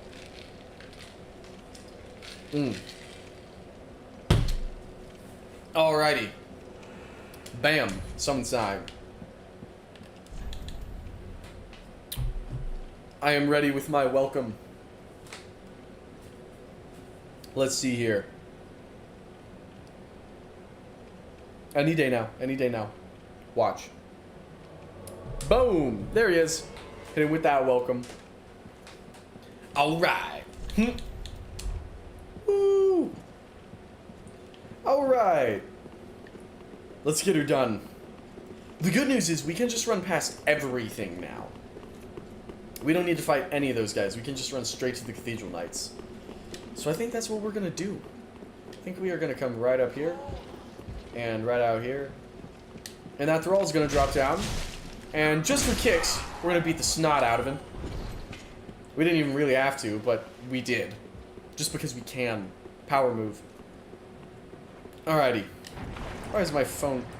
Why's my phone lighting up? Bro, why are you texting... Freaking Ethan. Not you, who I'm playing with, Ethan, but my roommate, Ethan, sending us Instagram posts at 11:30 at night. Oh, man. It's so funny. Like, Instagram as an app is so funny to me because I never even check it anymore. I never, like, scroll Instagram anymore. Not really. Because I used to use that app. I used to spend way too much time on that app. And I didn't like it. I was uncomfortable with how much time I was spending on it. So I took a step back. I deleted it for a while. And every now and again I will. Every now and again it's kind of a cycle. Every now and again I'll spend too much time on it. And so I'll just delete it for a time. I'll be like, okay, I'm taking like, you know, freaking 3-6 months, anywhere in that range. Just away, right? Taking a break. And then when I come back to it, what's awesome is, like, I'll look at the stuff my buddies send me, but, because they'll have some good, like, you know, freaking Dark Souls or Halo posts or whatever. And I'll look at the stuff my buddies send me, and that's it. I just check my messages, and then I close the app. Which is great. I love doing that because, like, you know, there's so many good, like, Dark Souls posts on there, or Metal Gear posts on there, Devil May Cry. I mean, all of these games have such ridiculous fan bases. Like, absolutely ridiculous, man. And I love it. I love every second of it. And so it's fun having the app and being able to see that, but it's kind of like the perfect middle ground of using Instagram just as an app to receive things from your buddies, because then it's all the it's all the great Metal Gear posts you could ever ask for, but with none of the, oh crap, I'm spending too much time on this app, you know. It's nice. It's nice. I like it a lot. Alright. Let's see here. What we gonna do is we gonna come out here. And... oh, hey! Seems familiar. You bastard ahead. Therefore be wary of giants. I did it. It'll happen to you too.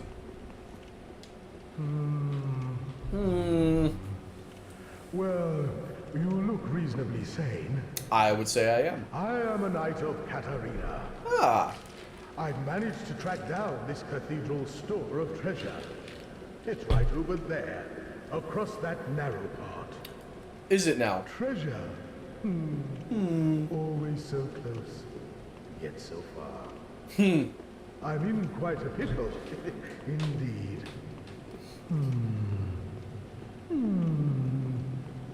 This is done so freaking well, because if you're super familiar with the game, obviously you're gonna hear that and you're gonna be like, that's not secret. And if you've played Dark Souls 1, you very well are probably gonna be like, that sounds like Patches. But for a casual player, you know, so for the attentive, you know something's up. But for the casual player, they can tell that something isn't quite right, but you don't understand necessarily the severity of it. And so the reveal still works because it's hinting that something's wrong, but it's not slapping you in the face with it. You know what I mean? And something I love is how when he says, treasure, always so close, yet so far. And when he, like, that last part of the sentence, he really goes into the Patches voice. And I really like that. I've always thought that's really neat. Well, did you Faker. hold your horses a moment? I know. Treasure is so sorely tempting.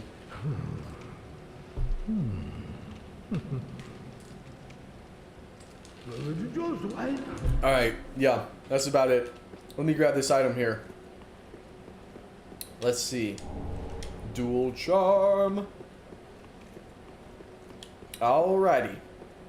Here we go.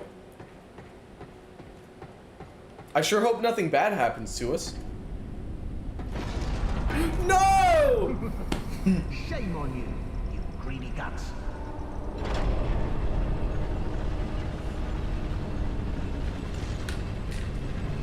Thought you could outwit an onion. Well, say hello to the nice giant. He adores visitors.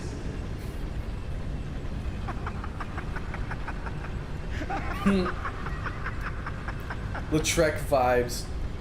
I bet it's him because of the voice. Yeah. Where's the old giant? What? Where's the bloody giant?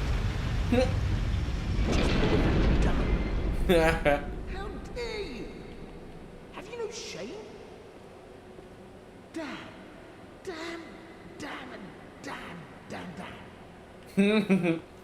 I guess not, Patches. I guess I have no shame indeed. Alright. Let's run back up there. Wrecked. Yeah, exactly. Although, I'll tell you what, I don't know if there's anything that we inherently need to... Yes, he's in front of the lever. Okay. Yeah. We gotta get back up there because Patches is right in front of the lever. Yeah. I always like killing the giants first, because then he gets so mad. Yeah, it's always been interesting to me that Lautrec and Patches have the same voice. It's fun, you know. It's a kind of fun detail. Oh, hang on. I just got a notification from Steam. Something on my wish list is on sale. Let's see what it is. Oh, it's Slay the Princess. That's fun. One of my friends sent me, on Instagram, sent me a post that says, in 5 to 10 years, I see you posting this. I'm very terrified to know what on earth that is gonna be. In 5 to 10... that is a very threatening message to receive. Slay the Princess is cool. I don't know if I've talked about it on stream, but I discovered Slay the Princess, and I'm kind of obsessed with the idea of that game. Okay, there's not a lever here, so we'll have to come back later. Oh, right, we have to raise it from the other side. That's exactly how that goes. So, I don't know much about Slay the Princess. In fact, I hardly know anything at all. In the grand scheme of things. But it is a really, really sick game. And it does... Here is what I will say. Without saying too much, without spoiling literally everything. Here's what I will say about Slay the Princess. The Legend of Zelda Majora's Mask is, Princess, or I hardly know her. The Legend of Zelda Majora's Mask is my favorite game ever made. But the one problem with Majora's Mask is that its concept is so unique and can never be done again. Because the second you do it again, you are just doing the Majora's Mask thing, and it's never going to be as good, and it's never going to be as impactful, because you simply cannot beat perfection, and Majora's Mask is that concept perfected. And then I saw Slay the Princess, and it does a similar thing in terms of repeating events, but it does it in a drastically different way, and it gave me genuinely a lot of ideas for something really cool you could do with a video game in the future. Now, Ethan, if you don't mind, I'm actually going to go out and talk to Sigurd, and then I'm going to reload the area, and I'm going to go to Firelink Shrine real quick, and I will summon you back. If Sigurd's here yet. Anyone at all? He is, there he is. Hello? Oh. I know that voice. Just how long has it been? Hi, Sigurd.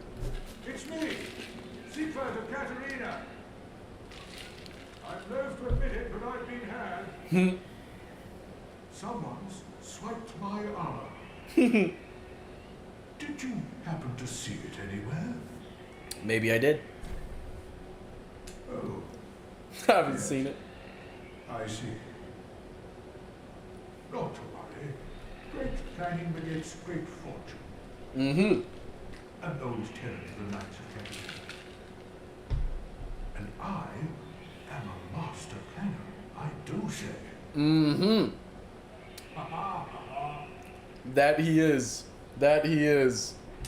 I'm in quite a pickle indeed. Maybe I can fashion a replacement from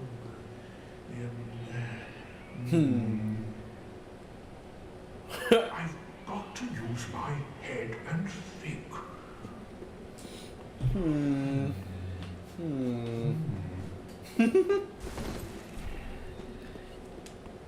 Yeah, restarting it with different things is so cool. Yeah. If y'all don't mind, here, I will banish Ethan to the Shadow Realm real quick and warp myself to Firelink. If y'all don't mind, I jumped down the well for him. I would too, man. I would too. Goodbye, Ethan. I'll miss you. If y'all don't mind spoilers for Slay the Princess, which let me see how much that game is, because genuinely I might buy it, honestly. I might. That's a huge might, but I think that would be a really fun game to play on a live stream sooner or later. Or wait a second. Wait a tick. Hang on. We can just pop it open right here. Right here on the Computadora. Yeah. Store. Wish list. Let's see. It's gonna be on here somewhere. Oh, this game, my brother's been playing Kazan. He loves it. I'm very curious to play that. Oh, it's only $14. Okay, that's not bad. I'll think about that. I'll think about that. I gotta get Repo. I gotta get that eventually. I don't know why this is on my wish list. It's a VR game. Oh, it's for Windows and VR. Why? What are you, and why are you on my wish list? Dark Souls 2. What is Zone of the Enders, the Second Runner? It's by Konami. What is it, though? Have y'all heard of this? Why is this on my wish list? Do I know what this is? Have we? What am I looking at? It's like Armored Core, but not. Oh, it's anime! I mean, I saw that coming. What? I do mind spoilers, but I'd 100% love it if you did a stream of it. Okay, sick. Then in that case, I'm not going to talk about Slay the Princess too much, but here's what I will say on a general concept level about that game. Here's what's really cool about Slay the Princess is that it is the entire game is based around the idea that obviously, you know, actions have consequences, right? And Slay the Princess will repeatedly present you with the same overall scenario, but slightly tweaked. And slightly tweaked. And the way it works is the scenario will change in accordance with it's not just that what you do directly affects how the scenario changes, but it's a level deeper than that, because the scenario will change in direct accordance with how you are specifically perceiving things. So it's not even just what you're actually doing, it's what you're thinking. The game changes what it's doing in accordance in not what you do, not your actions, but what's going on inside of your head. It is really cool. And I don't know a ton about it. But I've seen a couple of the possibilities from that game. Oh my gosh, is it cool. Yeah, it's really, really cool. Let there be ash. So true. We're gonna level up real quick. Welcome home, Ashen One. Hi, Firekeeper. Speak thine heart's desire. I think I'm gonna level up. Very well. Then touch the darkness. We're gonna see what we can level up. I don't know how much but we have a lot of souls. We should be able to level up a lot. Like a whole lot. Let's see. We'll send Vigor up. We'll send Strength, of course. And we'll level 2 in Faith. 1 in Attunement, 1 in Endurance. I think that's good. I like that. Level 34. Well, Ashen Level One, 34 is very becoming of us. may the flames guide thee. Yes, ma'am. Yes, ma'am. All right. Let's give her some Umbral Ash. Ah, well met, Ashen One. Hello. Never mind, I don't have anything to give her.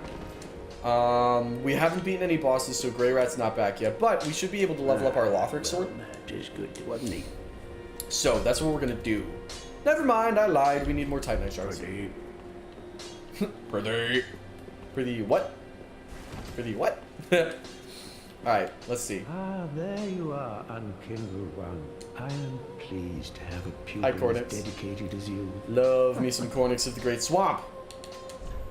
Let me learn a pyromancy. Because I haven't learned any yet. Fireball! Won't be gone for long. What is a teacher without a pupil?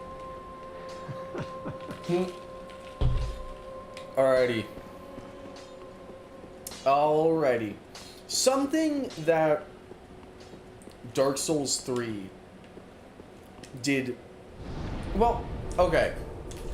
So, each game that From Software makes kind of handles how the NPCs act differently. Dark Souls 3 establishes a very strong cast of characters, but once they're in Firelink, they're kind of just hanging out in Firelink. They don't do much, right? Whereas in Dark Souls 1, for example, and I believe, I might be wrong on this, like Kavak would be able to correct me, but as far as I can tell, Dark Souls 2 is more like 3, where NPCs show up at Majula and they're just kind of hanging out. They don't really go anywhere. Dark Souls 1 and Elden Ring have a lot more of people come and go from Firelink Shrine or the Round Table Hold. People will show up and then they will leave, and they're just doing their thing, right? And I like how each game handles its characters in a totally different way. But I do really like how Dark Souls 3 just has such a strong cast. All of the characters are so likable.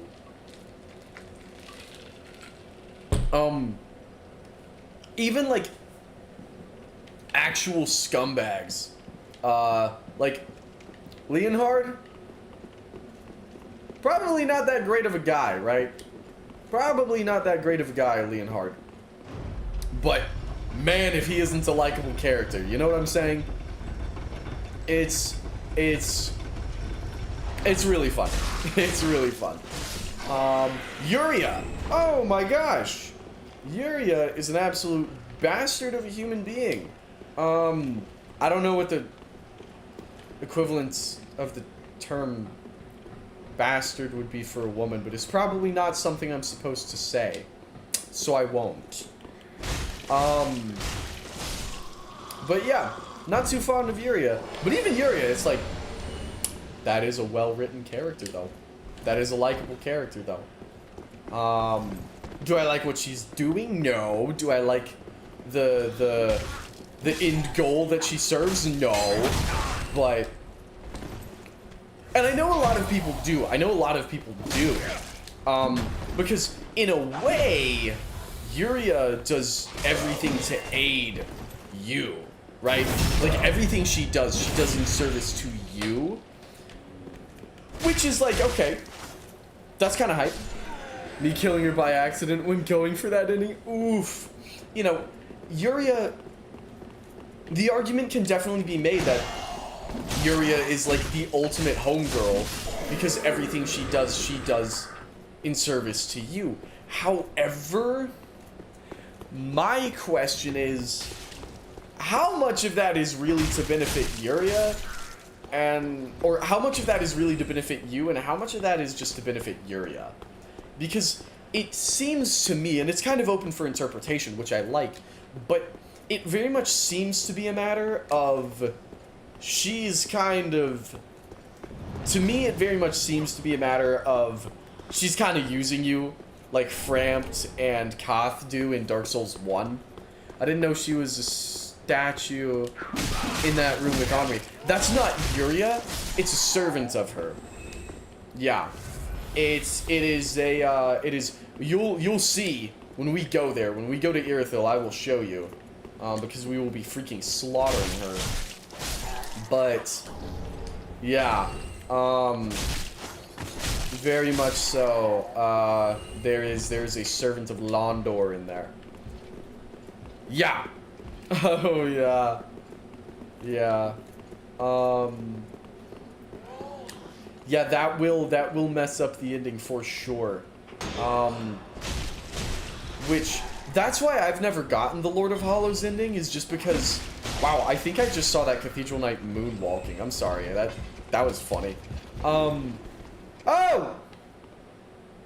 No Cathedral Knight drip for us, I guess. Okay, he didn't drop anything, we're chilling. Oh indeed. Oh indeed. Yeah, I've never gone for that ending just because I'm like, what, she wants me to kill, she kills I always say Henri. She kills Henri, and what, she wants me to kill Orbeck? No thanks. No thanks, bro. As the great Leon Scott Kennedy would say. No thanks, bro. Okay. Oh! Yeah, that wasn't really well planned on my part, was it? What I normally do there, and what we really ought to do there, it was stupid of me to not. What I ought to do there is lure all of the Cathedral Knights over to the edge.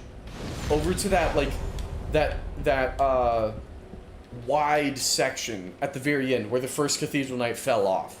Because if I lure all of them over there, like, then we can actually fight them and not be at risk of plummeting into the abyss. Because I'm gonna be honest with y'all, maybe this is a hot take, but plummeting into the abyss, not too fond. But maybe that's just me. What is... Hold up, boom. What is that? Oh, okay, cool. Sorry, I just got an email for something and I was like, what on earth am I looking at? But it's okay. It is all good. It's all good.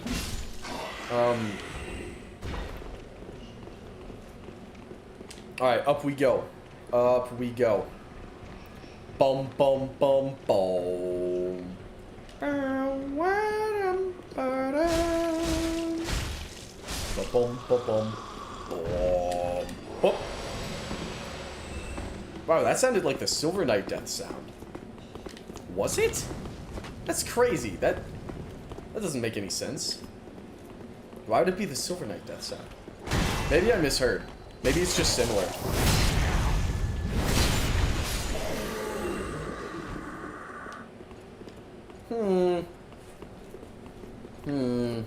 Alright, Mr. Halberd man. Mr. Get Backstab man. Alright, let's take him out. Thanks for the heal, Ethan. Alright. Mess him up, mess him up. Boom. Oh! By the way, sorry. I just got freaking jump scared with this thought. Ethan, you mentioned a show called That's an Item That We Already Grabbed. Oh, okay. Almost fell off the ledge there. I apologize, y'all. Ethan, you mentioned a show called Your Lie in April, I think it was called. And you were like, oh, you would love that. You should definitely watch that. My roommate, also named Ethan, started watching that show. I saw bits and pieces. I have not seen, like, the show proper.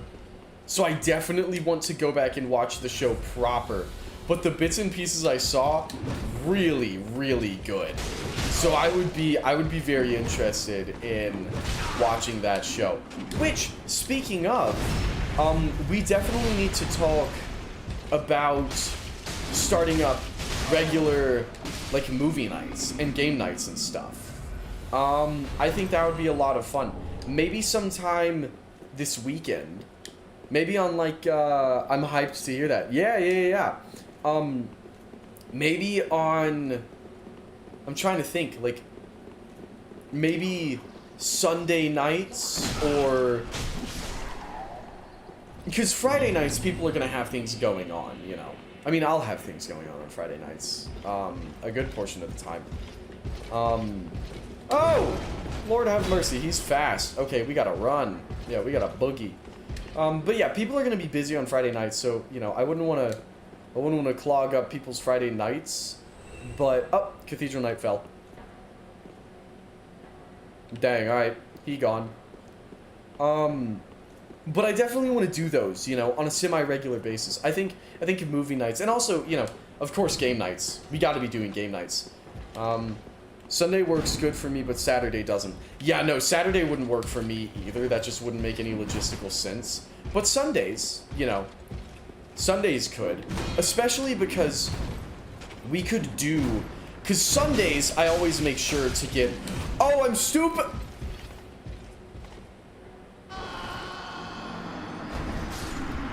Oh! Hey, at least he followed us, right? Y'all, I might be a moron, I'm gonna be honest. I might be an idiot. I might be actually foolish. But yeah, I don't know. We'll definitely put something in the Discord. Gauge some interest on that, because I do want to start doing those. I do really want to start doing those, and I think Sunday could be a really good starting point for us. So, you followed him off too. Everyone went, man. Full squad. Family reunion at the base of the cathedral. Alright. Let's get after it, huh? You good, brother? Woo. Sick. Alright. Yeah, let's get after it. I think I've had about enough of this roof. So, or not roof, but the like balconies and banisters and stuff of the cathedral. I think I'm about ready to move on.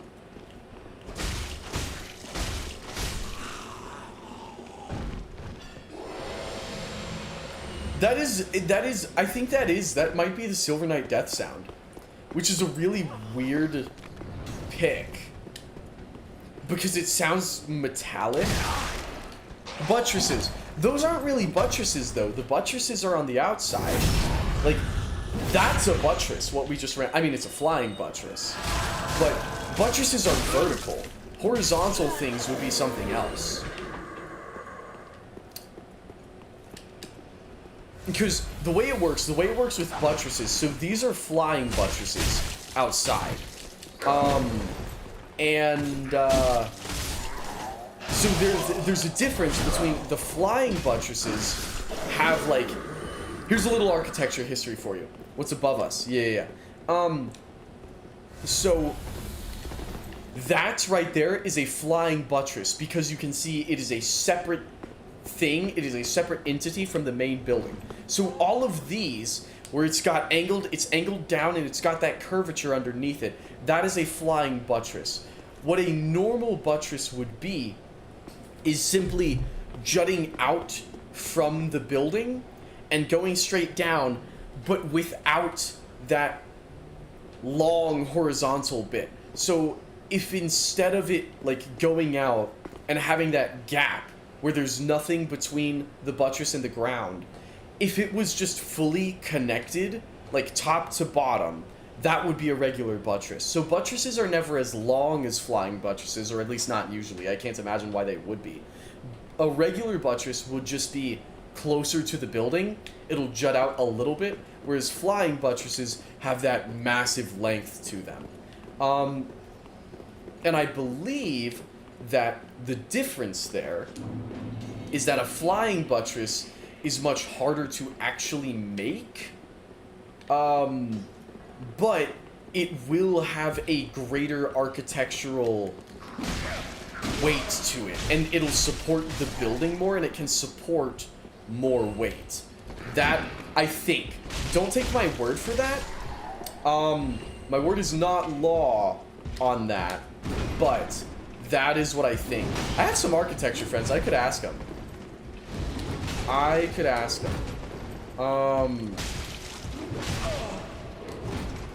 Because now I'm curious about it.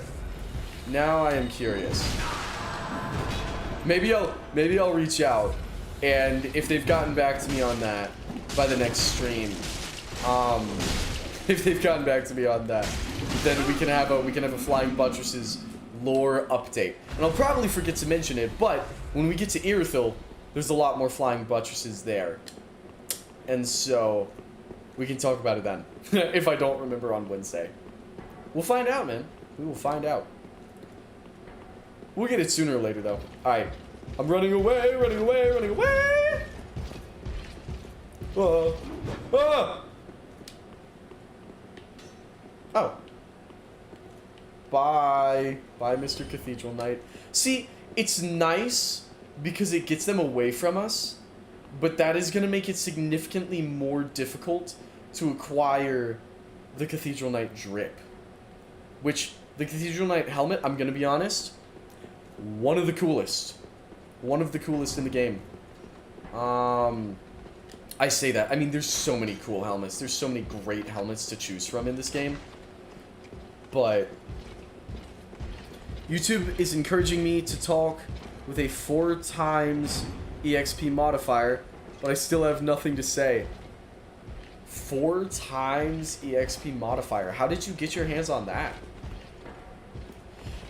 I'm really curious as to, like, I don't really know where the EXP came from. Do y'all find that, like, does that do anything for y'all? Do y'all look at freaking chat experience points and you're like, ooh, now I am more encouraged to chat? Or do you not? Yeah, you have no idea. Yeah. I don't entirely understand it. I'm like, what do you get from it? What do you get from it? Oh, okay, you know what it might be? I think, because I know on Twitch, you can establish, like, different rewards. This might be a fumble on my part. What this might be is,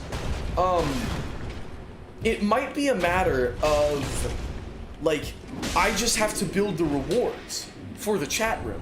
So, something that could be really fun, for example, is if you get a certain number of points, you can play different sound effects, right? That's a classic. That's a good one. Make a different, like, visual thing pop up. My buddy Seth has one when he's live streaming, which I don't know if he's live streamed in a while, but he has one where it makes him, like, you can get something that, you know, he has to get up and do, like, push-ups.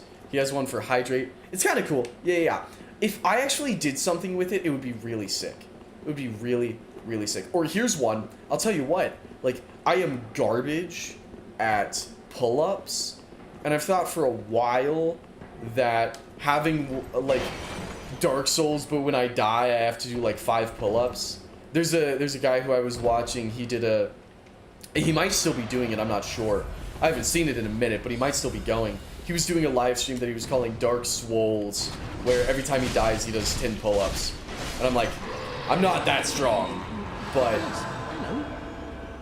I don't believe we've met. I'm sure we haven't, Patches. I'm Patches.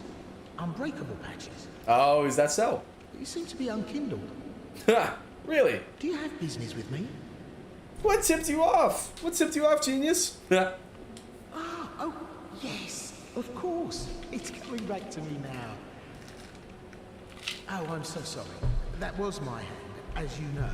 But the deed, well, that was the armor's doing. Oh, I'm sure it was. Regrettable. What, possessed armor? Yeah. But behold, I'm stripped clean of that unruly. Possessed armor. Don't be ridiculous, Patches. That could never happen. All's well that ends well, right? Yes, we'll be fine. I can tell. It's that rotten curse. It is. The untidy mess. Oh, yes. Now. Yeah, you do. It wasn't me, but you still deserve an apology. Just a little trinket. Go ahead. It's yours now. Good. Yeah. Okay, awesome. You should know, I'm a kind of travelling merchant. If you're as unkindled as you look, you'll find plenty of good stuff. Yeah, I do need some of that. Whoo! Needed a lot more souls before I can come back for the rest of that armor. Here's something funny. That line always gets cut off early. He's supposed to say, thanks, good comp here. And he just says, thanks, good comp. And then it cuts off. I've always thought that was funny. Well, what can I do? Can't resist it, can you? My sumptuous selection. I need that armor, pal. What can I sell? I don't know if I have anything worth selling, being honest. Maybe some weapons that I'm not going to use. But, like, I don't know if they're going to... Like, I'm not going to use the Hazel pick, right? That'd be kind of good one. Saints Biden. But I would like to have one of everything, and I don't have any duplicates, so I'll have to come back. I'll just come back Can't later. find anything you like. Well, you could try looking a little harder. Oh, I'm sure I could, Patches. Yeah, so, anywho, I was just thinking, you know, I'm freaking buns at pull-ups, dude. But it would be a fun challenge, you know, and it would give me a lot better at pull-ups if we actually did something, because I have a pull-up bar. And genuinely, I wanted to set it up while we were doing Dark Souls 2, but the problem is, while we were doing Dark Souls 2, my freaking door was out of frame. And so if I set up the pull-up bar, you know, it would be completely out of frame. Friend ahead. Listen carefully, don't you dare. Good fellow ahead, but sacrifice required ahead. Oh, because he does drop something. 2 per death. That could work. 2 per death could work. I mean, I think I could do 5. Like, for Dark Souls 3, I could easily do 5. That I know for a fact. Yeah. So long, soldier. But, I don't know. It's just something I've thought about. It'd be fun. I wonder where it is. I wonder where I've set it up, because... Well, we'll worry about that later. But my point is, I think I need to figure out how I can actually put like fun little rewards in the chat room. Because if I can get some, like, if I don't know, that'd be fun, right? Like, I feel like a lot of the fun streaming things a lot of the things that I was kind of looking forward to being able to do with live streaming, I haven't even actually engaged with, and that's kind of a missed opportunity, right?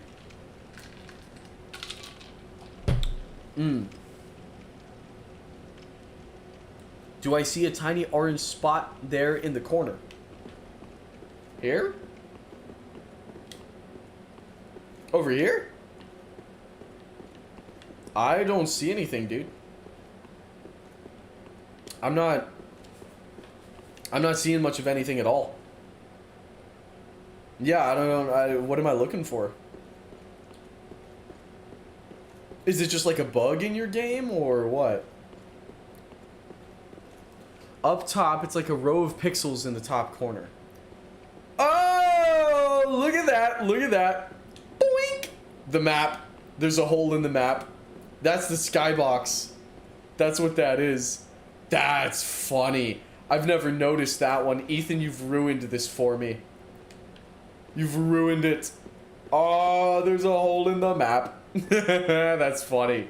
That's really funny. I've never noticed that before. Now that I've seen that, I will never be able to unsee it. You have ruined it, Ethan. You have ruined it. Oh, man. I respect it, though. I respect it. Okay. So, what I'm thinking... I'm gonna banish you so I can grab Rosaria's bedchamber real quick. Here's what I'm gonna do. Ruining it. What's going on, 5 steps? Holy crap, is it? Oh, it's only 12:30. Okay. Dude, this is gonna sound terrible. You showed up and I was like scared. I was like, oh my gosh, is it that late already? But, wow, you're here early today, man. Good to see you, good to see you. Alright. Let's grab this bonfire, shall we? Alright. Dude, my freaking legs. Oh my goodness. I am, this might be a hot take. I'm a big leg day enjoyer. Been up for like an hour or so already. Okay, gotcha. Yeah, early morning, I see. Woke up early. Hey, good on you, man. Good on you. It's always nice waking up early. I love waking up early, man. I love it. It's always good. Try circling around. Okay, that didn't really do anything. Let's see here. Just ahead. Alright. Oh, there's Kirk. Be wary of woman. What? Dark Souls players when they see a real... Oh my gosh. Dark Souls players go outside, see a real woman, and they just like get down on the ground and start writing a message. Oh man. Alright, Rosaria's fingers. Cool. Proof of covenant. And that is it. I am not doing anything with Rosaria's fingers. Huh. It's a lightning. Where? Okay. I don't really know what that's supposed to mean, but okay. Can I... Do I have to free Sigurd before we beat the Deacons? Because beating the Deacons will definitely get us enough souls to purchase the rest of his armor. Because right now we do not have enough souls to buy the rest of his armor. But if we go and slaughter the Deacons right quick, like that'll put us right where we need to be souls-wise. I mean, we'll have more than enough at that point in time. Just woke up at 5 a.m. for some reason, and I don't know why I still feel like I slept for 8 hours, even though it was more like half that. It happens sometimes, man. You know? There have definitely been days where I wake up, like, mad freaking early. I did not get near enough sleep. And I wake up and I feel refreshed. Later the day, it'll hit. You know? Later that day, it's like, oh my gosh. But, like, that's why it's always so important for me to get... that's why it's always so important for me to get plenty of sleep before I'm doing this. Because, you know, I'm standing here doing this for 6 to 8 hours. Usually closer to 6, admittedly. But I'm standing here for a long while. And, you know, it's... Like, if I get really tired, if I'm really tired... Because also... Yeah, I already know I'll be tired at noon. Yeah. Oh. Goodbye, Grub. I don't know if y'all saw that, but that dude just fell into the freaking abyss. Because I feel like I've mentioned this before. I really don't like seeing guys who will go on a live stream. By the way, Ethan, if you want to put your sign down right outside of Rosaria's fingers, Rosaria's bedchamber, I can just summon you right out there.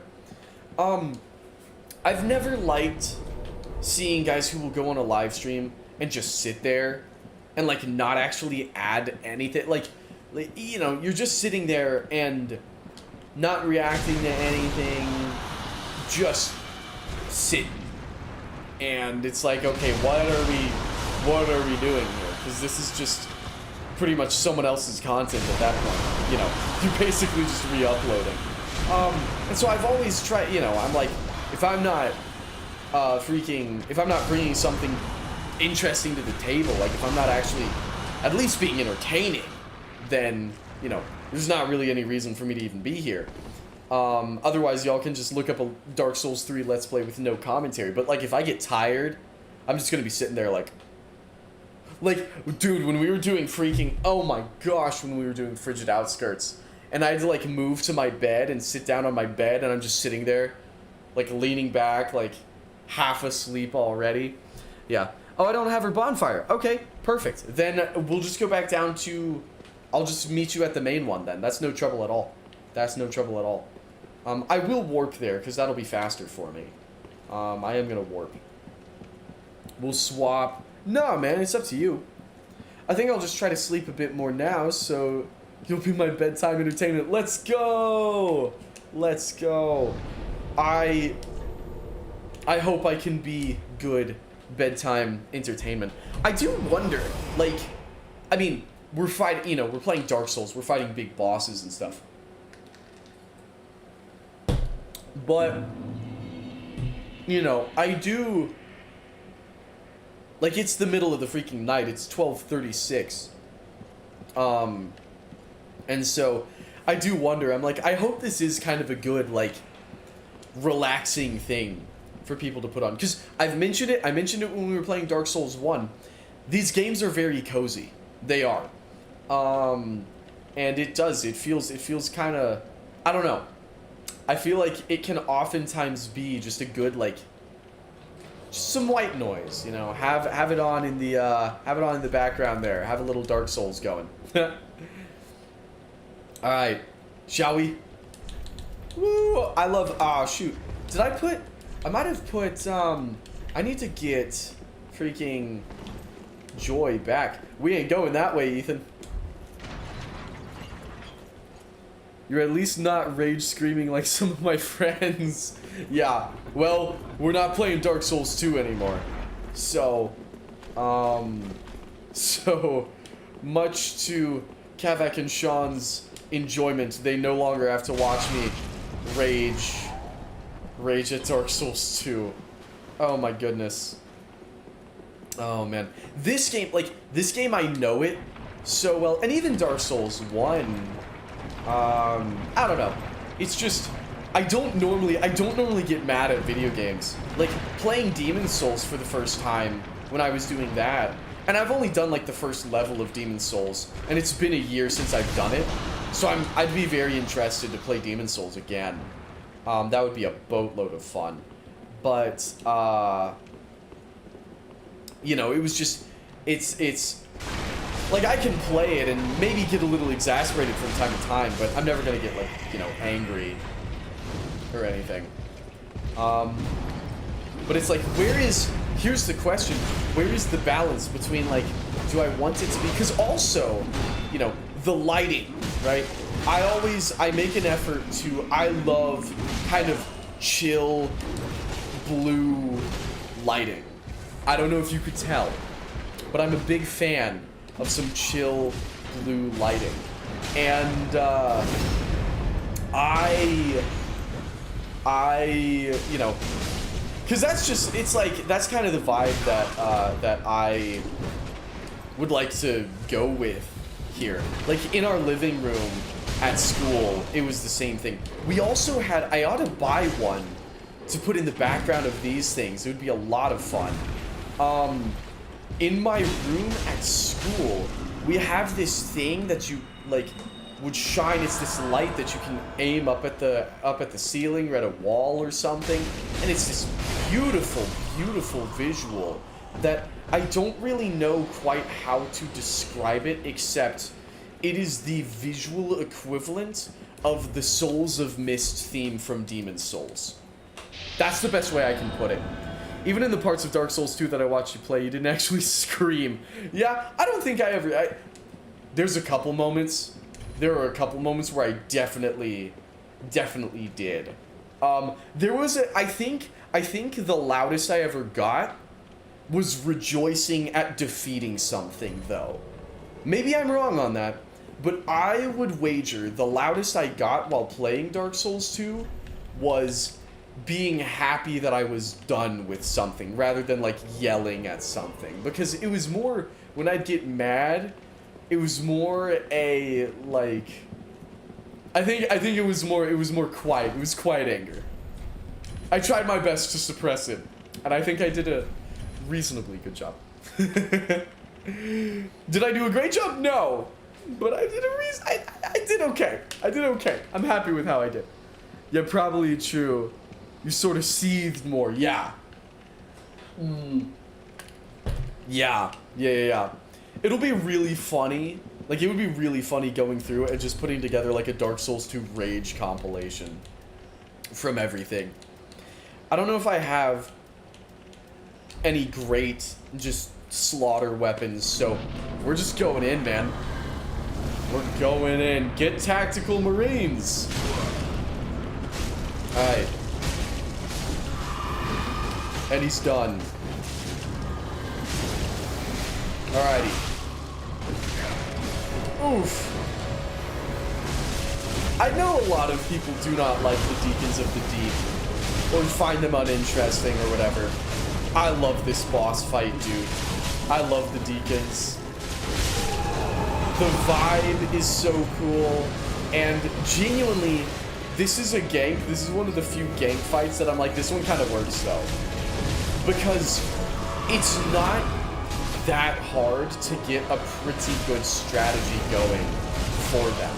You know, if you're playing like an idiot, like I am, and you run in and you get slaughtered, like that's, you know, it's genuinely just a skill issue with the Deacons. Because you can absolutely run very effective crowd control during this fight.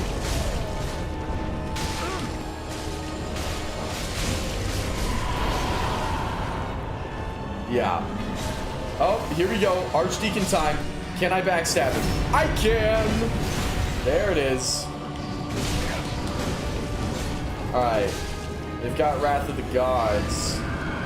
But I have Wrath of the Gamers!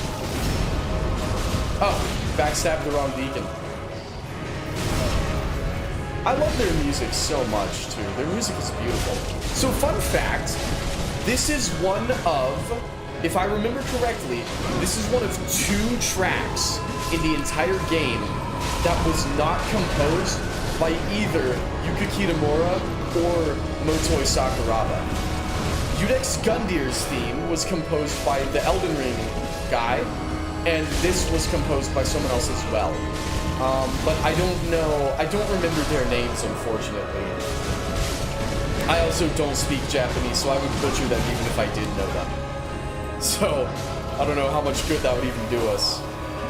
Boom! And we will hit my thanks. Woo! Boss fight done. Alright. There's this small doll. Soul of the Deacons of the Deep. Boom. Boss cooked. You didn't scream so loud into the mic that it already started cutting out, which I often have in voice chat with certain people. I love being in. Huh, it's a mob enemy. I think it is. Could this be a tough enemy? Huh, it's a mob enemy. Go save our boy. You got it, boss. I love being in a voice chat with people who scream. It is the funniest thing ever to me. It can be. Like, at a time, it can be overbearing. Try gesture. I know that's a troll. I know there's no world in which gesturing right here does something. Hey, congrats on the boss. Thank you, 5 steps. Thank you. Deacons is a really fun one. I'm a very big fan of the Deacons, and it's also only 12:44, which means we have plenty of time here to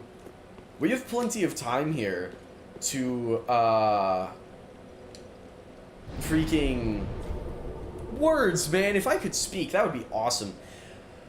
What I'm trying to say is we have plenty of time here to do Fair and Keep now. So we can actually end off tonight with the Abyss Watchers, which is going to be so good. I screamed at League so bad once it sounded like Tom from Tom and Jerry. We played them side by side and it would always get a laugh out of people. That's funny. Oof, I could never do League of Legends, man. I could never. Oh, crap, I'm at the wrong bonfire. I gotta go to Rosaria.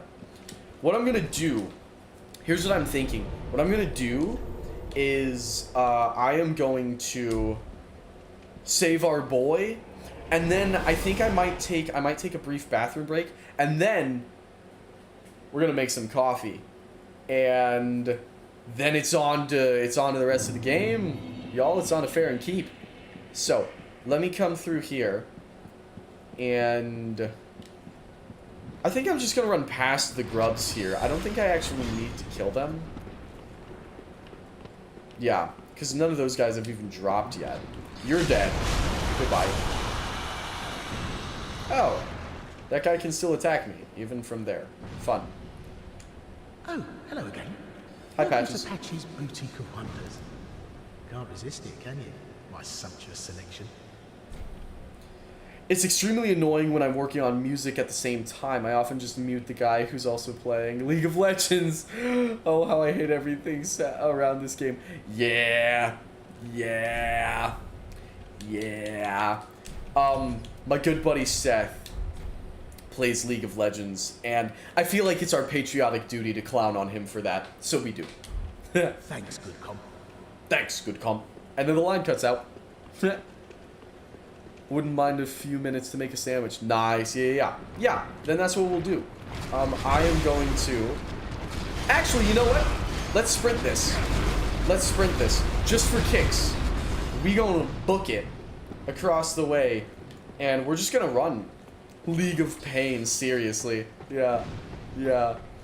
Oh, man. I don't think I could. I'm not a competitive games guy. Like even Halo, you know, Halo is probably the most competitive video game that I play. I like challenging games. I mean, I love Dark Souls, you know. This is one of my favorite games ever. But I don't like competitive games. Like even this, I'm a kind of casual. Okay, I know a lot about Dark Souls and I can talk for hours about Dark Souls, right? I could go on for... I have literally stayed up. I've literally pulled all-nighters talking about Dark Souls with people. And yet, when I open this menu, I don't know what half of the numbers on my screen mean. Genuinely, you look down at additional effects, attribute bonus, I don't know how to interpret that. I don't know what that means. 500 hours in the game, can stay up all night talking about it. I still don't know what that is. So, like, I'm super into it, but at the same time, I'm not, like... Well, let's just say if there was competitive Dark Souls, I definitely would not be playing it. Halo is one of the most chill shooters I've played so far, and that's why I love it. Because I know for some reason, they very much seem to emphasize the competitive scene. And look, people enjoy the competitive scene, and that's great, and I'm happy for them. But I just love sitting back and chillaxing and playing some games of Firefight with my buddies, you know what I mean? I only ever played the campaign, though, not into competitive gaming. That's why I like Halo's multiplayer. That's the one shooter game's multiplayer that I've been able to actually just play hyper casually. And I love that. I'm quite a pickle indeed. Maybe I can fashion a replacement from...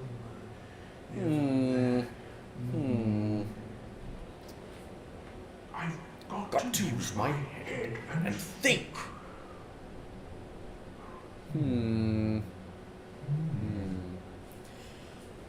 To be honest, fair. Some of the stats in this game are hidden, and the terms the game uses to refer to them internally are odd. Like, robustness should not be a real stat. That's funny. I didn't know robustness was even a thing. Oh, my armor. My deepest gratitude. I love him so much. Siegfried of Katarina, salute you. Sir, yes, sir. Trusty suit of armor. I'll be out of here in a jiffy. That he will. That he will. Till we meet again, comrade. Alright. That's what's up. Now he's free. Now he is free. Rejoice. No need to worry about me. With my trusty suit of armor, I'll be out of here in a jiffy. That he will. Until we meet again, my good friend. I love him so much, man. I love Sigurd. I love Sigurd so much. He's... What a beautiful man. What a beautiful, beautiful man. Okay, so here's what we're gonna do. What we're gonna do right now... Oh, that guy's got the Solaire drip. We are going to... I'm just gonna rest here. And I'm gonna run take a brief bathroom break. And when I get back, we'll make some coffee. So, I am going to... Oh! Didn't mean to minimize the game. I apologize. I'm going to throw on our handy-dandy Be Right Back screen.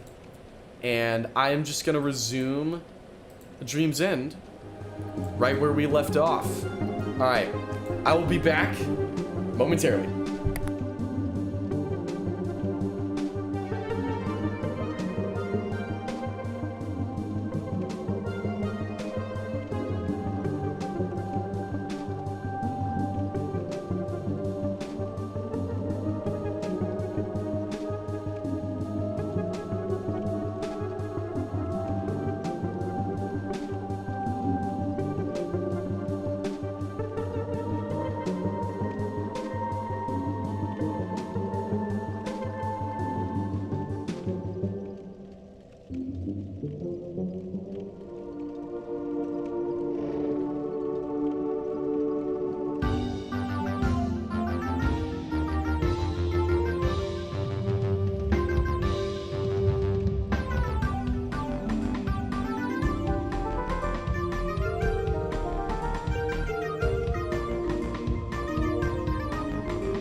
I come bearing pull-up bar. So, we are going to see, just what I am capable of doing.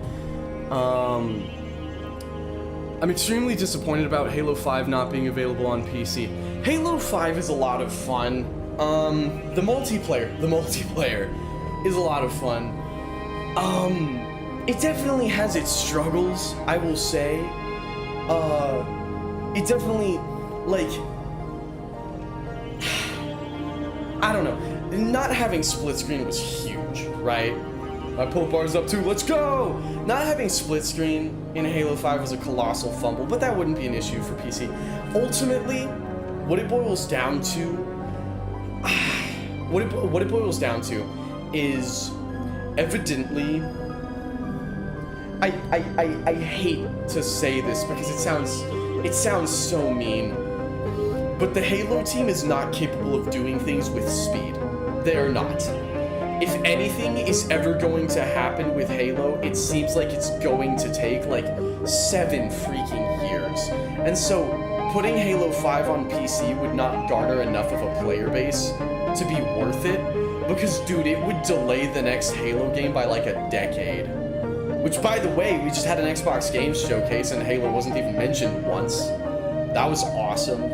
I don't know. I don't know what's going on with it anymore, man. And like I've said, that's why it's just kind of like, for me, I'm just kind of like, I can't be invested in this anymore, y'all. I tried my absolute best. I gave it a decade. I gave it a decade.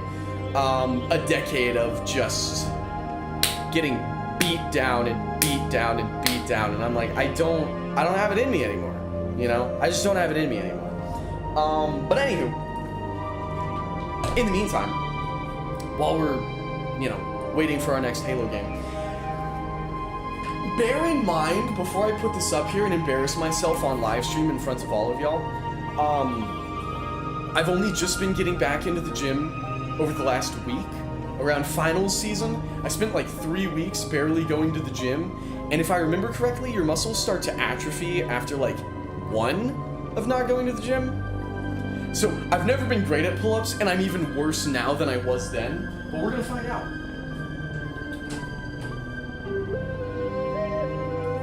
You know what's a problem too? Is this door opens in this direction, which means the pull-up bar has to go this way.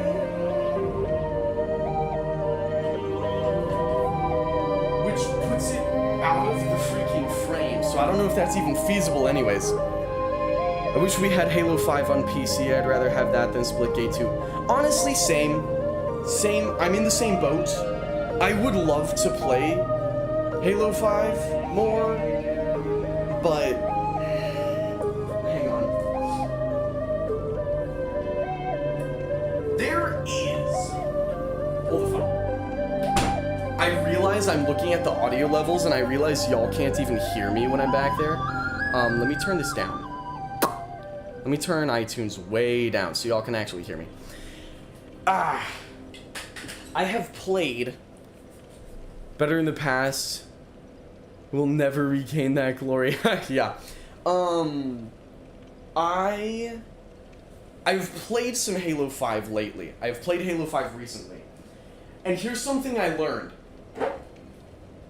Is that Halo 5, the idea of Halo 5 is so wonderful, but I don't know if actually having it, I don't know if we'd actually like it, if that makes sense. Thinking about it it's just marvelous, but if we were actually like, if we actually got the game on PC,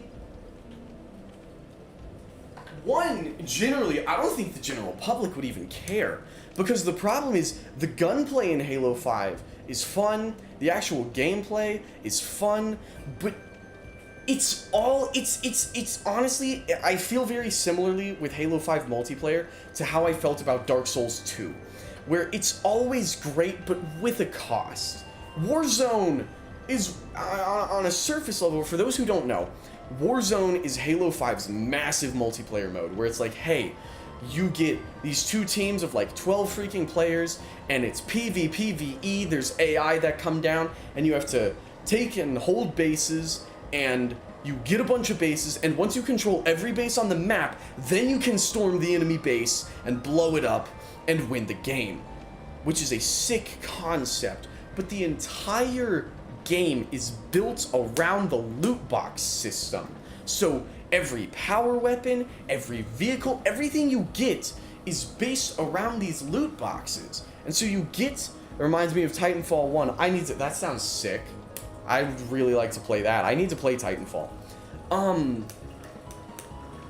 But it's you know, so you get these loot boxes and you get all this fantastic stuff, like, okay, Prophet's Bane, which is the Arbiter's golden energy sword, and wielding Prophet's Bane turns you invisible, by Duran Duran. It's a Metal Gear reference. I will never forget the one time I got to cringe to loot boxes, not Titanfall. Yeah, exactly. I will never forget the one time I actually wielded Prophet's Bane in a game of Warzone. I'm like, you know what? Screw it. No time like the present. I'll go on and use it now, and we'll push in, and we'll win this game.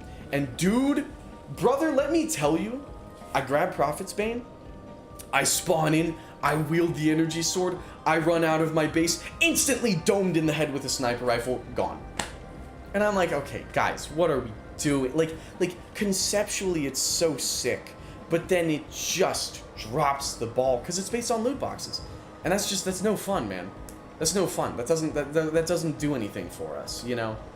And I think they should revisit Warzone.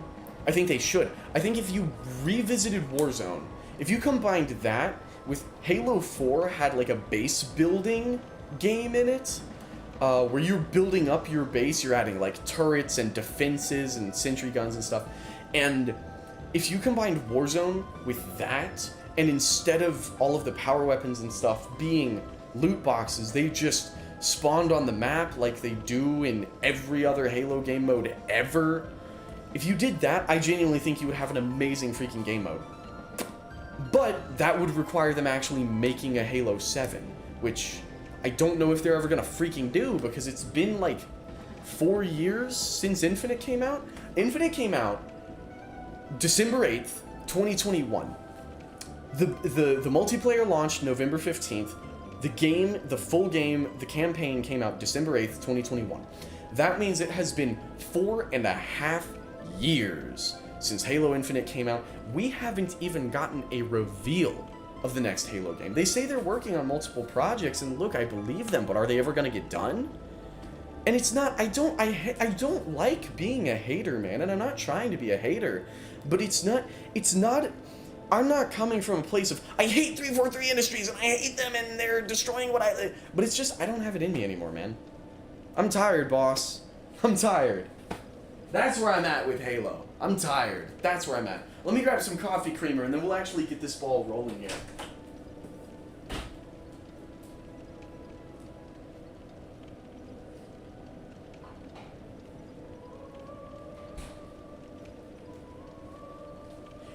And I'll say this as well. Hey, what's going on, Dopamine? Good to see ya. I will say this as well. Infinite is a ton of fun to play. I love playing Halo Infinite. But the fact remains that Halo as a franchise, dude, interest is at an all-time low. I don't think there has ever been a time in history where people cared less about the Halo franchise. And it's like, it's not exactly ideal, you know? It's not really what we want to see. I mean, I love Halo. I love it. And it's a ton of fun, and it's beautiful, and it's a shame that no one cares about it, but no one cares about it because they're not given a reason to. And Xbox seems to be, this I am actually mad about. It really bothers me genuinely how Xbox seems to be allergic to the idea of even mentioning Halo at one of their events. They, like, Xbox as a brand never mentions the Halo IP. Every time they have a big showcase, Halo is nowhere to be found. And I'm like, guys, could you imagine if Nintendo just stopped mentioning Mario as a franchise at their directs? Dude, what on earth? Like, what are we doing, you know? I don't know. I wonder about it sometimes. I do have to wonder what on earth they are doing. But allegedly they have a plan. So I don't know. Wow, the music is so quiet. Could y'all even hear that? Could barely hear that over. Graduation ceremony is today. Yo, congrats, Dopamine. That's awesome. Happy for you, happy for you. Well, congratulations. I'm sure you've heard that plenty of times, but congratulations. Yeah, that's fun. That's fun. I hope that goes well. I hope that goes well. I've never, you know, I know graduation means a lot to a lot of people. You know, it's an important thing. It's an important thing. So I'm happy for you. I'm very happy for you. Yeah. Let me turn off my Be Right Back screen. What I need to do, okay, so here's something fun. So I've got my little guy up here. My little guy in the top left up here is themed in Dark Souls 3. And my Be Right Back screen down below is now themed accordingly with Dark Souls 3. The one thing that I still need to make, I need to make a, they grow up so fast. The one thing that I still need to make, I think, is I need to make a little, like, music now playing bar at the bottom. That would be really fun. I made one before. I just need to remember how to do it. But that would be a lot of fun. But yeah, Dopamine, that's huge. Congratulations. Genuinely, that's huge. If you don't mind my asking, what's next? What comes next along the path for you? Or if you know. Because it's entirely reasonable to be like, I don't know what's going on. I'm just here. Wow, Hawkwood's outside again. Oh, there's Anri! Sirius isn't here yet. Welcome home, Ashen One. Hi, Firekeeper. Speak thine heart's desire. Hi, Firekeeper. Very well. Oh, man. Then touch the darkness within me. Take nourishment from these sovereignless souls. Alright. Let's throw a couple points. Yeah, we'll throw a point into Faith. Why not? Farewell, Ashen One. Bye, Firekeeper. May the flames guide thee. Thank you. Now, we're about to acquire, I believe, I could be wrong, but I think we're about to acquire the first piece of iconic Joseph filmography Dark Souls 3 drip. I have essentially a uniform in this game, and it's going to take us the entire first half of the game to acquire the full set. But I am going to, I think we can get the first piece right now. I hate to use this because I only have one right now. But I think that's, I think that's what I'm gonna have to do. I'm going to come up here because we have to trade with the crow. And unfortunately,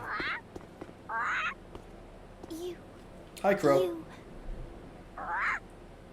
Me, pickled pea. Noted. Me, bumperum. Bumperum.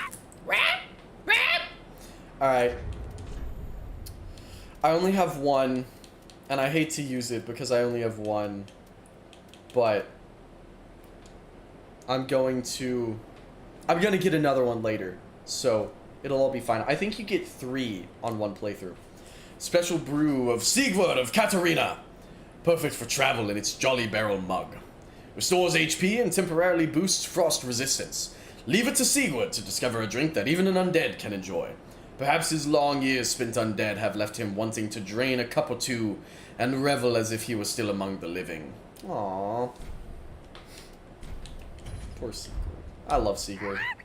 Bumperum, bumperum, Bumperum, bumperum. bumperum, bumperum. Woo, okay, and that should have given us... Oh, that gave us the armor. Okay, sick. So that's the Solaire armor. Good night, I got a big day today, technically. Yeah, heck yeah. Yeah. Good stuff, Dopamine. I hope it goes well. You enjoy. Give rubbish. Okay. Give rubbish.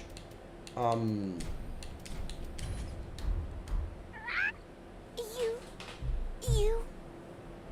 We'll see you around, Dopamine. No. See, No. okay. It doesn't take rubbish. That no pickle pea. That no bumperum. It doesn't want rubbish. I'm trying to get... I think the faction bone item is also worth trading. Oh, what, like the homeward bone? Oh, that gave something. Oh, in Dark Souls 1, it's a slab. Yeah, in this game, it ain't nothing. Call over. Oh, that's fun. Okay, iron bracelets. Cool. So that's definitely something. What does it take for an ember? Nothing. Okay, it doesn't want an ember. Maybe something lightning? Can I even leave a sunlight metal? No, it doesn't want a sunlight metal.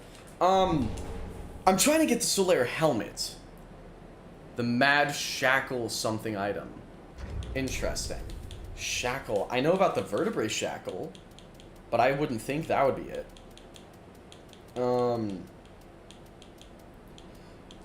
I wonder what a young white branch gets us. Probably something good. Maybe Seed of a Giant Tree. Let's see if Seed of a Giant Tree gets us anything. Oh, armor. Okay. Big. Iron leggings. Okay, we're getting everything except the helmet. I want that helmet. Young white branch is valuable. And all of Solaire... Okay, but it doesn't want a young white branch.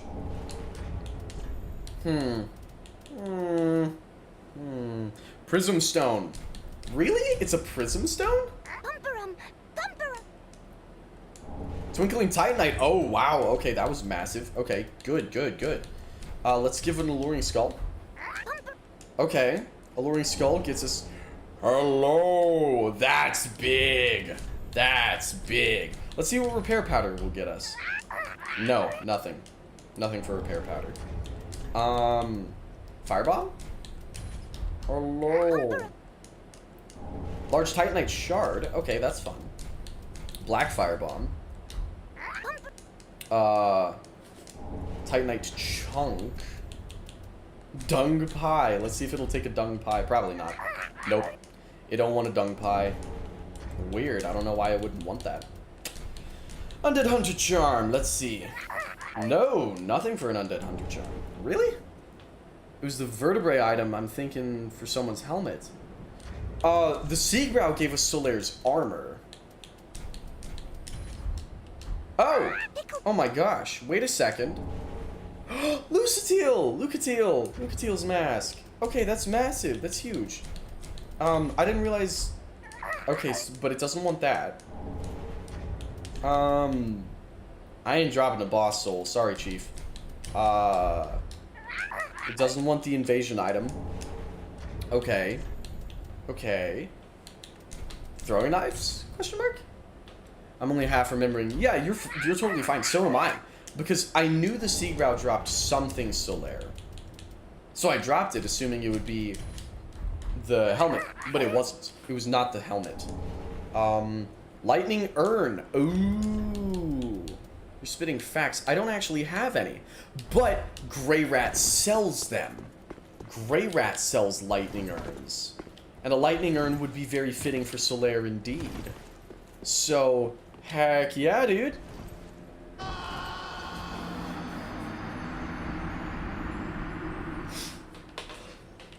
I may be stupid. Just a little bit stupid. I might be the tiniest bit stupid. Just a theory. Just a theory. Just immediately plummet into the abyss. I'm not doing that again. Never skip leg day. Yeah, seriously. Oh my gosh. I started saying it earlier. I don't know if I ever finished my thought. We did leg day the other day. Dude. Holy crap. I'm still hurting. We did 100 squats. And oh my goodness. 100 squats hurts a lot. Like a whole lot once it's done. And I haven't stretched enough either. Genuinely, like, it is so important to stretch after working out. And I just did not. I was like, I'll be fine. And that is because I'm stupid. Read message. Let there be bandit. True. Oh, hello. You've come at a good time. I love you, Grey Rat.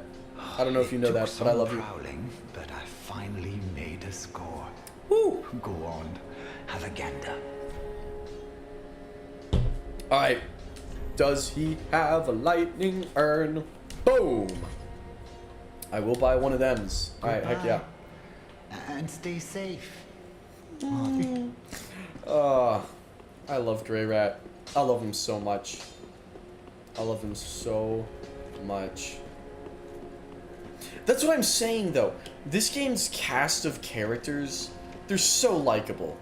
They are so likable. I love almost every character that comes in. Even Patches.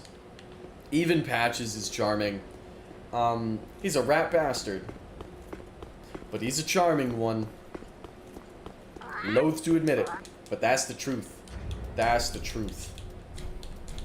Alright, let's see what we got. Armor. Boom! There it is. Excellent call, Greyheart. Excellent call. That is our first piece of the classic Dylan drip. And we will actually be ending the night with our next piece. So, we should be colossally chillin'. I am going to talk to Anri of Astora. We're going to come right up here. We're going to have ourselves a little chat. Oh, and we meet again. Hi, Anri. We spoke before on the Road of Sacrifices. Anri of Astora. That you are. I'm pleased to see you safe. We reached the Cathedral of the Deep, but Aldrich's coffin was empty. The man-eater must have left for his true home. Mm-hmm. The little doll in the empty coffin told me. Aldrich is said to hail from Irithyll in the Boreal Valley, an ancient fabled city. Big news. A pilgrim told me that the city lies beyond Farron Keep. Big fan of Irithyll. Big fan of Irithyll. Comes our destination. Okay. Here is my question for y'all, lords and ladies. We are going to end tonight with Farron Keep. However, once we are done with Farron Keep, Yoel of Londor dies. And we cannot access anything from him ever again. Should we draw out our true strength, knowing good and well how many freaking souls it's going to take to heal that? Champion of Ash. Because drawing out true strength would be very helpful, because it will allow us to talk to Yuria. And talking to Yuria will give us access to a bunch of stuff that we would not have access to otherwise. Oh, our champion of Ash. But it is a heavy price to pay because we will have to spend a lot of souls, and I mean a lot of souls. I think it's worth it though. Dark sign. Let your I think it's worth it. I think. Shine. I think. Let's see. I'm gonna pop one into Faith. Alright. Be safe, champion of Ash. Oh, I forgot. I have to die before he will... I have to, like, be fully hollow before he'll give me the last one. Oh, that guy has Smoke's Hammer.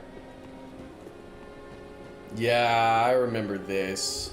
I remember this part of the process. Running up and down to kill myself.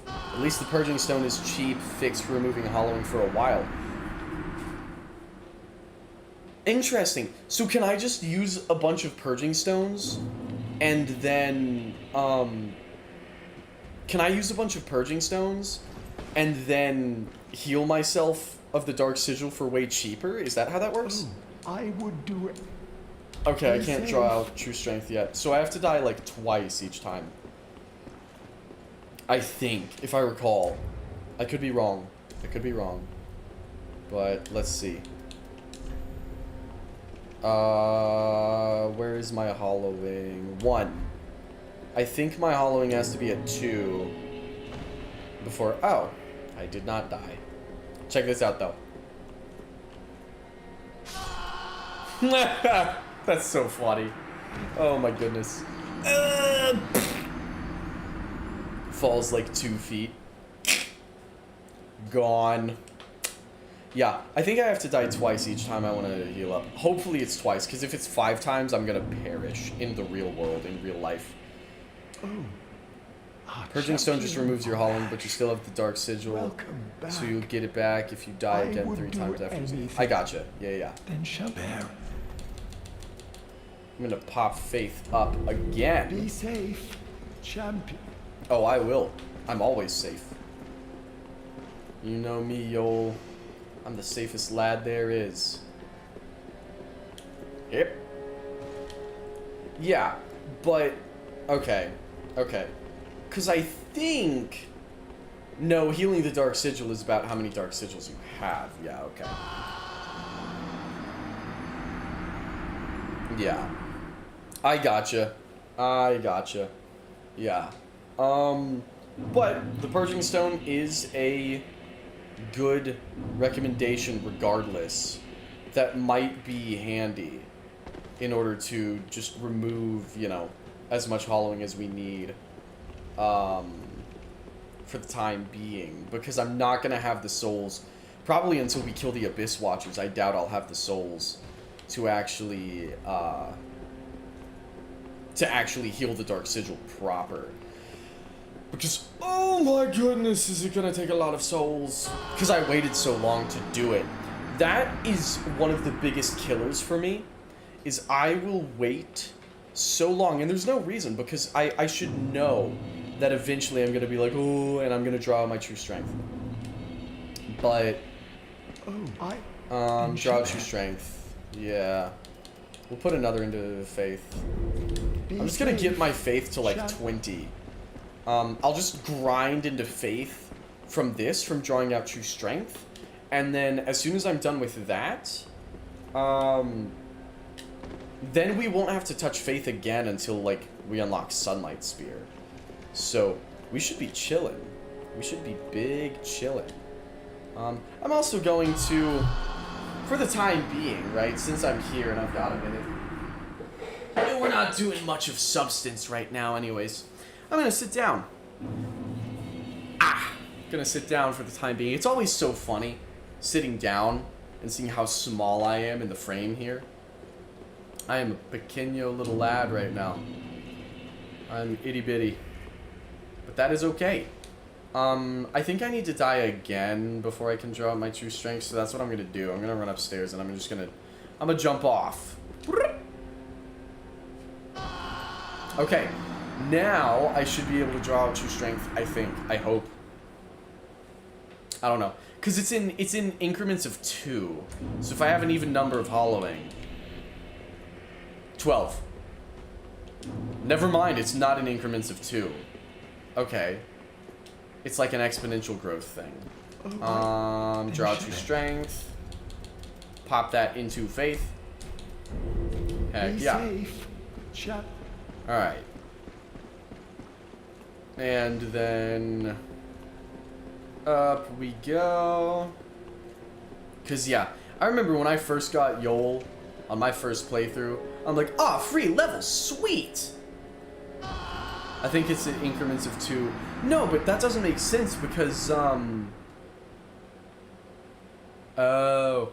well, I think because, okay, this is how it works. Each dark sigil that you have hollows you by like 1 point or something. So having, the more you get, the more you hollow with each death. That's how it works. That's what it is. So right now, I'm so much more hollow because I have more dark sigils. Whereas if I only had like 1 dark sigil, I'd only be hollowing by 1 with each death. I believe that's how it works. Oh, then shall we bear? This should be the last one, I believe. Be safe, our Lord. Yeah, he said our Lord. That's it. All wills. As I have but okay. I will weep, though. Yeah, cool. Be safe. Cool, that's Yuria. That's Yuria. Alright, let's die one more time. And then Yol's freaking gone. So. Boop. There's death.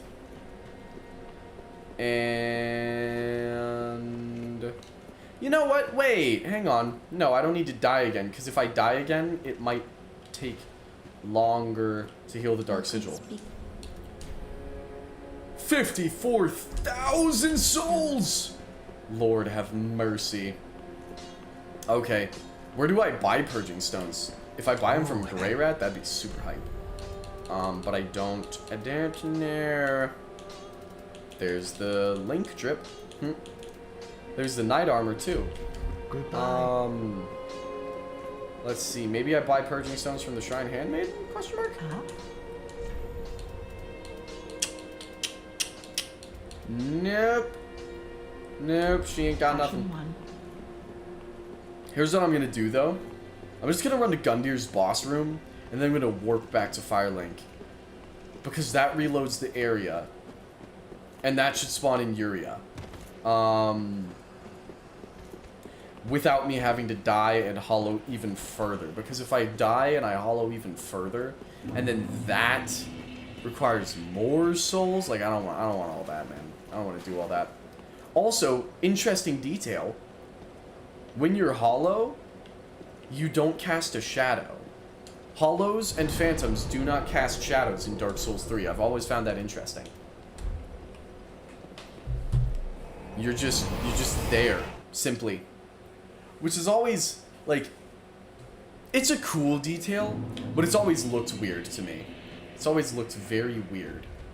And then goodbye Yol, he's gone. He's cooked. Yeah, he done. Hi Yuria. Oh, prithee. Art thou good Yol's master?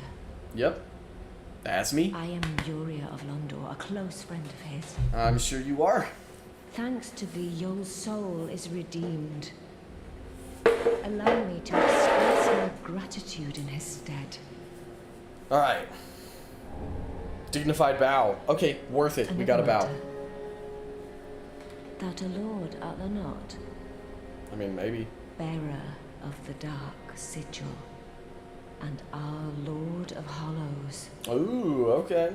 For the time thou Yea, remainest, us. our Lord, we of Londor shall serve thee. And I, of course, am also thine. That's a lot of vague information, though. Hollow. I'm afraid I must say, Orbeck of Vinheim is a cause of much consternation. He proclaimeth himself Lord of Hollows.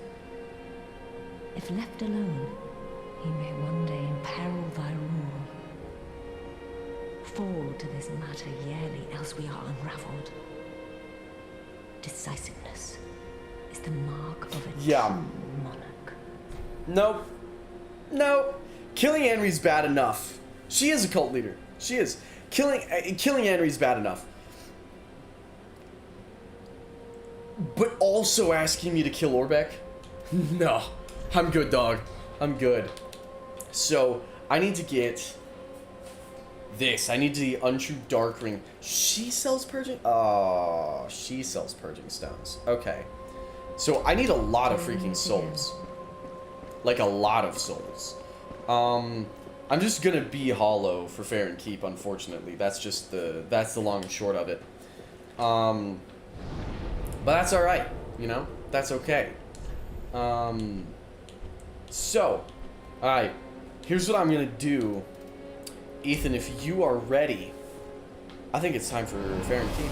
The Purging Stone Pyramid Scheme. Yeah, seriously. Seriously. Yeah. Ethan, if you're ready to roll, I think it's Fair and Keep time, dude. I think it might be Fair and Keep time. Ember restored. So, I am going to go on and get a head start out here. I'm going to come out. My sign has been down. Nice! Okay, huge. Yeah. I'm going to come out, get a head start on the slugs. Ragged Mask. Nice. Alright. And I'm going to be... Let me take the lead in here because I am going to be kind of running in every which way. I don't want you to get too lost. Don't want you to get left behind. Because when I'm, like, especially... I mean, I do it in every area, but especially with how open this one is, I'm just kind of like, ooh, that, ooh, that, ooh, that, you know. So we gotta stick together. Alrighty. Welcome. Ooh. Alright. I also have no healing of poison. Bam, purple moss clump, huge. Okay, sick. I'm gonna pop that down. I'm also going to go on and pop the dried finger. And we are going to... Oh!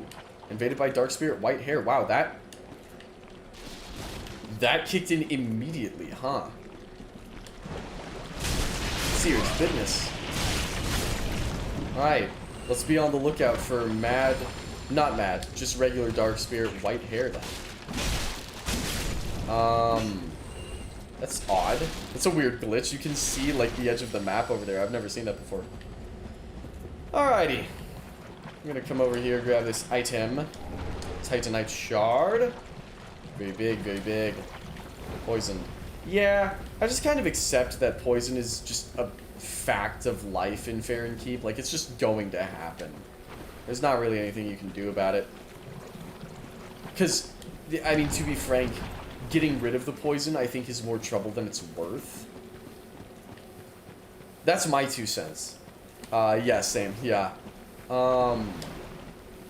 So, yeah, I just kind of roll with it because it does so little damage in this game that I'm like, well, there's not really any reason for me to urgently engage with poison, and curing it.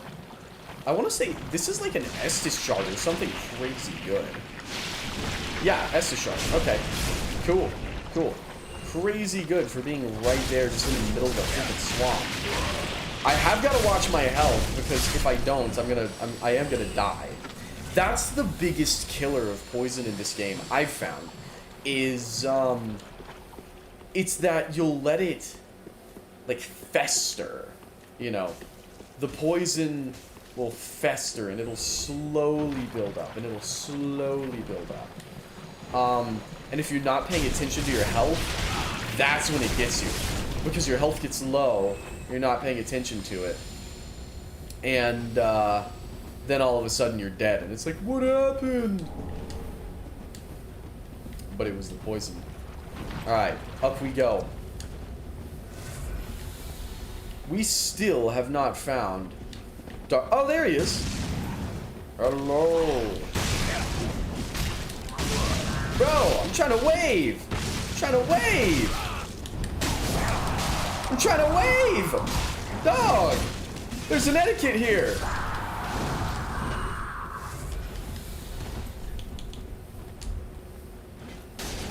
Okay. Jeez, alright. I guess we're just getting right into it, huh? I was wondering, I was like, is he gonna be just chilling, like waiting for us? That's exactly what it is. Alright, I'm not going down there. I'm lighting the beacon. I'm lighting the freaking beacon. I'm not going I'm not doing all that. And you know what? Dark Spirit Whitehair is gonna have to watch the cutscene with us. So, sorry, champ. Speaking of champ, we haven't gotten Gank Squad indeed. We haven't actually gotten a champ cameo in this playthrough yet, which is interesting. Also, here's something interesting. The sky is a different color in the cutscene versus when we load back into the game. So we're gonna watch the door open here. Well, no, we're not. The flame's gonna light. The door doesn't open yet. Rip the champ. I know. I'm hoping we'll get some championing going on sooner or later. Because I miss him. I miss him dearly. And there's the mausoleum. Gah. Oh man, the Abyss Watchers are awesome. But then we load back in and bam. The sky is much more yellow. Whereas it's like blue in that cutscene. Which I've always found interesting. I don't know. It's a cool cutscene. I like it. Faron Keep, genuinely, like, I know it's literally a poison swamp. I love Faron Keep, though. I love it. I'm a big Faron Keep enjoyer. Big Faron Keep enjoyer. Alright. Let me get in on some of this.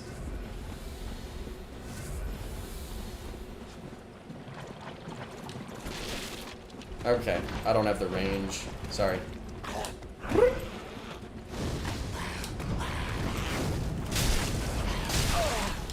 Okay. Not dealing with all that. Not dealing with all that. Alright. Whoa! What is that? Oh, that's the Irithyll Straight Sword. Hype. That's fun.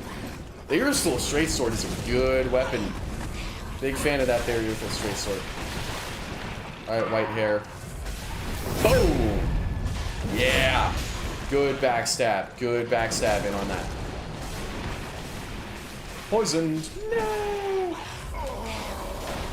Oh, dang! Sorry, Ethan. It's all good.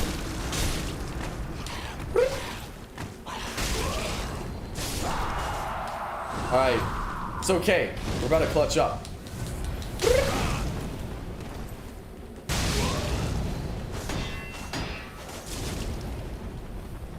Alright. Screw it. I'll Estus too. Sorry. I realize I'm not saying anything there at all. But, it's just, it's getting real intense in here. It's getting real intense. Ooh! Left me open for a mean attack right there. Alrighty. Woo!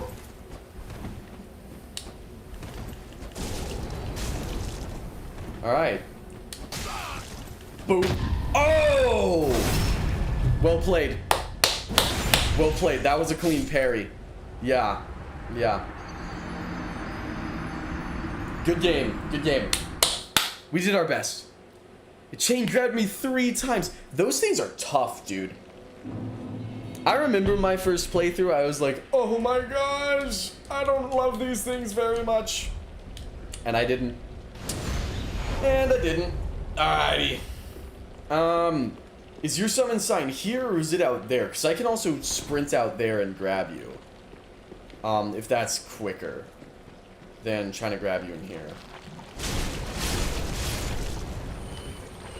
I am going to go on and pop and dry. Well, maybe not. I don't know how many invaders I want to deal with.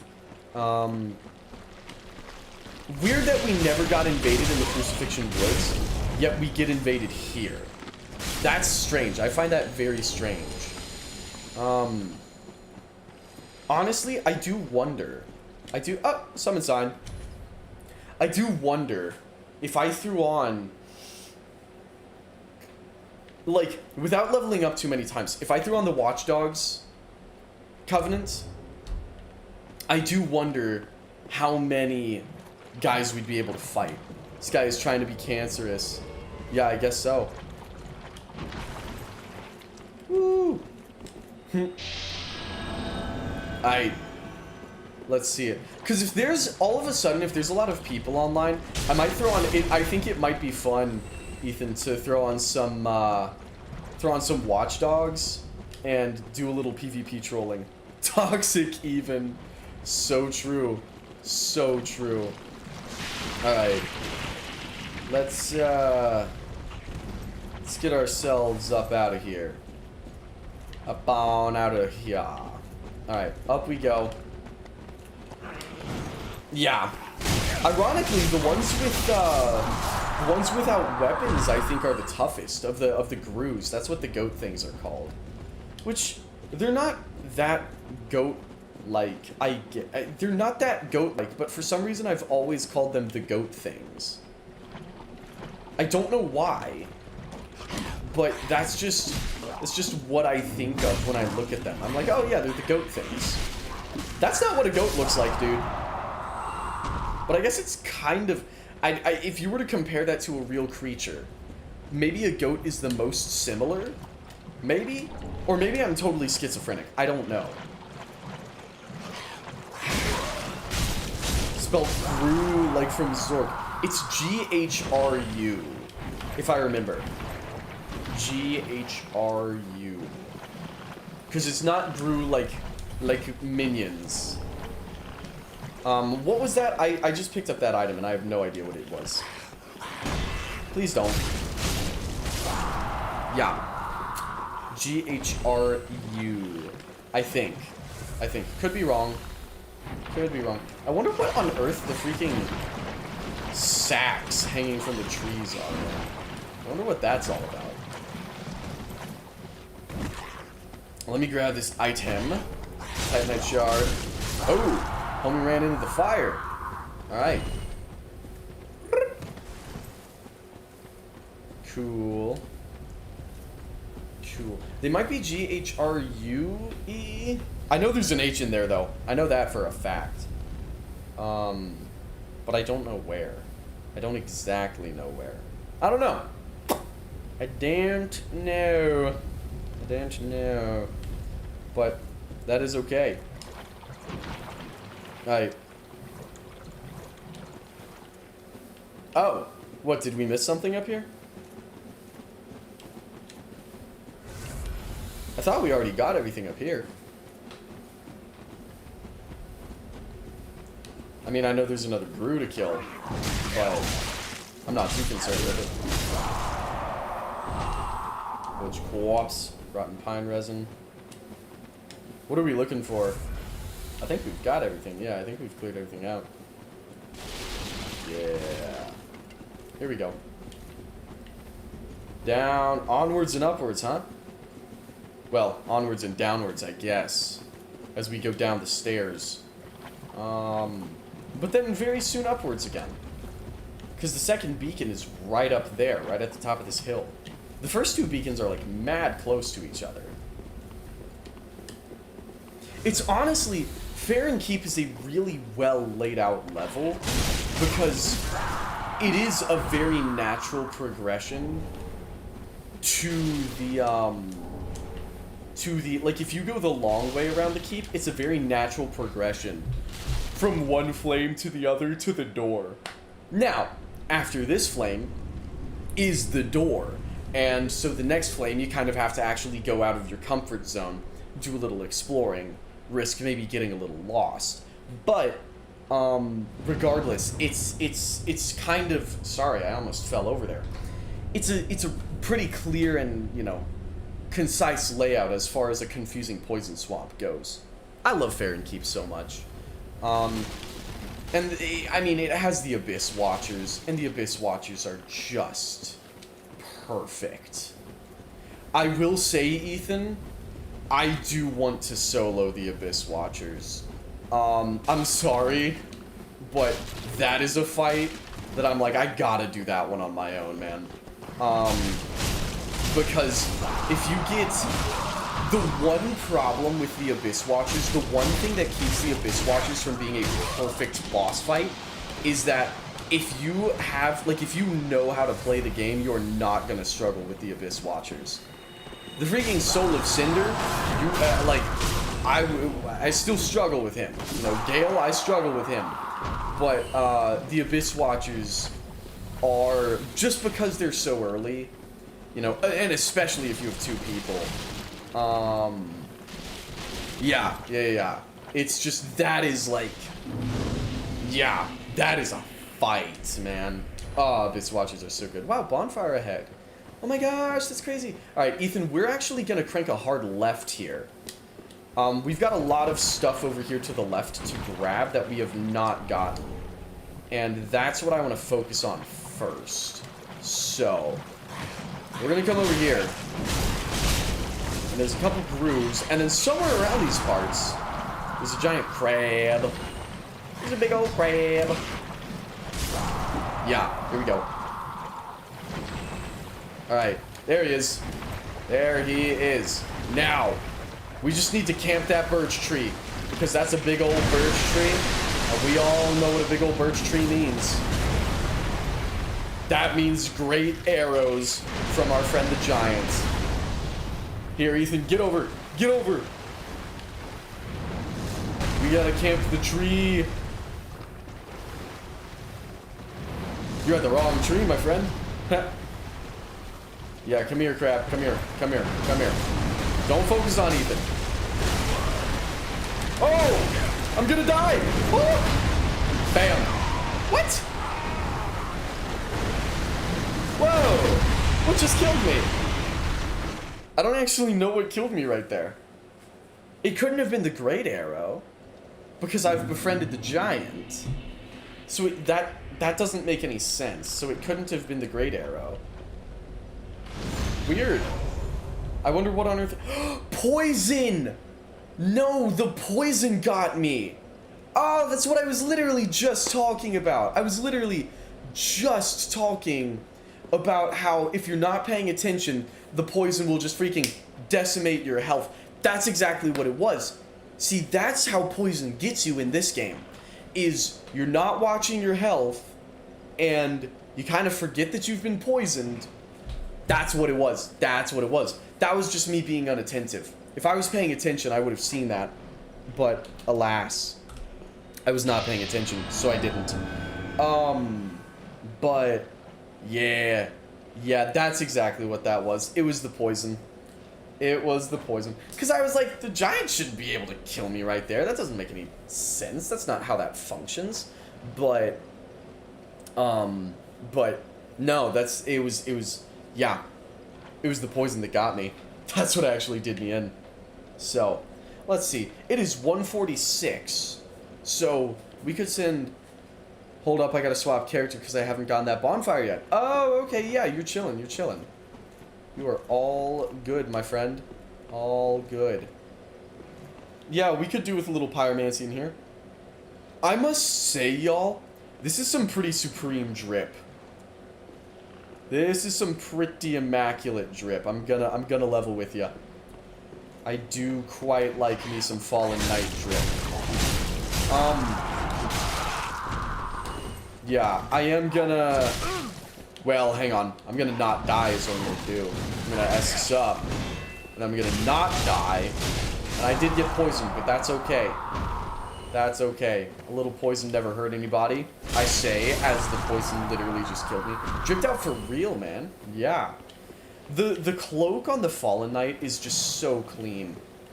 The one thing that Dark Souls could genuinely sign down. Hype. Okay. I think I heard it. Yeah, bingo. There it is. Sweet. Heck yeah. Cantiable. Get in here, Cantiable. The one thing that could possibly improve this game's drip is if it had like a coloring system and you could change, like, dude, if I could make the cloak blue on this, or like make the I like blue, man. I love blue. It's my favorite color. Blue has always been my favorite color because Thomas the Tank Engine was blue and I liked Thomas the Tank Engine as a kid. And that is where it started. Yeah, big Thomas fan. And so, like, anytime, if I can make my guy blue, I do.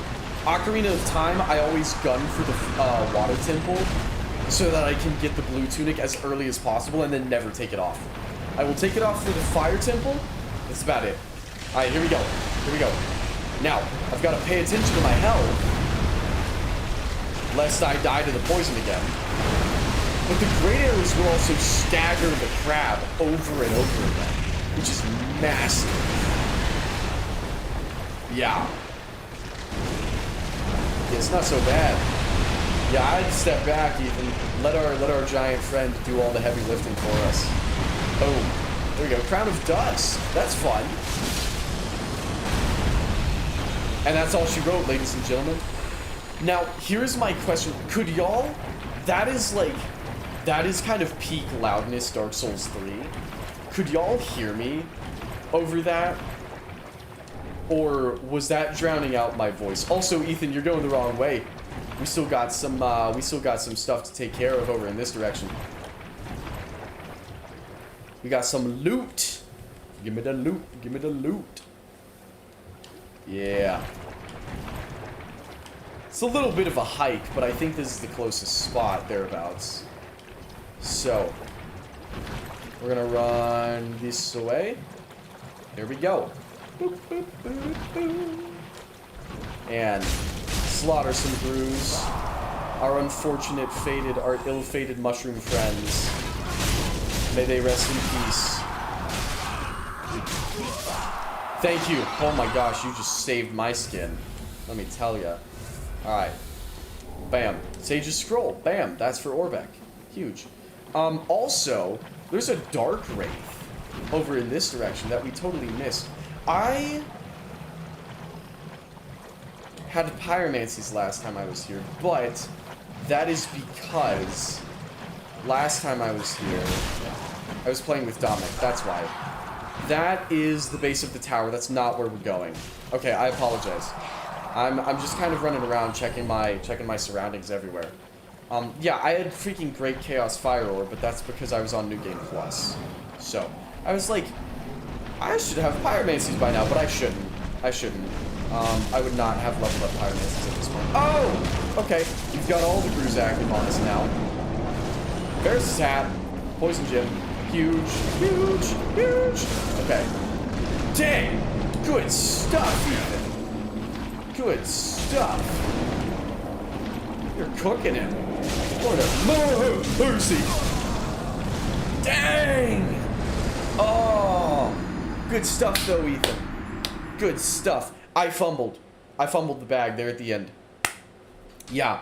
But that was really good. That was really good. You were freaking carrying right there. Crazy. Alright. Let me pop an Ember. And we'll run that back. We'll run that back. Grab my souls. Pulled out Pyromancer at the right time. Yeah, seriously you did. Let me tell ya. Oh my goodness. We definitely needed some Cantiable for this part right here. Definitely needed some of that.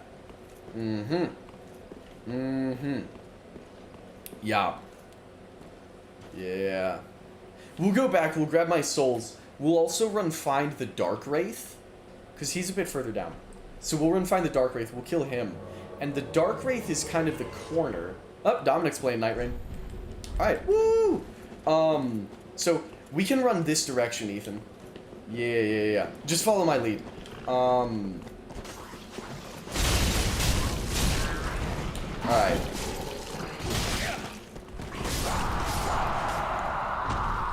Man, pyromancy in this game is just insane. I love it. I am very stoked to seriously level up my pyromancy on this here fella. Because pyromancy can deck guys. Because that's how I always take these guys out, is with pyromancies. Like, so here's a fun fact actually. On my first playthrough, I ignored all of these guys. I was way too scared to actually fight any of these dudes. Then on repeat playthroughs, I honestly don't make many new characters at all. I mostly just kind of go to New Game Plus. So I've spent a lot of time running through Dark Souls 3 as my main profile. Not much time at all making new characters. That's why all of my new characters are such a low level, is because I'll make a new guy really to fight Gundyr, and then I'll just never touch him again. And so it's really funny Because then what you end up with is, like, I'm coming through these areas and I'm like, wow, I remember having, like, way stronger gear coming through here. It's because I'm always doing it on New Game Plus.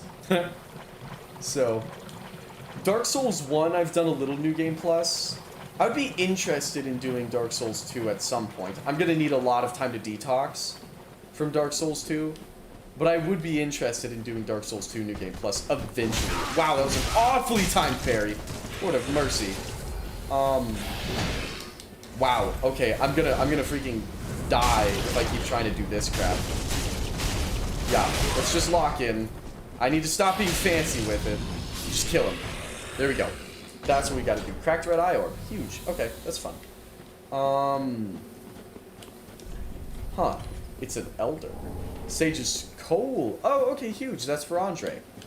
Yeah. Alright. And that is it. Now we can run. Unless, hang on. There are many things. I can't tell if I'm seeing an item. No, I'm not. That's just the swamp water. We're chilling.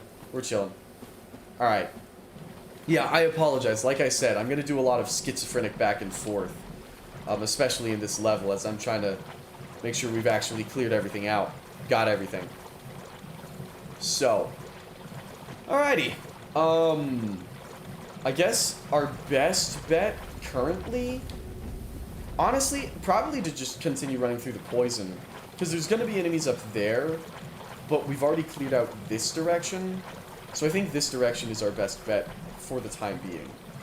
And what we're going to do is we're going to run. I can't run there. We can't run in that direction, so we're going to have to come around this way. Right around here.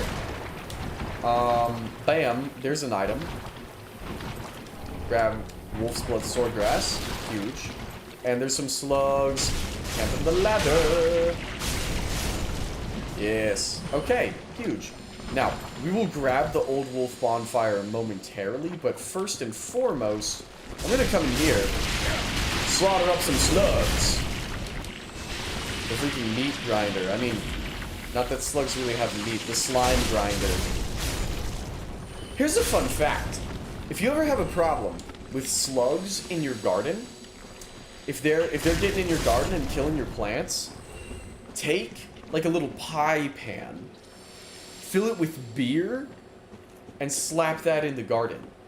And the slugs will be drawn to the beer, the gut grinder. Yes, exactly. The slugs will be drawn to the beer, and they will drink it, and then they will just die in the pie pan. They'll drink it, and then, like, they can't get out. And so, you just have a giant slug trap.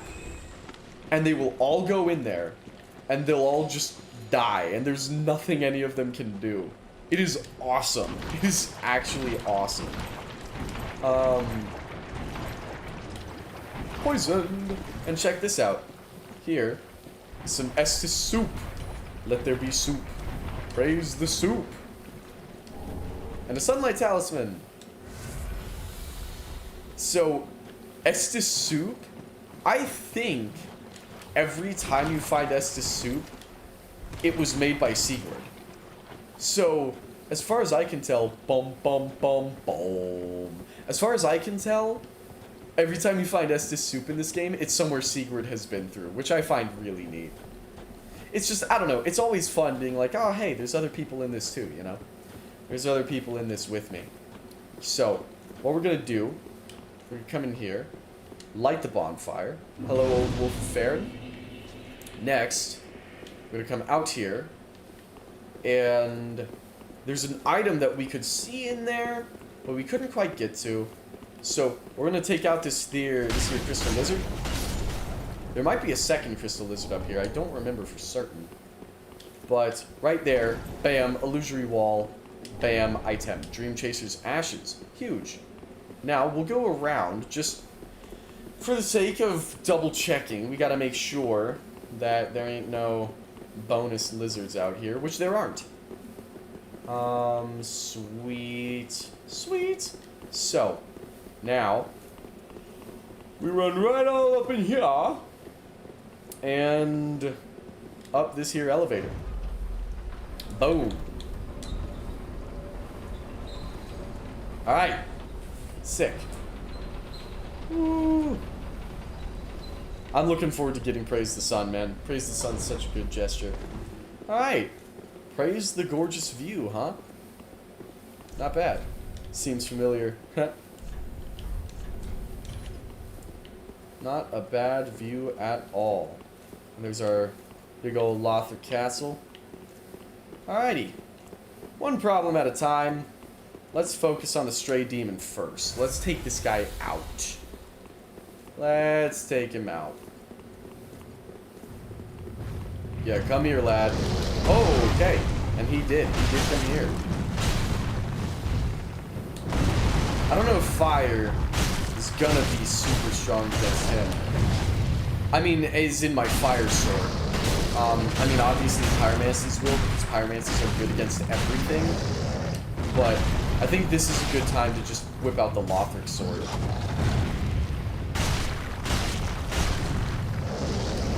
And when I get a second Lothric sword, I'll probably infuse one with fire. But I want to keep one uninfused so that I can apply any buff to it at any point that I need to. Bam! Soul of a Stray Demon. And we will, of course, hit. Love that gesture. Love that gesture so much. Woo! Alright. Great axe. My thanks! Hit that. Love my thanks. Big fan of my thanks. Heck yeah, dude. Ember. Man. This guy. Oh, that's so beautiful. That's so beautiful. Woo-wee. That's pretty. I'm gonna be honest. That's real pretty. I wonder. I suppose. This must be morning, and Cathedral of the Deep was evening, I guess. That is my assumption, because the sun was over there when we were at the cathedral. It was over the water, and now it's in the other direction.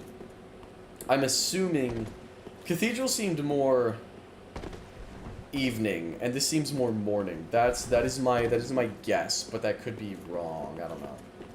I don't know. Now, here we have many crystal lizards. I'm gonna drive this one away so that we can kill him nice and easy. Yeah, mess him up, Ethan. Boom. Alright. And then we have another right over in this corner right here. Right here. Boom. Boom. And I think there's a third up on the staircase, maybe? Something like that. Large Titanite shard. Huge. Hello, corpse of a dragon. Lightning spear. The dragons in Dark Souls 3 look so cool. I love the dragons in this game. They are very, very cool. Alright. Dragon Crest Shield. Boom. We are equipping that. And never unequipping it. Unless the Crest Shield is pretty cool too. But I like the Dragon Crest Shield. That's the one we're putting on. Taking a moment to admire the view. Gazing out at the sunrise. The timing seems right, or at least I always thought so. Yeah. That's kind of what I'm thinking. That is kind of what I'm thinking. Alright. Now, this crystal lizard is going to go up into the range of the guy who's going to scream alert all of the other hollows. Yeah. I didn't get him in time, so all of the hollows probably just got up. Yeah, they did.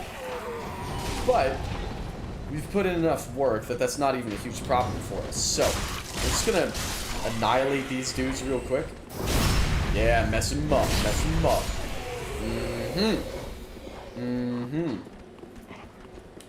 Alrighty. Up. There's a couple bonus lads. Let's take them out, huh? Oh! Unless I get freaking slaughtered. Okay. Thank you, Ethan. Thank you. Alrighty. Up we go. Up we go. Ain't no item up there. Nor is there an item up there, but that's okay. It's alright. We're gonna jump down and down and down and down. Oh, Ethan went all the way. I wasn't about to risk that fall damage, but I respect it. I respect the grind set. Alrighty. And that is it for the Farron Keep Bridge, which means our evening of Farron Keep draws to a close. We have one more beacon, and then it's the Abyss Watchers, lords and ladies. That's all she wrote. Let's get her done. Let's get her done. Woo! Massive. Here's something funny. Boink! Since Dark Souls 3 does not have dynamic lighting, the elevator just shifts immediately from the daylight to the not daylight. I also have no Estus, Ethan, so I'm actually gonna banish you. I'm sorry. But I will meet you right here if that's cool. Cause I gotta rest up. I gotta rest up. I'm sorry, Cantiable, I'll miss you. But yeah, that bonfire, or not bonfire, that elevator just, in an instant, just goes from light to dark. The exterior to interior lighting, which I've always thought is really funny. I'm sure it's more complicated than it seems. Also, Ethan, I might just run to you. That might be quicker than you teleport. Well, maybe not. I don't know. It's up to you. I know it's probably more complicated than it seems, but I've always wondered about that. I've always been like, why couldn't they make it fade? You know? I feel like it shouldn't be that hard to just put a fade on it. But perhaps I'm wrong. Because I don't actually know anything about freaking running lighting in a game. Come back, I don't have that bonfire, it seems. Okay, yeah, too easy. I'll come to you. Bam. Because the good news is, you are right through here. So, that does not put me out of my way, man. And we got one more beacon of light. Ooh-wee. Which is good, because I am getting tired, and it's 2 a.m., so... we gotta be going to bed sooner or later. Alright, Cantiable, get in here. Get in here. We gonna sit down, we gonna prepare a toast.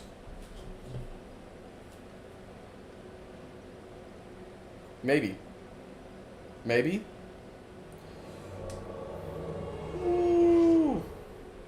To your valor, my sword, and our victory together. Long may the sun shine. Woo.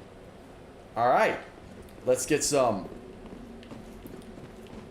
Let's finish this fight. As Master Chief would say in Halo Reach Firefight when loading into a round. I think, question mark. But I could be wrong on that. I don't know. Don't know. I don't know where that line happens. I just know that it does. What are you? Are you an item? Oh, the Estus Soup respawned. That's fun. I didn't realize that. I thought once you drank up Estus Soup, it was gone, but no. It respawned. That's really fun. I like that a lot. I like that a lot. Okay. There is an item. So, I'm gonna grab that. I'm gonna see what that is. Let's find out. Nameless Knight, huge. Okay, Nameless Knight's a really fun armor set. Glad to have that, glad to have that. The more knights, the merrier, man. Oh, there's Hazel again. Titanite shot. Wow! Whew! Whew! It is a miracle the poison did not kill me right there. Lord have mercy. Alright, there we go. There we go. Now... what we are gonna do... Item!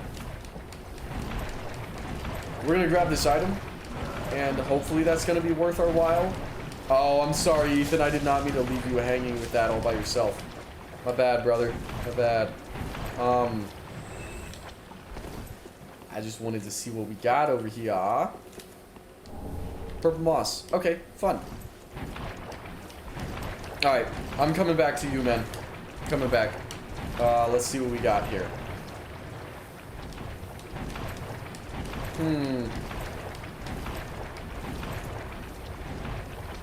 Alrighty. Alright. Let's get some item ahead. Oh, yeah, huge. Rusted gold coin. That's actually very good to know. Yeah, massive. No worries. I'm made to kill those things. Yeah, you're really freaking good at it, dude. You're like John Wick to those guys. Alright, here we go. The way is opened. Gotta hit that Abyss Watcher gesture. Get that dagger. Boop, boop. Yeah, I don't really have much of a sword to use it with. I got a coffee cup.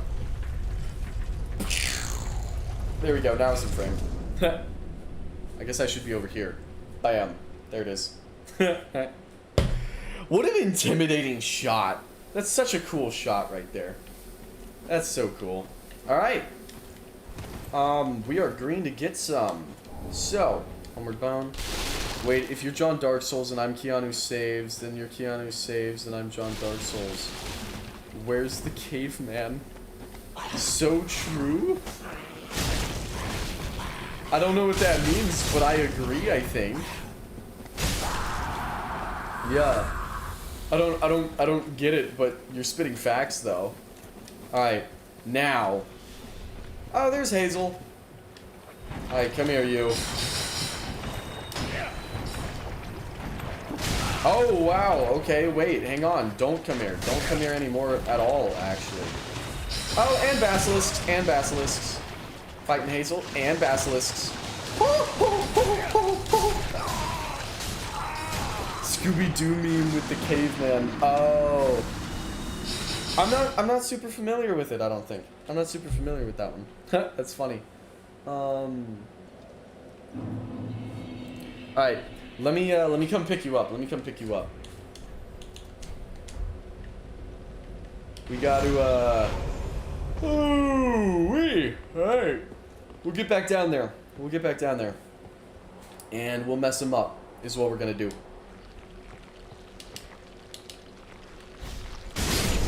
Alright, slaughter the slugs. Just look up, where's the caveman, it'll show up. I gotcha, I gotcha. I'll pull it up. First, let's, here, let me come summon you. And then I'll pull it up. We can watch it while you're being summoned. Yeah, give it a little look-see there. Let's see what we got. Cantiable. Alright, where's the caveman?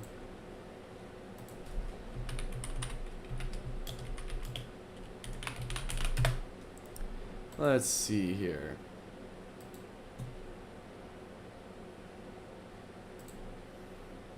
Alright.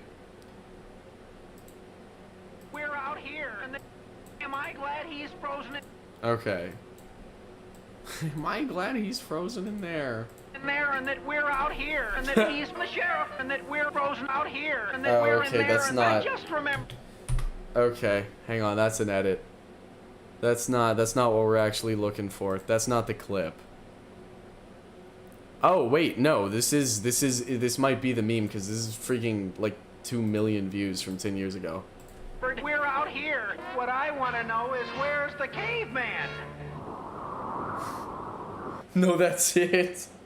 Am I glad he's frozen in there, and that we're out here, and that he's the sheriff, and that we're frozen out here, and that we're in there, and I just remembered we're out here. What I want to know is where's the caveman?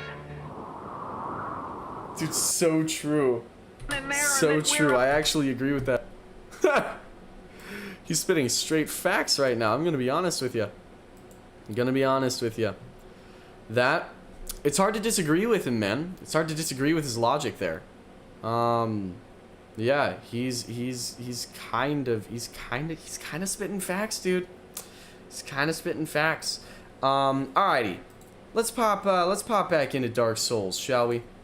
That's enough cavemaning for the time being. Alright, Cantiable. You know what's really funny? What's really funny is I'm kind of glad that Welcome and My Thanks are kind of the gestures that we do here. Here, I gotta run back to grab my souls, and then we'll come back, actually go through there. It makes me glad that welcome is my gesture and my thanks is yours, because that is exactly what my brother and I did as well. My gesture is always welcome, and his gesture was always my thanks. That was always what we did. So it's really funny that you and I have defaulted to the exact same thing. Alright. Yeah. Yeah. Style on him. Alright, Yellowfinger Hazel. Where it at? Where it at? Yeah, it's just, that's like tradition at this point.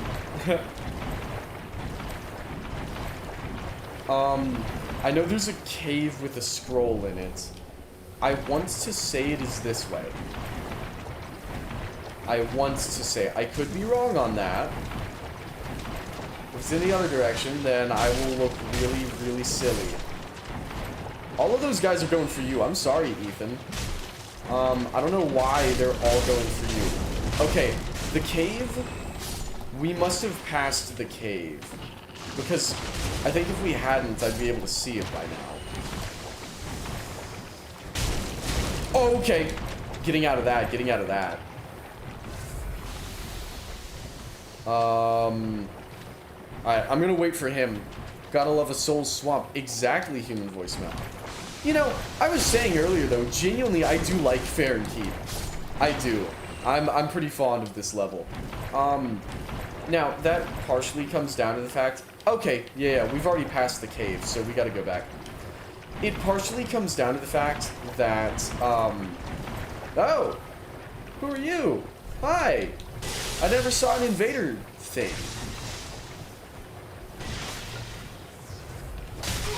Okay. Jeez, okay, no gesture.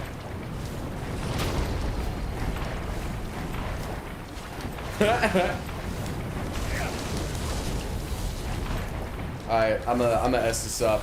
I'm gonna S this up. I never saw an invader thing. Am I blind? Or was there no invader warning message? I don't think there was ever an invader warning message. But there's no immediate indication that he's a hacker, so I'll assume I just missed it. But I'll be very curious to go back and watch the footage and see.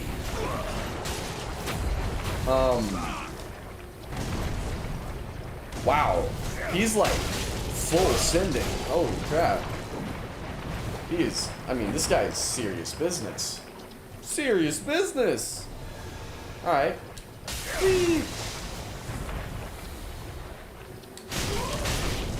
Okay, wow, okay. Apparently that's just gonna tear me a new one.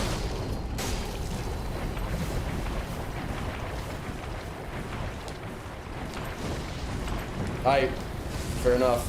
I'm gonna chug up too. Oh, I'm cooked. Dang. Mad unfortunate.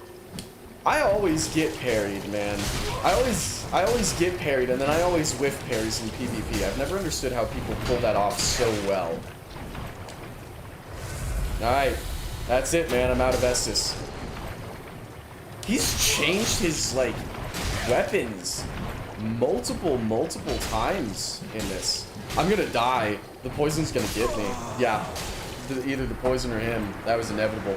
So, that's crazy. Did we... I mean, y'all correct me if I'm wrong. I don't think we ever saw an invader message on that. I don't think we ever did. I don't know. I don't know. I don't know. But I don't think so. Here. I go down. Down, down, down. In Goblin Town. He took me out before I got sent out. I didn't... Yeah, okay. Weird. I wonder if there's something in the game that prevents that, or I wonder if he was a hacker. I don't know. Because I saw him show up, and I've seen that before. I mean, that was clearly a guy who is sometimes the game doesn't, other times people use mods to prevent it. That's, yeah. Because previously when I've seen guys show up without an invasion message, it's bad news. Like, that guy's gonna seriously mess up your freaking game. I saw one time he showed up and just freaking reverted my save file back to the beginning. He just restarted my game, which really, that made me pretty upset, because I was at Gale and I was really looking forward to fighting Gale. But, oh, that's not the, I meant to hit the welcome. But yeah, I was, is it a Covenant thing? I don't think so. Yeah, that was kind of upsetting, but, I mean, I also do love this game, so I wasn't too torn up about it, because I was like, well, I get to replay Dark Souls 3. It's not such a bad thing. It was the strangest thing. Okay, so, story time. Let me tell y'all the tale of this freaking invader, because it was absolutely wild. He shows up into my world. I'm playing with two buddies. And we're at the High Wall of Lothric. We're at the very beginning of the freaking game. We're at the High Wall. We haven't even made it to the dragon yet. And we're at the High Wall here. And this invader, he shows up. There was no invasion message. This guy just shows up unannounced, waves at us, and all of a sudden, a bunch of key items just appear in our inventory.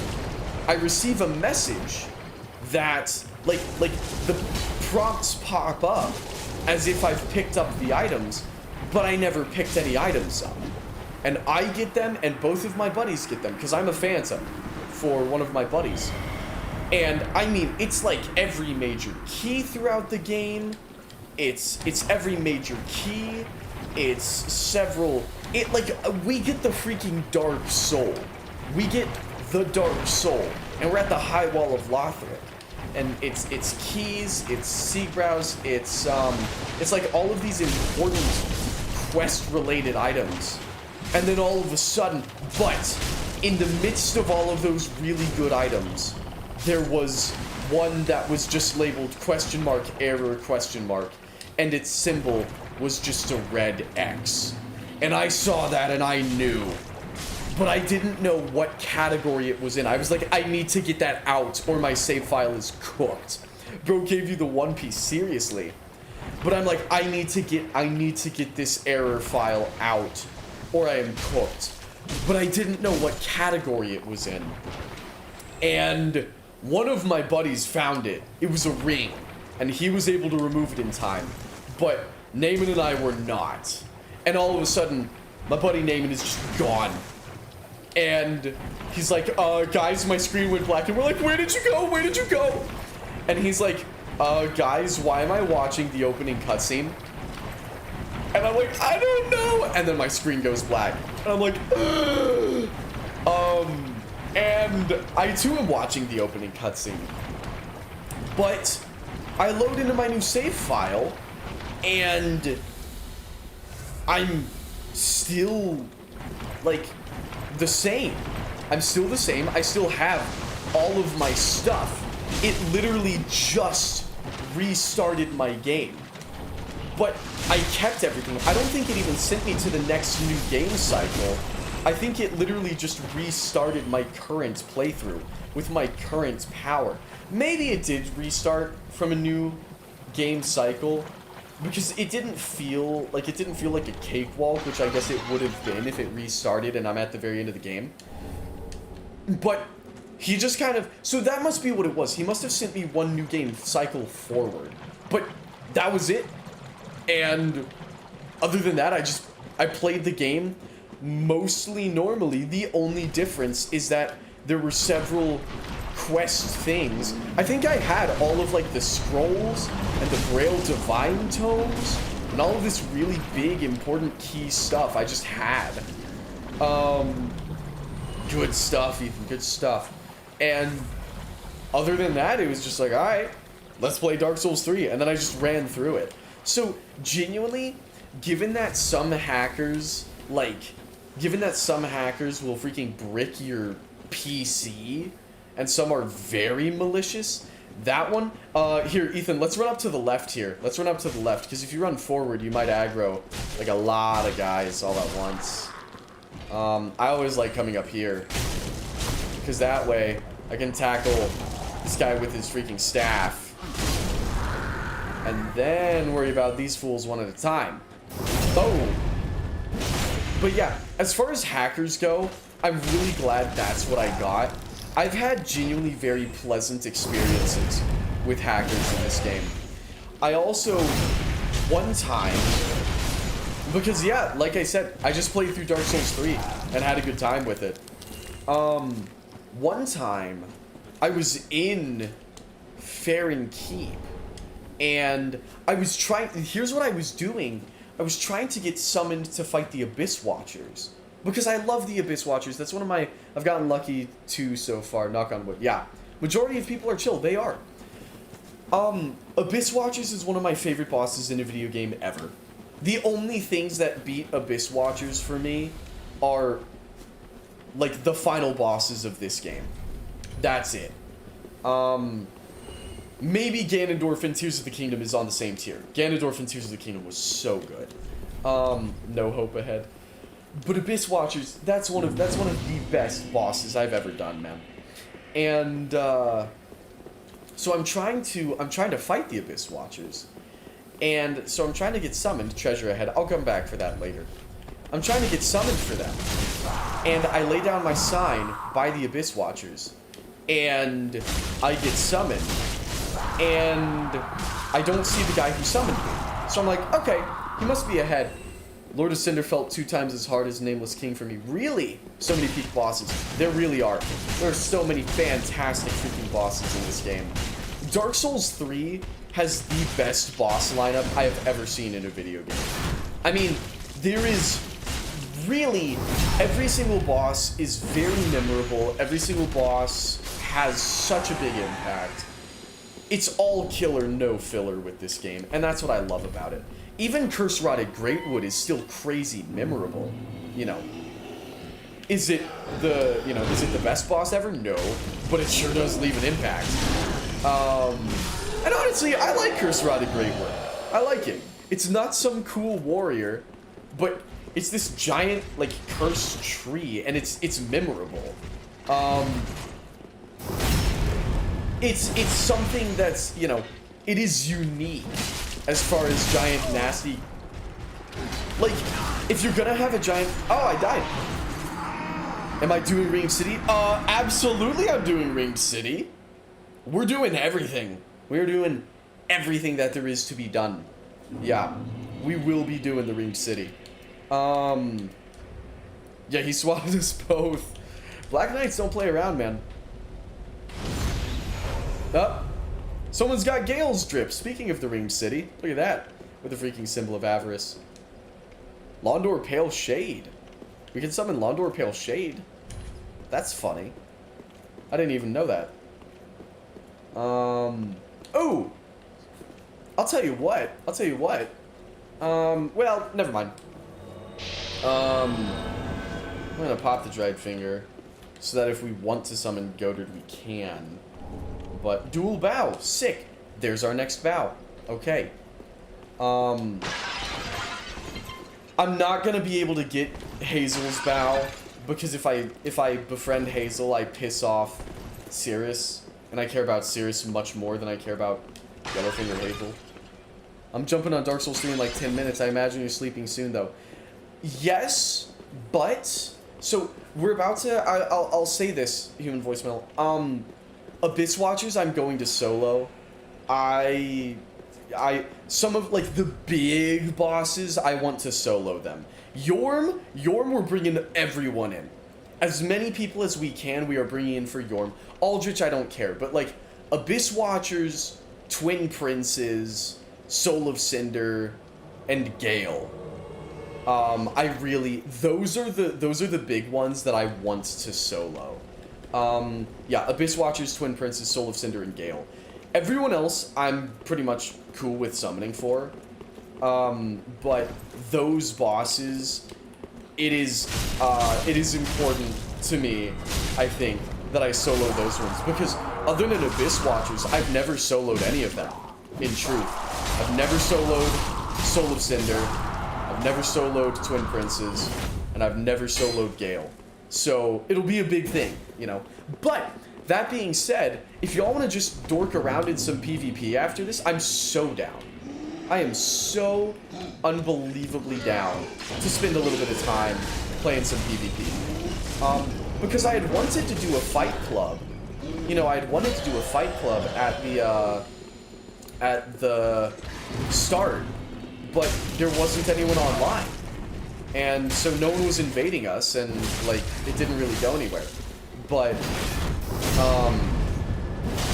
so I'd very much like to, good stuff, Ethan. I'd very much like to do some PvP. Running some PvP would be a lot of fun, I think. Yeah. If anyone has a character in the swamp, let me know. And if it, like, Ethan, if Keanu, but Keanu did the Cathedral, which means he's beaten, Crystal Sage. Yeah, if anyone has a character who's in the swamp, Fair and Keep would work as well. If you've got a character in the swamp, let me know, and we'll freaking, here, I'll go on and, well, Londor Paleshade can be here for us to get to the arena. Yeah, if anyone's got a character in the swamp, let me know, and you can be the host. And, because in a perfect world, we could do it in Crucifixion Woods, because then we actually get, Watchdogs of Farron involved. And once Watchdogs of Farron are involved, that's a boatload of fun. Because the three-way fight club is just so good. It's so much fun. But it doesn't, you know, if ain't nobody summoning, then there's not much we can do, right? We'd better get someone in the Irithyll Fight Club, though. If we play Dark Souls 3 and we do not get an Irithyll Fight Club going, I will actually be heartbroken. I'll be honest. I will be heartbroken by that. Oh, let me pop oh, I already have Dried Finger popped. Where is, Blackhand Dotard should be around here somewhere. Could this be a Lord of Cinder? Try friend. Yeah, seriously. Time for Lord of Cinder.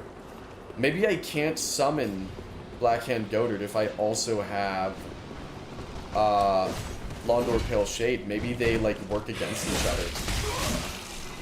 So, something that's really fun about this section, if you want souls, if you want a lot of souls, relatively early game, this spot between the Fair and Keep Perimeter Bonfire and the Abyss Watchers is the best place, because the Dark Wraiths and the Grooves will all fight each other, and the Dark Wraiths drop a pretty good amount of souls, and there's so many Grooves that you can get a good amount from them too.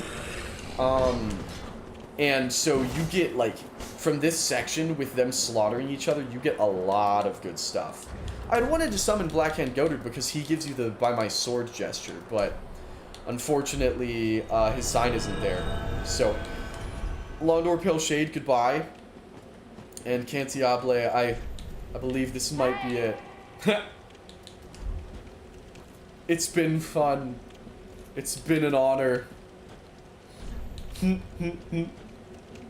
I guess I should pull out the thing, shouldn't I? Goodbye, Cantiable. Goodbye. Alright. Here we go, lords and ladies. Bam! There he is. Blackhand Dotard. We're gonna summon him real quick. We're gonna get his by my sword gesture. And then we are going to banish him to the Shadow Realm. Hello. Boom! Boink! By my sword. Alright. And Blackhand Dotard, we will summon you for Pontiff. But for now, I keep on pressing Dried Finger thinking that's the Black Crystal, and it never is. Goodbye, my friend. Thank you for the gesture. Let's talk for a minute, before we fight this boss, I am dragging this out as long as I possibly can. I apologize, but I'm not really sorry. Let's talk for a minute about how sick this is. This mausoleum has been hyped up so heavily, and we're walking through this forest here, and you can just hear swords clanking together as we approach.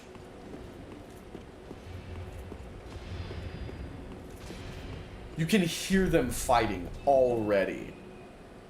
It's so cool. It's so unbelievably cool. I mean, I remember watching my brother play this game for the first time. As he's approaching this, dude, we were pissing our pants. We were like, what's in there? We were so scared. Because holy crap, that's intimidating. Late epic build-up indeed. Alright. Let's get some, lords and ladies.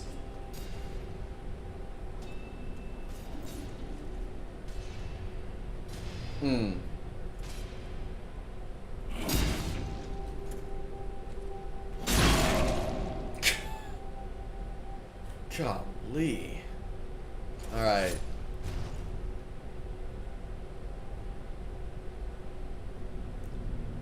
And then he sees us.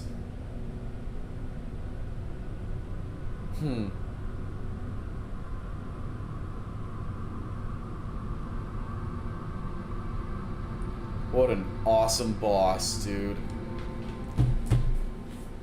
Alright. Courage and honor. Let's get some.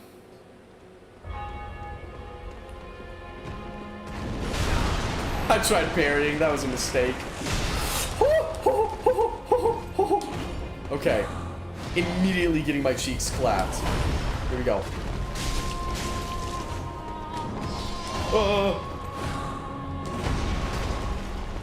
Okay. Checking my six, checking my six. There's the second one. There he is. Alright. He doesn't have that much health, luckily. Okay. Here we go, here we go. Woo-hoo! Alright. Ouch. Ouch. And third one, please. Please. Yes! There he is. Okay, so he's fighting the actual boss, which means I can handle this guy here. Oh, if I need to pop a couple Estus. Okay, we are only gonna have like one Estus going in phase 2, which is not ideal, but it's manageable. Oh crap, is our red eye guy down? Bam, there we go. Alright, red eye's down. So, it's just us. It's just us. Here we go, he's back. He's back. We're gonna show our support. Oh crap, oh crap. Now I'm cooked. There we go, there we go. Mess him up, buddy. Yeah, yeah, yeah, yeah. Tank him, tank him. Alright, bonus guy, and I took too long. I let our red eye buddy take all the heat, and now there's two of them, and they're both on me. I'm gonna freaking run, I am out of Estus. I cannot afford to die here. Alright, here we go. Gonna wait for him to get back up, bam, bam. If he can take some of the heat off of us, then we can finish the job. Alright, let's send it. Boom. Get that good backstab in there.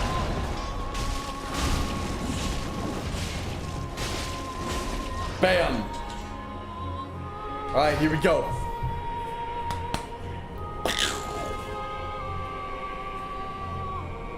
What an awesome boss fight the Abyss Watchers are.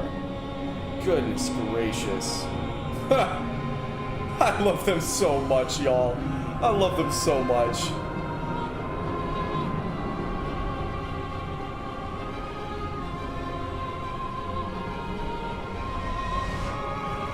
They're so cool. Oh my goodness.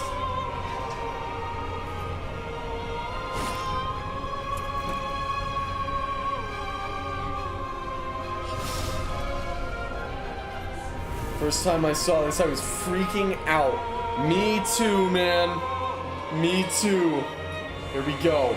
Here we go. Oh, I'm facing the wrong way. Alright. Let's get some. Woo! Alright. Oh, and the music. The music. Oh, I'm cooked. I'm cooked. I'm cooked. Wait. No, I have no divine blessings. I have no divine blessings. We are literally out of all means of healing ourselves. But we're gonna come in. We're gonna give it another go. And we are going to, we're gonna mess him up, y'all. We're gonna mess him up. Check it. Watch. So, we're gonna run. We're just gonna stick to the outskirts. If you're underpowered, this is like Radon Consort level difficult. Yeah. No, Abyss Watch is like on your first playthrough. Oh my gosh. And that's why, genuinely, that's why Abyss Watchers especially, I'm like, yeah, if, that's why I wanted to solo them, because if I had like 3 Phantoms, this would be a cakewalk, you know? And I don't want it to be a cakewalk. I very much want this to be a big challenge, because it's the freaking Abyss Watchers. Hello. Love this fight, man. Love this fight. Alright, here we go. Guys are fighting outside. Alright. I'm trying to parry, that's stupid. Why am I trying to parry? That took too long. Second guy just got up, I heard him. Yeah, there he is. Healing. Okay, I just need to hold my own until the third guy shows up. Once the third guy shows up, we're set. But I cannot afford to waste all of my Estus on phase 1 like I did last time. So, bam, third guy's getting up. Let's handle this dude right here. Third guy's coming after me, which is not good. But they're fighting each other now. They're fighting each other. What an amazing boss, man. What an amazing boss. Mess him up, dude. Mess him up. Bam. Yeah, kill him. Kill him. Get him. Get some. Get some. Alright, now, I'll take out this guy while I let our buddy work on the boss. And I think our buddy just went down. Yes, he did. Yes, he did. Which means it's just the 2 of us. Woo. Woo. Okay. Yup. Chugging. Alright, buddy's back. I just heard him. There he is. Oh, so is this guy, though. So is this guy. We do not want Mr. Enemy to be back up. We just want Buddy. Oh, I'm cooked! I'm about to die. Okay. Let them fight. Let them fight each other. Stay in it, buddy. Stay in it. Oof. Well fought, man. Well fought. Alright. Stagger lock him. Here we go. Alright. Jeez, I only have 3 Estus going into phase 2. Alright. That's it. No time to waste. Oh! Okay. Alright. Oh! Dang! Okay. We almost had him right there, lords and ladies. We almost had him. I will say, eyes starting to dry. A little bit. Wow. My PC is freaking chugging right now. Good gravy. I'm gonna pop an eye drop in here.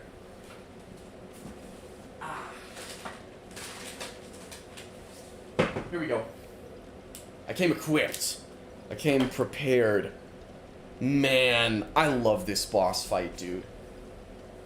I love it. There's nothing else like it, man.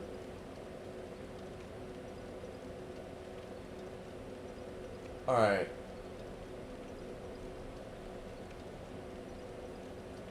I just dumped the lid for my eye drops in the trash, which was stupid. I don't know why on earth I did that. But, here we go. Here we go. Alright. Now my eyes are all, like, it's all wet around my eyes.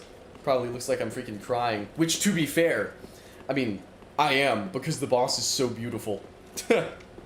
Boss fight's so good, it brings a tear to the eye. Brings a tear to both eyes, honestly. Yeah. I love them so much. And I'm very glad. Dang, good try, but you lost it when you tried to rush into phase 2. Yeah, no, that's exactly what happened. I could have, genuinely, we could have had that run if, we could have had that run if I didn't just completely freaking, fumble there at the close. So, but that's okay, you know? Here we go. Alright. I'm gonna put in the work on him before second guy even gets up. Now, he doesn't like that, and he's gonna smack the crap out of me, but I'm gonna heal twice, and that's still 2 S's, or 7 S's. Alright. Yeah. I'm gonna put in some good work on him right here. Oh, I missed the Cathedral Knights. Yeah. Yeah, unfortunate. Cathedral was hype. I love the Cathedral with a D.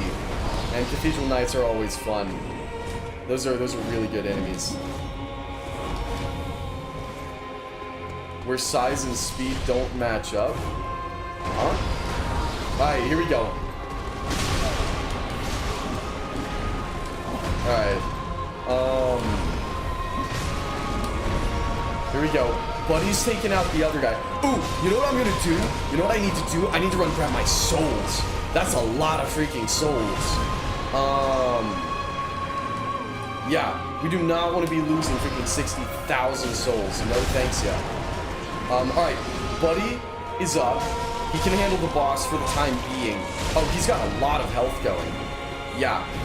I'm gonna let him handle the boss for the moment, because if I run in there, I'm gonna aggro him, and then I'm gonna have both of them on me, which is not what we want. There's the second one.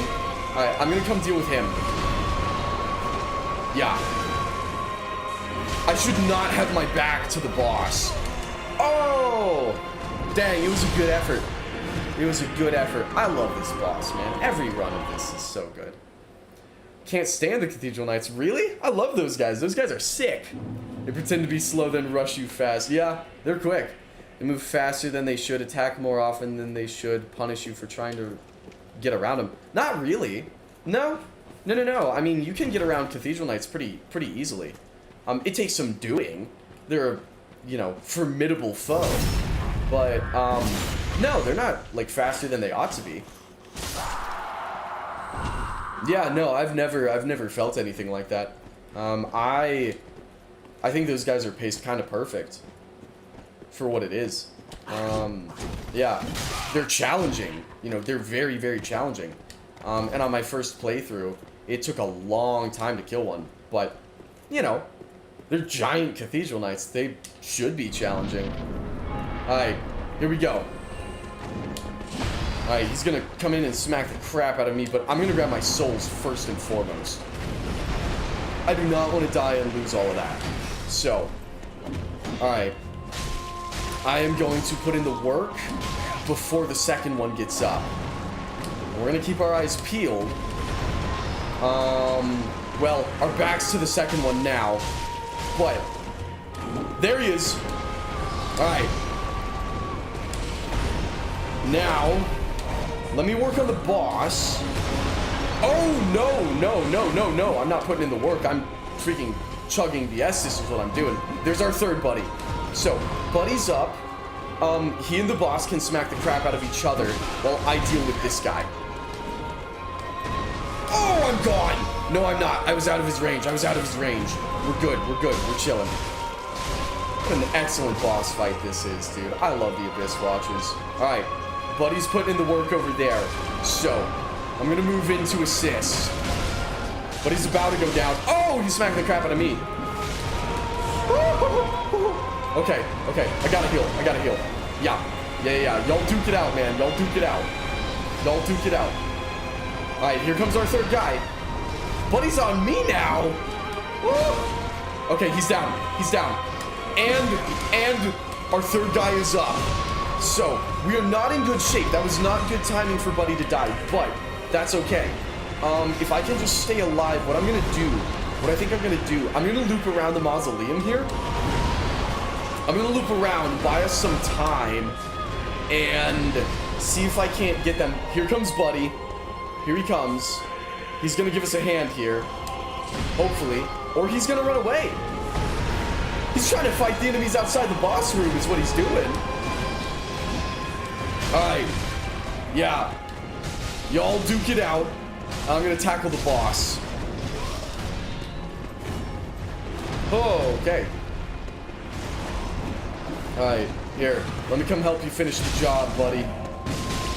Bam! Never mind. He did not need any help. He did not need any help at all. Alright. Duke it out. Duke it out. Mess him up. Mess him up. Here we go, lords and ladies. Here we go. Here we go. Alright. Wow. Wow, what a finish. What a finish. Yeah.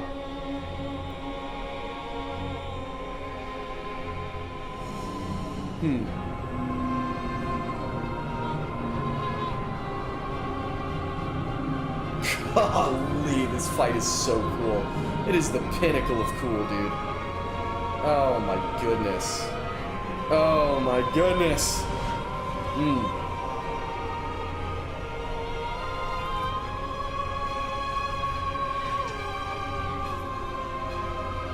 Boom. All right, here we go. Let's finish the job here. This is it, lords and ladies. This is it. This is it. Alrighty. Let's see here. Alright.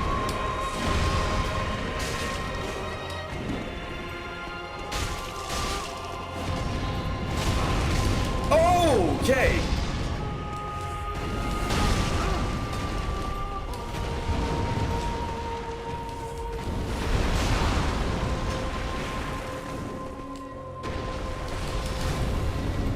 Alright. Wow. We're getting freaking decked on over here. But. Alrighty. Here we go. Oof. Oof. Okay. I have no health. I have no health. Ooh. Yeah. That was a good effort. That was a good effort. Let's see. Dark Souls 3 is super fast and you can shred through enemies way faster than the others. Yeah, that ain't Souls, not to me. Okay, Joseph, I'm gonna be honest, and I saw what you said. Y'all remember when stamina management mattered? I'm gonna level with you, man. I really don't know how to engage with your critique anymore, because half of, like, I don't know. I mean, it's like a third of what you say. A third of what you say is just like, a third of the points you bring up just aren't even true, and then a third of them just seem irrelevant. And I'll grant you, you know, some of what you say is fair, but like, what do you mean when stamina management mattered? Like, look at that freaking green bar, dude. That thing is going all over the place. It's constantly going up and down. Like, I don't know what that's supposed to mean. I don't know what that's supposed to say. And yes, Dark Souls 3 is much more role-intensive than 1 is, but again, I'll offer the point that the shield is an equipable item in Dark Souls. The dodge roll is permanently bound to one of your controller buttons. Like, you can't remove the dodge roll button, and it's been like that since the beginning. Oh, we're still going, Dominic. We're still going. You're just in time. Once we, I mean that it used to cost something to roll. Dude, bam, bam, bam. Bam. I mean, I don't... Like, it still costs plenty of stamina. But as you said, Dark Souls 3 is more focused on the roll, so if Dark Souls 3 takes less stamina to roll, then that would make sense. Because it's a faster game. It has a heavier emphasis on it. I could treat it as a last-ditch evasive maneuver. I mean, you can, but that's never what it was. It's a core game mechanic. Yeah. I'm sorry, man. I don't... Like, I feel like I've just said the same things so many times that I don't really have anything new to bring up, because you'll give a critique on Dark Souls 3, and I'm like, yeah, that's how the game is designed. Like, I don't know what to tell you. Rather than needing to spam it. I mean, again, the game's evolved, bro. You don't have to enjoy it, but pretending it's bad is asinine. Alright, let's get it done. Let's get it done. Gonna grab my souls, because I do not want to lose those. I do not want to lose those at all. Alright. Let's get in as much damage right here at the start of the fight as we can. Get out a good chunk of his health there. And now that second guy's up. He's gonna come freaking put us in our place right quick. I'm just gonna bam, move in for a couple swings and get out. Oh, not fast enough though. Not fast enough. Yeah, alright. That was a good... No, it wasn't. That wasn't a very good run, but it's an Abyss Watchers run, which is always good. Abyss Watchers are always fun, man. You don't need to spam dodge. You do early on when you don't know how the moves, but once you know the moves, you don't need to spam. I can't call it an evolution when it's never what I came for. I don't play most action games for a reason. I'm sorry, man. Like, I'll be honest. The world doesn't really care what you can or can't call it, because it is. It's an evolution of the gameplay system. I mean, it may not be exactly the same thing that you came here for, but not being able to appreciate that it changed in an overall positive way is, again, you're just, I don't know, you're choosing to be hateful for no reason. Like, you're actively choosing to make yourself more miserable. Again, I'll bring up Elden Ring. Elden Ring is a natural evolution of the Dark Souls formula. Do I prefer the open world over the more linear stuff? No. I prefer the more linear stuff. But people love Elden Ring, and I'm happy for them, because I still have Dark Souls. I still have Dark Souls 3. I can play these games as many times as I want, and they're infinitely replayable. Again, like, I'll bring up the point, and I'll say this before I go into the fight. I'll bring up the point one more time that Dark Souls gives you so many options to play with different builds and to try different things. It is an infinitely replayable game. And if you can sit there and you can say, well, I only want to play as a knight. I only want to play it this one way. And you can do that, but like, dude, that's literally on you, you know? I mean, you can replay that game in so many different ways and try so many different things, and you choosing not to isn't the game's fault. You can get so much replay value out of that game. Yeah. I don't know, man. I'm sorry. But there's just, we're going in circles, and we've been going in circles the whole time. Now, okay, and I'll tell you this much as well. Kavak came in, and he said, alright, I'm gonna dip. Watching this game gives me a headache. And I'm like, why does it give you a headache? And he said, oh, I just have a very strong personal bias against this game because I don't like the things that it removed from Dark Souls 2. And I'm like, that's fair. You know, saying, yeah, it's not for me. I can't argue with that, man. That's totally fair. But you come in and you act like no one should like it. And that's where I draw the line. You know, we're sitting here having a good time, and I don't really see any reason to come in and be like, you shouldn't be enjoying that. Dude, look at this fight, man. This is awesome. Yeah. I love the Abyss Watchers so much. Alright, I'm gonna come here, take out this guy. I'm gonna help our buddy out real quick, so that the both of us can now wail on the boss. Unless Buddy's gonna come after me, which he is. But I don't love that. Alright. And the boss took Buddy out, but that's okay. That means it's a 1v1. It's a 1v1 for the moment, and I will take that. Alright. Oh, okay. Well, mistimed that poorly, but that means we get to play it again. So, I am a-okay with that. Of course we're going in circles. Dark Souls 3 and the Fast Souls games are not for me. Yeah, I mean, and that's okay. But, nothing can change my mind on that. And no one's arguing with you on that, because no one argued with Kavak on that. But it's a difference in how you present the argument. That's what I'm saying. Because, Joseph, I'm gonna level with you, man. you're never going to win anyone over. You're never going to convince anyone of your perspective by walking in and saying, the thing that you all like is terrible and awful, and I hate it. You know, it's like, dude, Dark Souls 2, I had a genuinely miserable time with. I don't know if I am ever gonna replay that freaking game. There were many moments in Dark Souls 2 where I was genuinely not even really having fun. But I kept a smile on my face as much as I could, right? I tried to laugh it off as much as I could, and I got angry. I got very angry with Dark Souls 2 at times. At many times. I won't lie. Dark Souls 2 pissed me off in a way that no game ever has. But I can sit here and I can say, but I see why you like it. Sean loves it. Kavak loves it. It's like their favorite game ever. And I see why. Because it has a lot of redeeming qualities. And it'd be stupid of me, like if I sat here and I was like, no, you shouldn't like Dark Souls 2 because I don't like it. You know, there's no discussion to be had there, man. And I like discussing games with people who have different opinions than me. But, and see, you're sitting there and you're saying, of course I can see why the action crowd loves it, but you're twisting it. You're twisting it. You're not saying, of course I can see why Dark Souls fans love it. Because, objectively, Dark Souls fans love this game. The core Dark Souls audience loves this game. And I feel for you, man. I feel for you. I understand that you prefer the older games. I get that. But you still have them, dude. You like Dark Souls 2. Don't lie. Remember how you felt in all those almost impossible fights.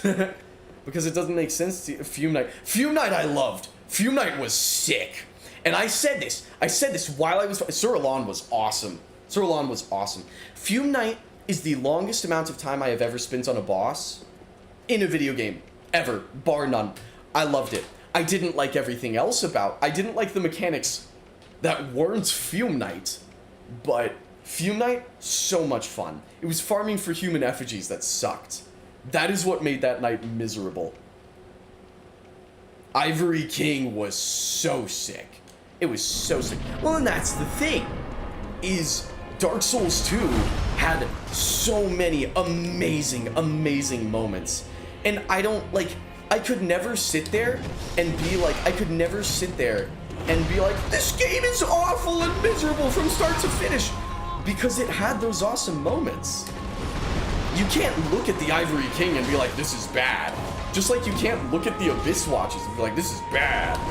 Smelter Demon, my beloved. Dang. That was a garbage run, but that's okay. It means we get one more run on Abyss Watchers. I'm gonna be honest, lords and ladies. I'm always down for another run of the Abyss Watchers. Yeah, I mean, Joseph, look, again, I'll say the same thing. I can if the very fundamentals of Souls are sped up beyond what I can handle. Dude, I'm sorry. Again, I got nothing for you, man. Yeah, it's, I mean, you say that, and it's like, well, sorry, bro, skill issue. I don't have anything else to add, dude, because that's all it is. And there's nothing wrong with being like, hey, this isn't for me. But when you start walking in and being like, quit having fun! That's when everyone's gonna be like, okay, dude, no. Because we are having fun, because it's an awesome game. It's an awesome game, and it's an awesome evolution of Dark Souls, and if it's not for you, that's okay. But you can't pretend that it shouldn't be for anyone else. You know, the if I can't have it, no one can mentality is, like, that's ridiculous, man. Yeah. I mean, people love this game because it's awesome. It is an awesome game. It is an awesome evolution of Dark Souls. It's just all there is to it. Because if it wasn't an awesome evolution of Dark Souls, then they wouldn't have made Dark Souls this way. Sweet Shellcool. How do you pronounce her name? Can someone, like, phonetically sound that out for me? I can never remember how to pronounce the cat's name. I do like the cat. The cat was hyped. Majula is awesome. So what if it's a skill issue? Don't expect me to call it an evolution when I can't even reasonably play it. Haven't you beaten the game, dude? If you've beaten the game, then Like, and I mean, I don't know what to tell you, man. Like, you're the only person who I've ever heard who says Dark Souls 3 is too fast. And I'm not telling you that you're wrong for thinking that it's too fast, but you're acting like it's too fast for anyone. It's not. You're acting like it's too fast for Dark Souls, and it's not. If it's too fast for you, that's fine. Again, no one's telling you to like the game. They're just telling you to, you know, we're literally just saying that you're presenting your argument in a way that no one's ever going to want to listen to it. Because if you walk in saying, you shouldn't be having fun because I'm not having fun, dude, no one's going to care. If I walked in and I was like, I don't like Dark Souls 2, therefore no one else should, everyone would laugh me out of the room. Because they're like, okay, who asked? We're having fun. Yeah, I mean, for me, but you're not, you know, it's not really how you format your argument. I don't know what to tell you, man. Again, I feel for you, but you're not even engaging with all of the ways that you can play the original Dark Souls. So, like, I don't know. It's like, you have Dark Souls and you've only engaged with a fraction of the content in it. Like, enjoy Dark Souls, man. It's a fun game. It's an awesome game. It's like Dark Souls 3, man. I love Dark Souls 3. I love Dark Souls 3 more than Elden Ring. I know that From Software is probably not going back to the way Dark Souls 3 was. That's okay, man. Because I've got Dark Souls 3. I can play it as many times as I want to. And I will. I will play it as many times as I want to. Because it is an infinitely replayable freaking video game. And anytime I get to fight Abyss Watchers, that's a good day, dude. Let me tell ya. Woo! Even if they are absolutely whooping up on me. Oh! Broom Tower is a huge W. Broom Tower was really cool. I did really enjoy Broom Tower. Alright, get him with the backstab. Get him with the backstab. Alright. Buddy's dealing with the boss. I'm gonna deal with this guy real quick. Let's get to phase 2, man. Oh, okay. I almost panic dodged there, but we saved it. We saved it at the last minute. That's the boss, which means Buddy is down. But I just knocked down that guy. It's a 1v1, and we can take a 1v1. Boom. Oof. Here we go. Here we go. Here we go. All right. Alrighty. Oh, dang! Oh, that was a good run, though. That was a good run. Yeah. Speaking of replayable games, have you had a chance to play more Night Rain? I've been having a great time trying out different characters, relic combinations, etc. I played last night with Dominic, and it was a lot of fun. 2 nights ago, I played Night Rain. It was very strange. 2 nights ago, I played Night Rain, and... Well, okay, y'all saw me play the game on launch day. Or not on launch day, but y'all saw my first time playing Night Rain. There's video evidence of that game running perfectly smooth.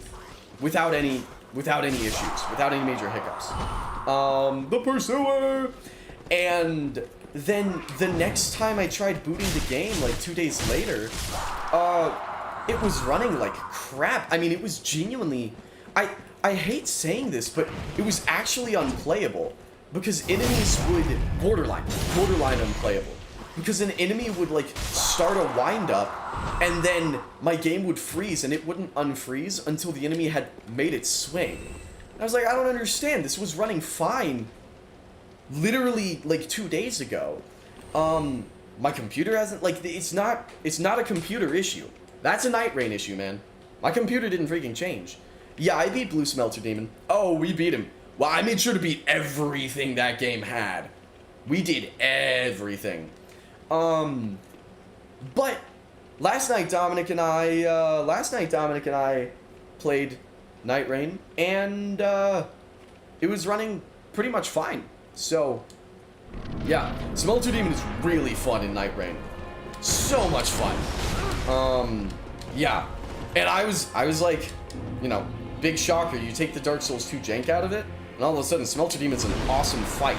You take its awful runbacks out of it, all of a sudden Smelter Demon's an awesome fight.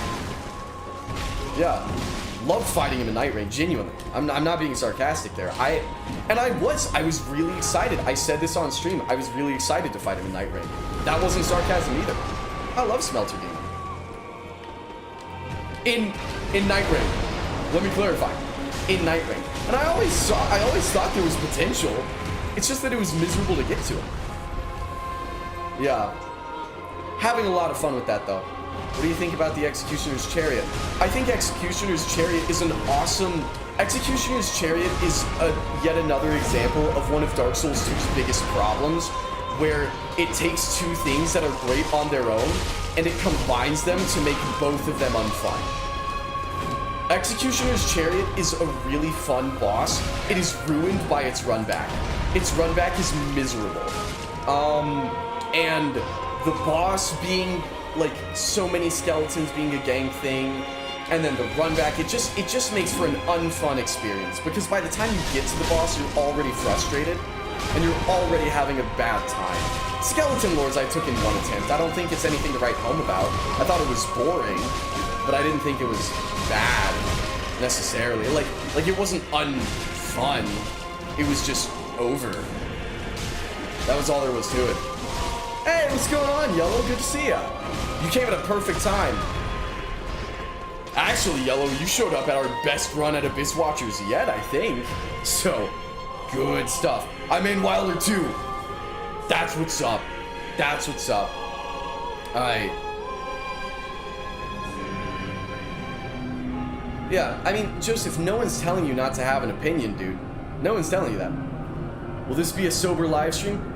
Yeah, I think so. I think so. If I was gonna start drinking during a game, it would have been Dark Souls 2. Maybe on New Game Plus. Maybe on New Game Plus. But we are very much... I think, Greyheart, this may be the run. This may be the run, lords and ladies. God, I love this fight. It's so cool. It's so cool. And the music, dude, the music. Oh my gosh. Oh, it's so beautiful. It's so beautiful. Oh, wow. Okay. He got mad stuck on that pile of bodies. Here we go. Alright. Let's get some, lords and ladies.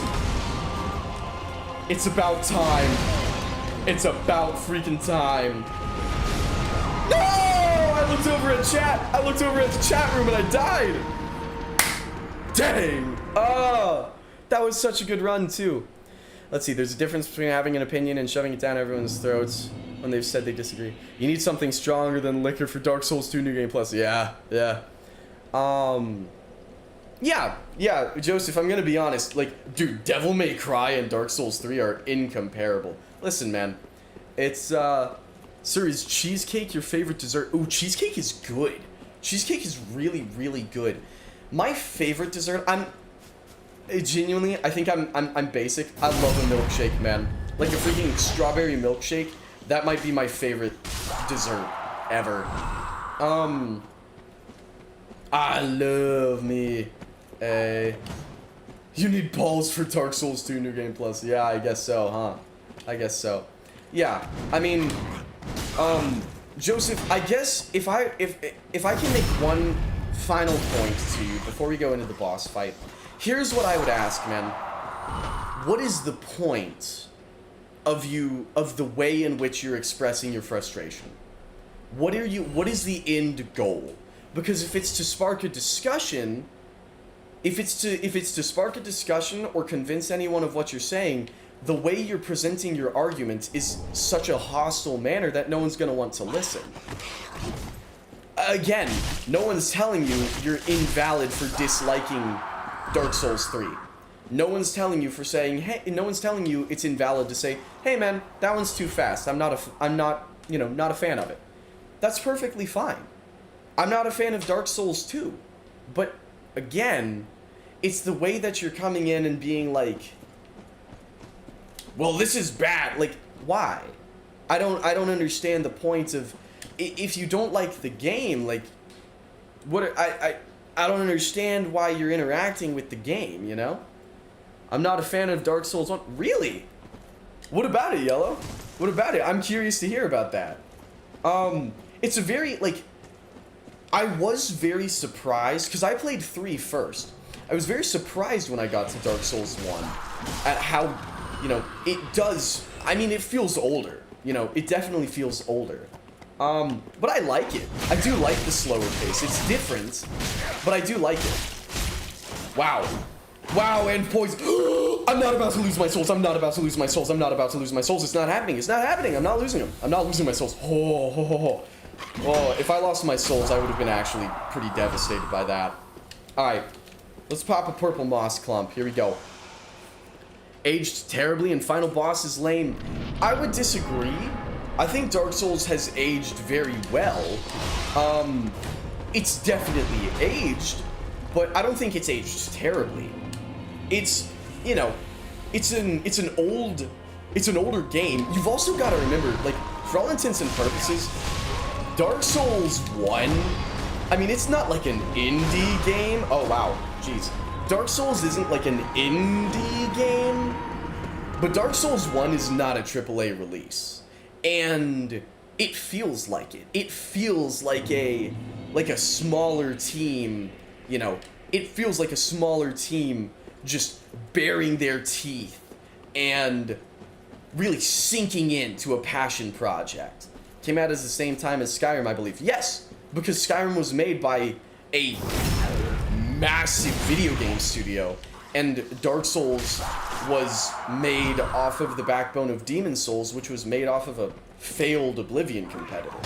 So, yeah, I mean, you know, and honestly, I think Dark Souls, I say this, Skyrim is one of my favorite games. It is one of my most played games. Dark Souls is a significantly more fun game to actually play than Skyrim is. Skyrim's world, like the fun of Skyrim, for me, comes from interacting with the game's world and exploring and interacting with characters.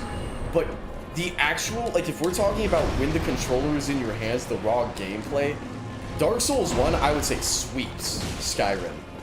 They're going for different things, but Skyrim feels pretty floaty and unresponsive. Again, one of my favorite games, but I do not go to Skyrim for the combat. And you know, when I critique Skyrim, I critique it with all the love in the world. I love that game, dude.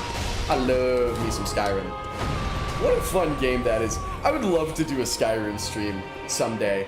That would be fun. It's gonna be a minute before that happens, because that is a massive, like, if we're starting Skyrim, we're staying on Skyrim for a while. But yeah, I haven't actually, how did Skyrim have so many unique quests? How long does it take to 100%? Dude, I don't even want to think about what it takes to 100%. And also, I apologize. I realize that I'm only reading like half of the messages in the chat room right now, but there's so many long messages in there that they're going up and I can't see them anymore.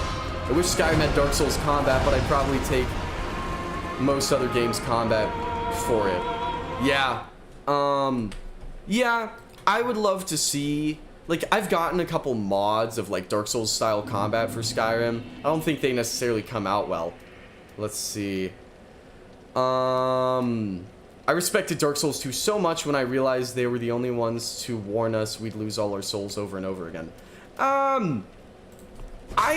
Okay, I respect that opinion. I felt like the Firekeepers felt very overbearing to me. The Firekeepers at the beginning of Dark Souls 2 kind of felt like the game laughing at you. Like, the others were much more subtle with being like, hey, by the way, this is hard. You know, like, it's the show don't tell here, right? Dark Souls 2 tells you that it's hard. Whereas the other games show you, and I wouldn't disagree that the other games could communicate their, I liked that it laughed at me. Fair enough. Yeah, I found it off-putting, to be honest. I found it very off-putting because the other games are a challenge, but it's more of a celebration when you complete it, whereas Dark Souls 2 is just like kind of, I don't know. Dark Souls 1 and 3 feel like a really tough personal trainer to me, where it's like, hey, I am going to freaking smoke you, and I'm going to make you give me everything you've got, but you are going to be such a stronger person by the end of it. Whereas Dark Souls 2 kind of felt like kicking the crippled kid, like pushing over someone in a wheelchair. That's what Dark Souls 2 felt like to me. I see where you're coming from. But it was just kind of like, yeah, I get it. I know the game's hard. You don't have to keep reminding me. You know what I mean? That's how it felt. Skyrim combat is somehow a high step down from Fallout 3. I like off-putting stuff. Fair enough. Yeah, that'll do it. I don't get that sense at all with Dark Souls 2. I get the experience you're describing with 1 and 3. Oh, dude, are you kidding me? Can I? Okay. If you say you think Dark Souls 1 and 3 are kicking the crippled kid, dude, may I show you? I love the spinning that we have going on here. That's fun. Let me show you DS2 Firekeeper's scene. Let's run through this real quick. Oh my gosh. Oh, hello. Freaking, okay. Unrelated. Contact Harvest audiobook preview. What on earth? Okay. I'm sorry. Totally unrelated. This is a brief tangent. Halo. Y'all know I'm a big Halo fan. I have not engaged with much of the extended media of Halo at all. I love the games more than anything on earth, but I have not read many of the books. Contact Harvest, though. Contact Harvest is such a fantastic book. Like, not even as a Halo book, but as a book on its own. So good. So good. Of course, I'm negative. What I'm saying isn't exactly nice. Well, okay. I'll get to that in a second. Look at this. Look at this. What is your name? Let me speed it up, because we've sat through this already. We don't need to do it again. But You're finished. yeah. An undead has come to play. Okay. So immediately they're making fun of us. Didn't you? You're They're laughing. You'll go hollow. Yes, you'll become one of them. Hollows Yeah. prey upon them. It's like, I know this. I know this. It's Dark Souls. Dark Souls 2 Firekeepers, aka the part with the most lip sync in all of Dark Souls. True. Very true. Oh, I remember the Firekeeper scene well. I liked it, but I think that has more to do with the performance of the woman. I think she did a great job. Her acting's great. I just think her character sucks. They're very unlikable. They're very hateable characters. What do you think it's supposed to be? Again, I will compare this with Egon of Karim. Egon of Karim is this executed well, where you should host a barbecue, ribs and potato salad party next weekend. I agree. I agree with that, Yellow. That would be hype. This comes across as overbearing and off-putting to me. And again, if you like that, great. More power to you. But this is the game. It's the fact that the game is immediately laughing at you and then lacks the polish that the previous game had. If it laughed at you, but then it played as well as Dark Souls 1 or Demon Souls did, maybe we'd have something. I still don't think I would like it, but the difference with this and Egon is that Egon actually serves a purpose, right? Egon starts off as very standoffish, but he kind of warms up to you. And it is a part of a larger character. That's why I like it with Egon and I don't like it with the Firekeepers, because again, the Firekeepers is just like, ha ha, game's hard, you're gonna die, guess who's gonna die? That guy, you're gonna die. And it's like, I know. It's Dark Souls. It was called Prepare to Die Edition. Like, I haven't even started the game and you're laughing at me. If Dark Souls 2 had Dark Souls 3 movement, it would be very enjoyable. Yeah, even if it had Dark Souls 1, I think it would be very enjoyable. Time moved a lot slower back then. The game was on an actual disc. People had to drive to the store, and there weren't a ton of video game stores. Times were different. People wanted to slap. I don't think they did.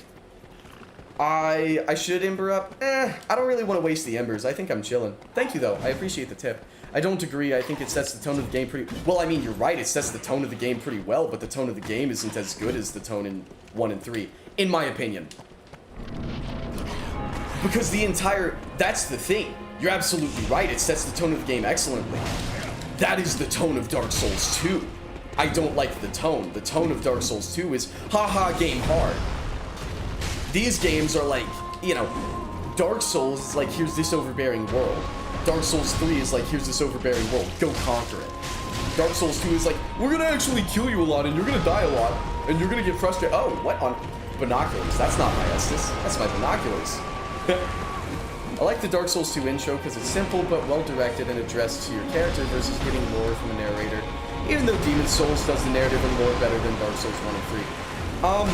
I don't know if I agree with that, but I respect it. The tone of Dark Souls 2 is masochism. Dark Souls 2 get hard, get good edition. Yeah. And again, I see where the love comes from, but holy crap, that scene is so annoying. Yeah, I don't know, man. It's, I see why y'all love the game, and again, I agree, it sets the tone of the game. I just don't think the tone of the game is good. But, I don't know, man. I mean, again, there's a lot of good in Dark Souls 2. I don't think that direction is part of it.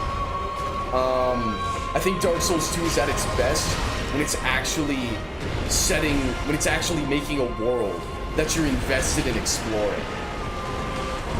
And the Firekeepers is not that. Dang! I suck! Dark Souls 2, hardest areas, easiest bosses. Maybe. Did you feel like beating Blue Smelter was a lifetime gaming accomplishment? If you want me to be honest, human voicemail, by the time I beat Blue Smelter Demon, I was just ready to go to bed. Like, beating Smelter Demon was like, yes! Beating Fume Knight was a lifetime gaming accomplishment. Beating Sir Alon was. Beating Blue Smelter Demon, I was like, check! Alright, bedtime.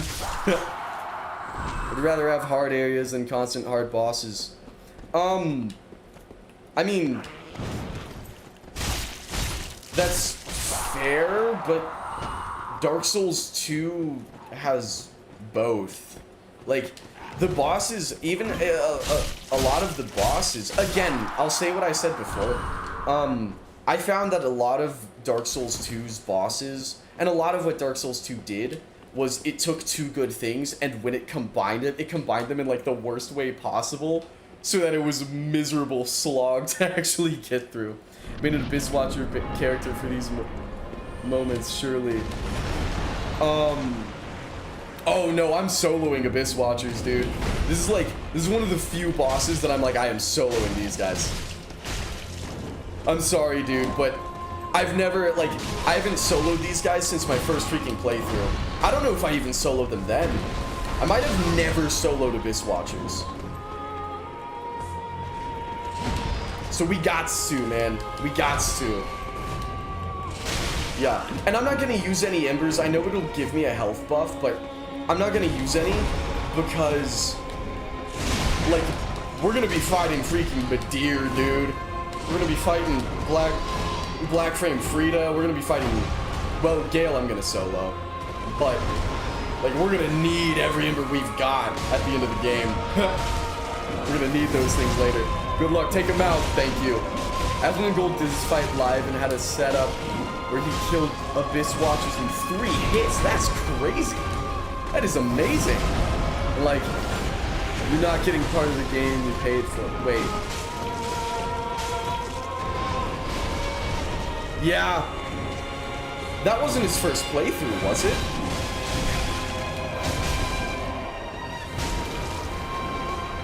If that's his first playthrough, that's wild. Alright, here we go. Here we go, y'all. Let's get him. Boom! With the backstab. Alright. He's down. Golly, I love this fight. Alright, I'm gonna wait for Buddy. I'm gonna wait for Buddy. There he is. There he is. Oh! Should have dodged. Should have dodged right there. Yeah. It was? Did he? Okay. Did he figure out how, oh my gosh, I'm dead, but we're gonna watch the whole cutscene and then it's gonna come back and it's gonna be like, you died. That's kind of like, how on earth did he look everything up? Was he like trying to optimize it into the ground? That sounds miserable. I personally find Dark Souls 2 bosses very manageable, but I think it's because I played Dark Souls 2 after beating base Elden Ring and Shadow of the Erdtree. I mean, again, a lot of the bosses are fine. The runbacks ruin them, dude. Smelter Demon, Executioner's Chariot, Blue Smelter Demon. I mean, I could, if I was looking at a list of Dark Souls 2 bosses, most of the ones that I hated, I think would be because of the runback. The runbacks are just miserable in that game. They're off. Like, Lost Izalith is leagues better above so... Genuinely, the Bed of Chaos runback I would take 10 times over. Like, many Dark Souls 2 runbacks. I remember seeing someone bring a Dark Wraith into this fight, and it shredded the Abyss Watchers. How on earth... Autocorrect doesn't like me. How on earth did they get a Dark Wraith in there? I didn't know you could do that. That's crazy. Huh. Wolf's Blood Swordgrass. I didn't even know those guys dropped that. That's wild. Yeah, I mean, you know, most of the boss fights aren't the problem. It's getting to the boss fight. That's what I found.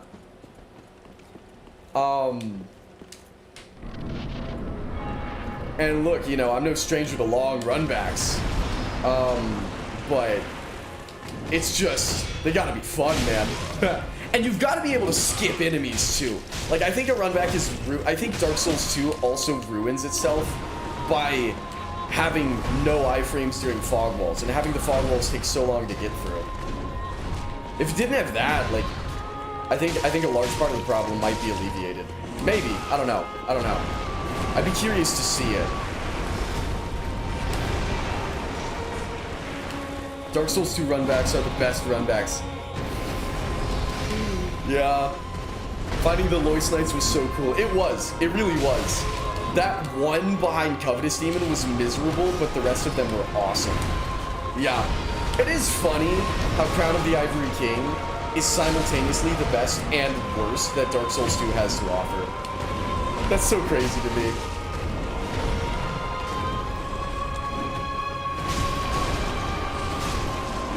And that's not a me thing either, because Frigid Outskirts is Crown of the Ivory King, and you cannot tell me that the Dark Souls franchise gets worse than Frigid Outskirts. I've died so many times in Fog. Yeah. And it's just like, guys, I beat the level. Like, what are we doing? What are we doing? I was chasing them, and they entered the cutscene for it with the Dark Wraith in the fog wall. So after 2 attacks, it got in the other side with the boss. That's awesome. Very true. Just that DLC alone is the high and low of the game. That DLC alone, I mean, it's one of the highest points in the franchise, and it is unequivocally the lowest. Alright. Mess him up. Get him, buddy. Get him. Slaughter him. Yeah, mess him up. Mess him up. Boom! There we go. Here we are. Blighttown bad. I skip Blighttown every playthrough now. Fair. Yeah. Also, I sometimes forget just how aggressive enemies are in Dark Souls 2 compared to other Souls games. They will chase you the hell down in Dark Souls 2. They will. They will. Yeah. The aesthetic of the Dragon Place, so good. So good. The atmosphere of many of Dark Souls 2's levels is on point. I mean, that's nothing new for the franchise. The entire trilogy is like that. But, Dark Souls 2 is really... I like how I've said it before. I like how every game's aesthetic is different.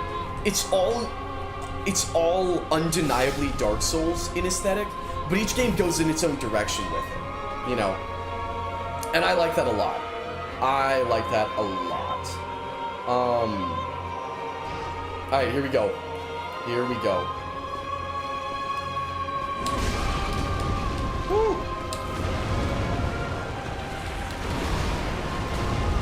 Alright, let's get it. Let's get it, lads. Lords and ladies. Here we go. Here we go. Here we go.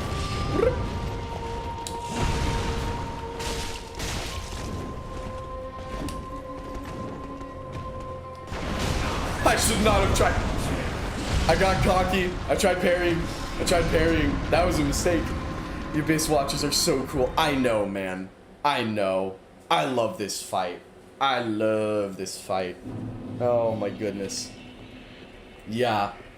I'm glad, genuinely, because if we, like, the second I bring in a Phantom, these guys are done in one attempt. So I'm so glad that we opted to solo. Because, dude, I've been on the Abyss Watchers. It's 3:35 in the morning. I've been on the Abyss Watchers for, like, 45 minutes or something. I'm loving it, dude. I'm loving it. This is the most time I've spent on the Abyss Watchers since my first playthrough. And Abyss Watch her? Question mark? Abyss Watcher? I hardly know her. Yeah. I love it, dude. One of the best fights in all of Souls. The music, the setting, the character designs, etc. also good. And the moveset, dude. The gameplay mechanic, oh my gosh. So cool. I've never seen another boss like him. That's just all there is to it, man. I've never even seen another boss try.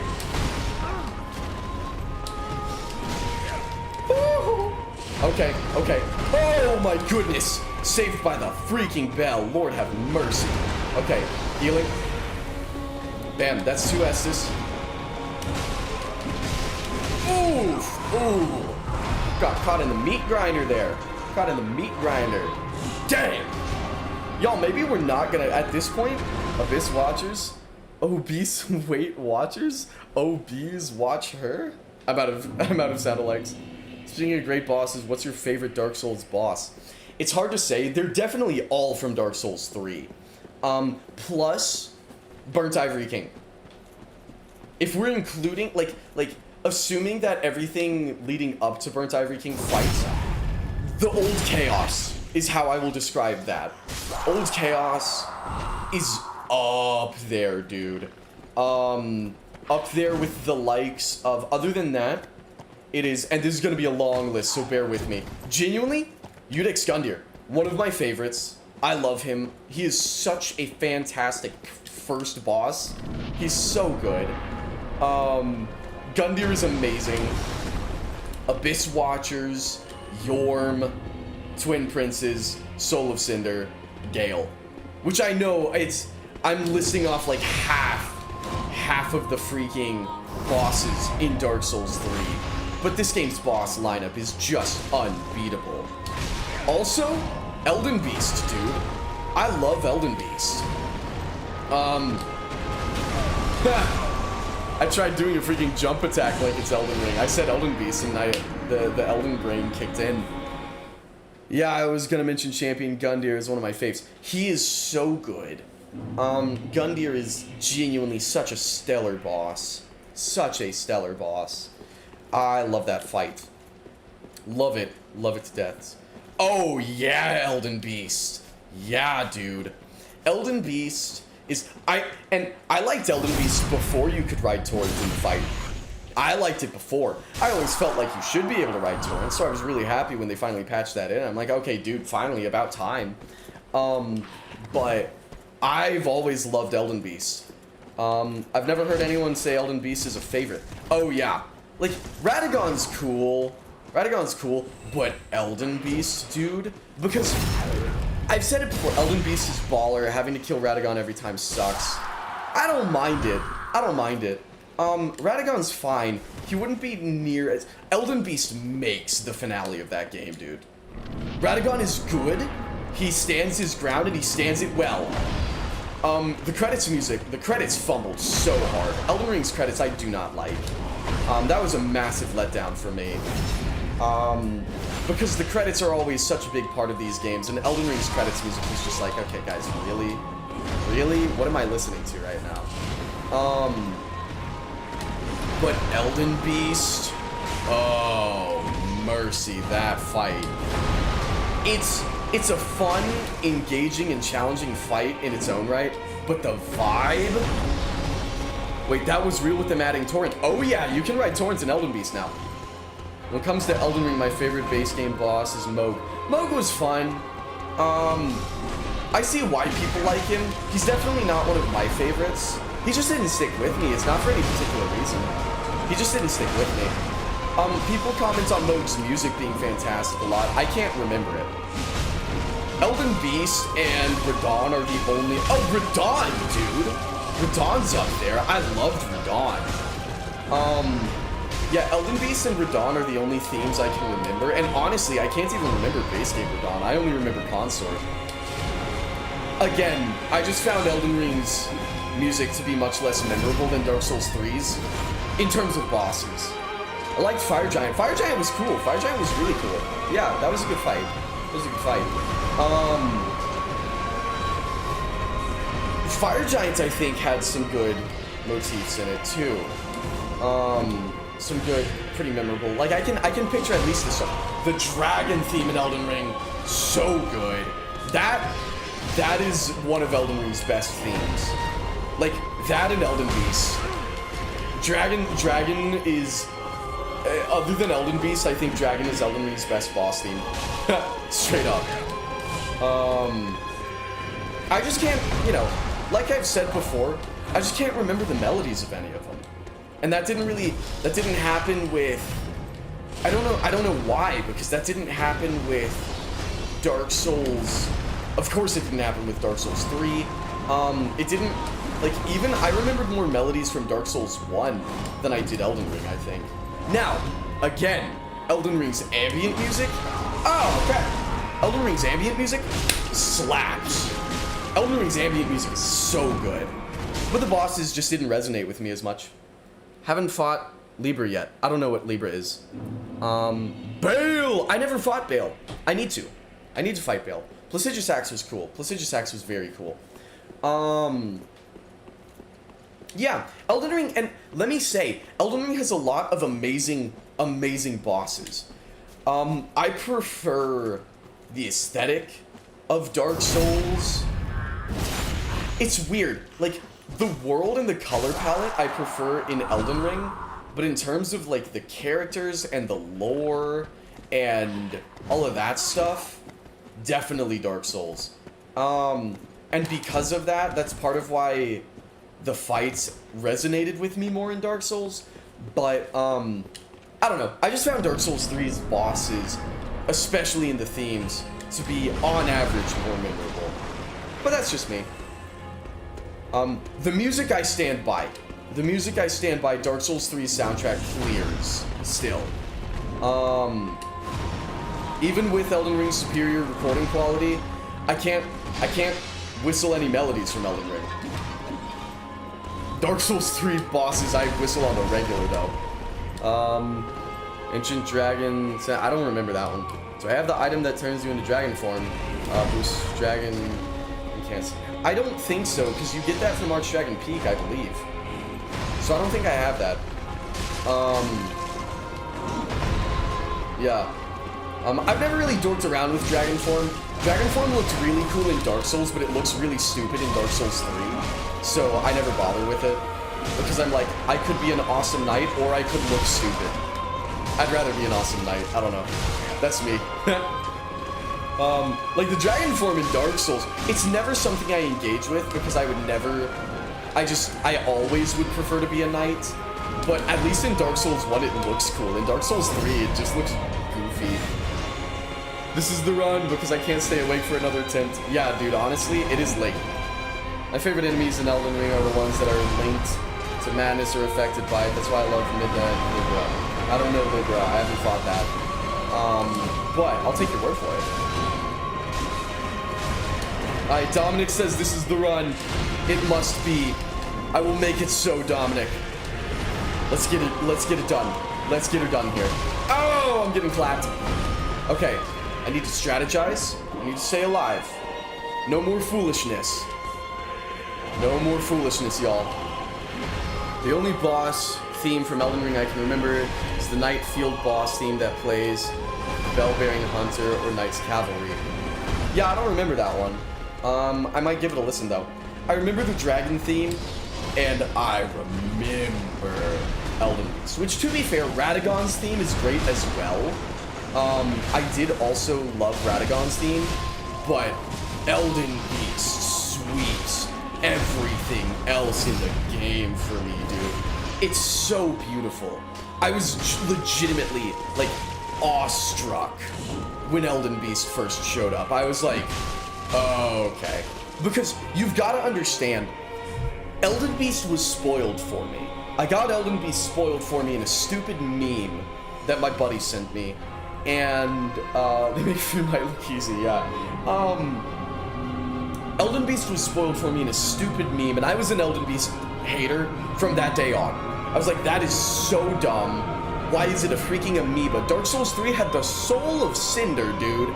And you mean to tell me the best thing you could come up with for Elden Ring was an amoeba? Really? But then when I saw the fight, and the music hit, and the trees come in, I was like, it was like Danny DeVito. It was that Danny DeVito clip. I was like, I get it. My favorite fight in the game. Genuinely. I like it more than I like Radahn. I love Elden Beast.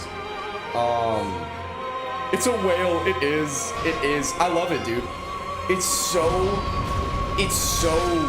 awe-inspiringly beautiful. In a way that nothing else in the franchise ever has been. I do wish it wasn't an amoeba. Honestly, I don't. I love it the way it is. Not an amoeba? I mean, okay, if we're calling it a whale, but we're ruling out amoeba, that's, I don't know. I think it's just as much amoeba as it is whale. An amoeba, it's also a reference to older FromSoft game no one played. Which one? No! I was reading the chat room. I'm sorry, Dominic. Rather than having another duel with something your size. I liked it. Yeah, I liked Elden Beast. Also, the way characters affected by madness move so gracefully is something that I find very intriguing. I'm sure you noticed that too, Dominic. It's really unnerving, and I love it. I saw Midra, so I know vaguely what you're talking about. That's a cool... Midra's a cool fight. I think Midra has a good theme. It's weird. Shadow of the Erdtree really stepped things up in terms of melodies, I thought. But the instrumentation was such a giant letdown for me. I was really, like, Twin Moon Knight was a really disappointing boss theme for me. I was looking forward to that more than anything else in the freaking DLC. And Twin Moon Knight just dropped the ball, man. I don't know why they cut out the brass section. The brass section sounded awesome. And then they removed it for the actual release. And I can never understand why. I can never understand why they did that. What's going on, Medi? Did I beat Malenia? I think we skipped Malenia, actually. Dominic, did we beat Malenia? I don't know if we... he's got to go to bed. Not as huge fan of madness stuff. But I do wish I could wear Midge's head as a helmet. It looks sick. Yeah, I'll see you around, Dominic. Thanks for being here, man. Appreciate it. Let me play this for y'all. Let's see. Shadow of the Erdtree trailer. It's one of them.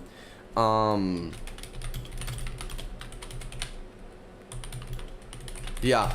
The music, the Twin Moon Knight theme that they did in the trailer. Peggy 16. Unbelievably cool. Let's find it. I'm gonna skip forward. Here we go. Check it. A lot of your fellows. The Erd Tree faithful.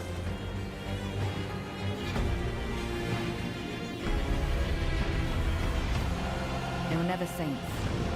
They just happened to be on the losing side of a war.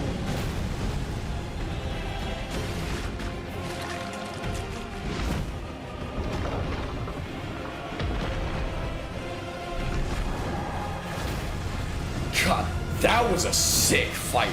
Divine Beast Dancing Lion was amazing. I would not change a thing. Perfect. Keep it as is. So that was the Twin Moon Knight theme in the trailer. It was powerful. Like, it's graceful, sure, but it's powerful.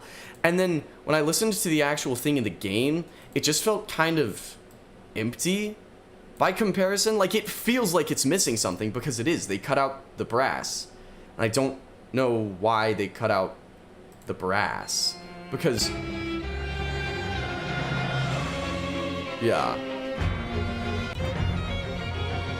Like... I do love that the Dark Souls 2 cinematic trailer is like 100 times photo quality of the actual game. The trailer is amazing, dude. I love Dark Souls 2's trailer. I love it.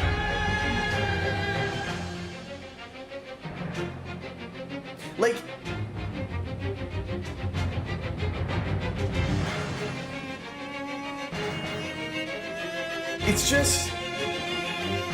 it's just missing something, you know?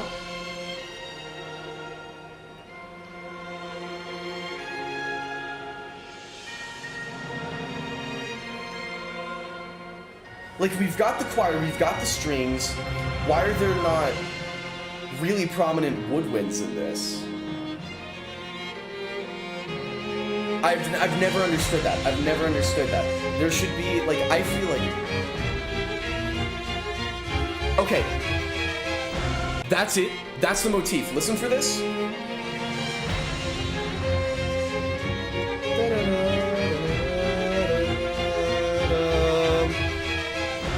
That's the Twin Moon Knight in game. This is the Twin Moon Knight in the trailer. The Erd Tree faithful.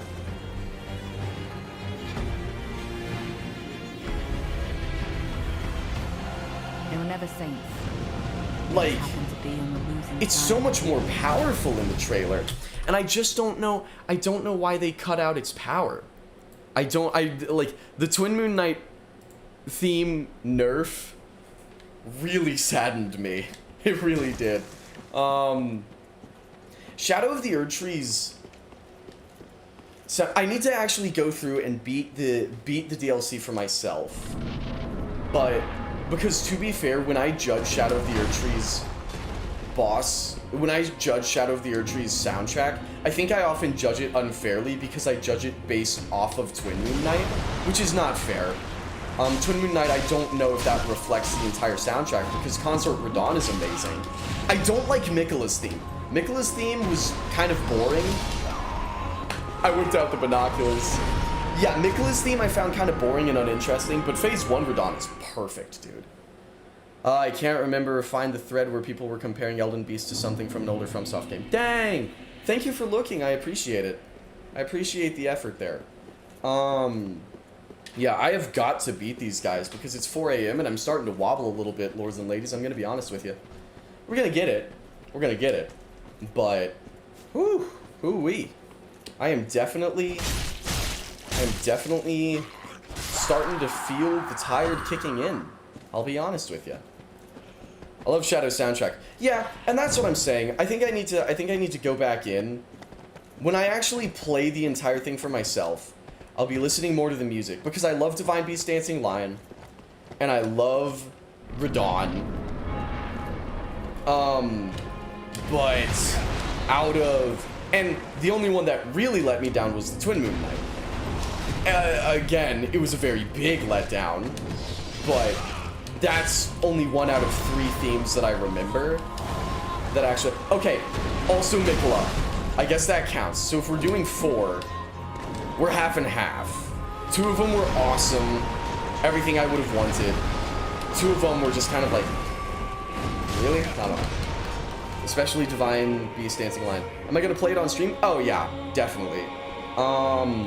That's the idea, I think. I think it would be a lot of fun to play through Elden Ring and then do Shadow of the Retreat. Yeah.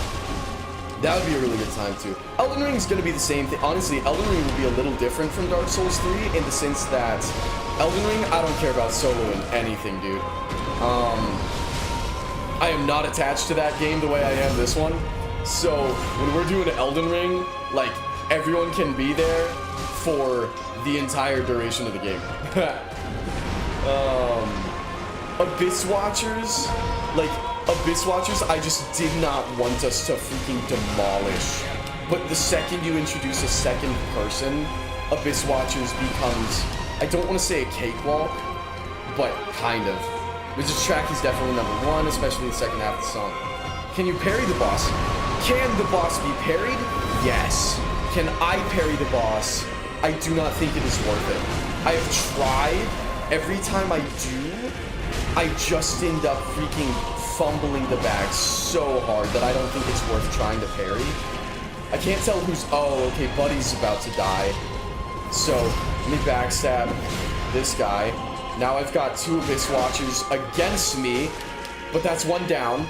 Now it's a 1v1 again. And Buddy's gonna get up before the hostile Abyss Watcher does. Assuming he gets up at all, because who knows, we might get to phase 2 first. We'll see. We shall see. Get a good backstab in on him. And... Oh, Buddy, finish the job. Finish the job, pal. Send it. Boom. Alrighty. Here we go. Here we go, here we go, here we go. I hope y'all don't mind that I watch the cutscene every time, but I am a big cutscene watcher. Very rarely am I skipping boss cutscenes at all, but especially this one. In no world are we skipping the Abyss Watcher's cutscene. It's just not happening, dude. It's not happening. I love this fight. Oh, how I love this fight. Lord have mercy. What a boss. Oh, man. I have noticed that Dark Souls 3 is way faster than 1 and 2. It is. It is. It is much, much faster. They definitely took what they did with 1 and 2 and just kind of brought it up to the next level, you know? So, Dark Souls 2, you run way faster than you did in Dark Souls 1. Like, you move way quicker, I thought. But the combat itself is the same pace. If not, maybe a little bit slower, I don't know. I think it's probably about the same pace. I don't think it's slower, I think it just lacks weight. And then 3, I think, brought the entire thing up to the pace that you moved in Dark Souls 2. I think. I don't know that for a fact. I have not, like, actually measured. You know, I'm not freaking MatPat out here. But, so I can't show my work on that. But that is my theory. What a boss, man.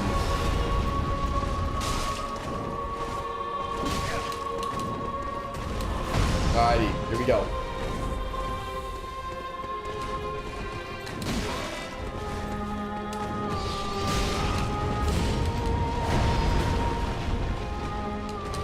Oh, dang! I dodged way too early right there.